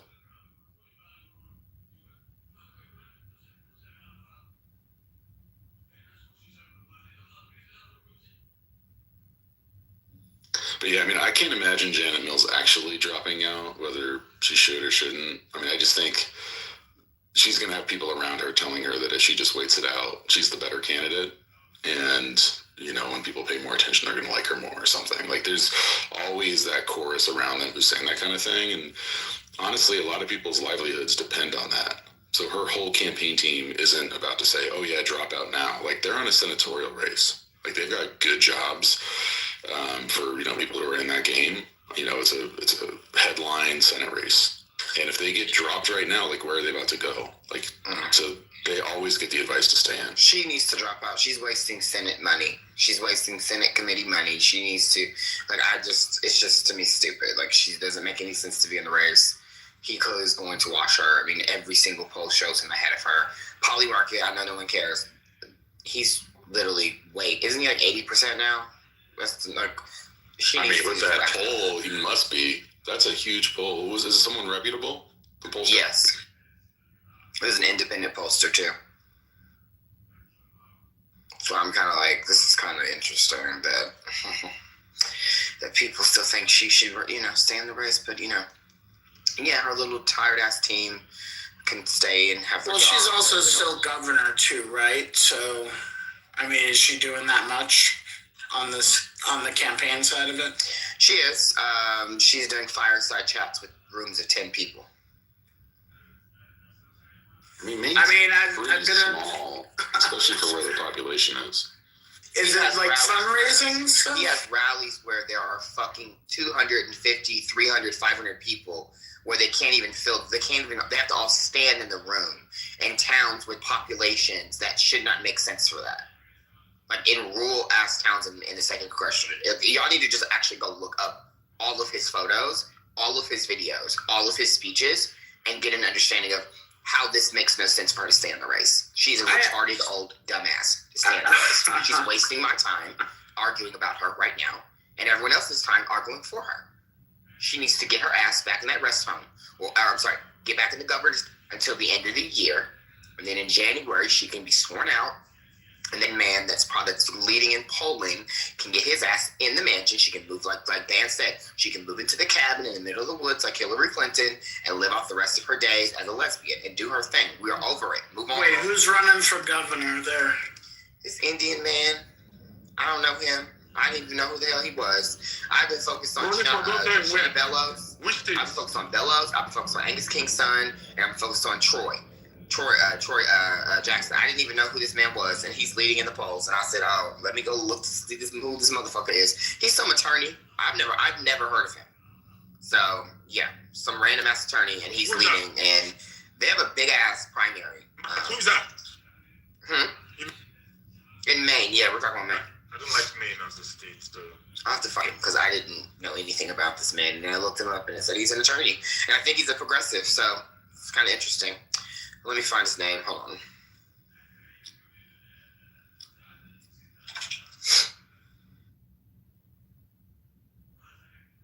Maine, Connecticut, New Hampshire. I really don't, Wait, what's going on in Connecticut? I don't know.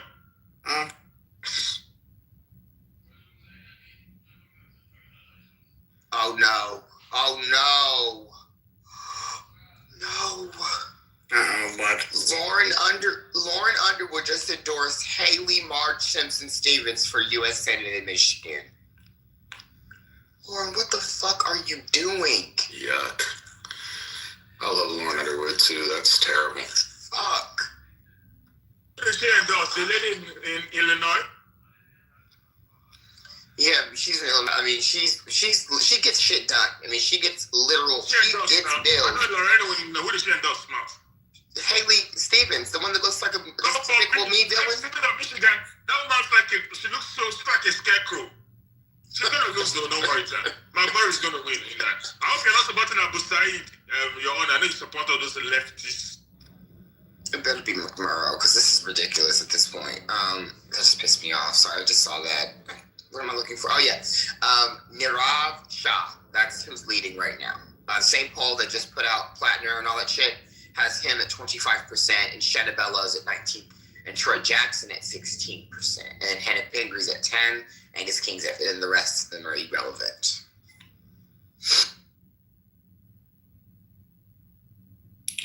Well, I just checked the Massachusetts governor polls, and Healy is mostly like a plus 25 to 30, depending on what you're looking at. Oh yeah, she's getting reelected, of course.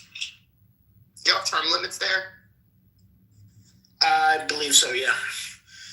So it's the last term.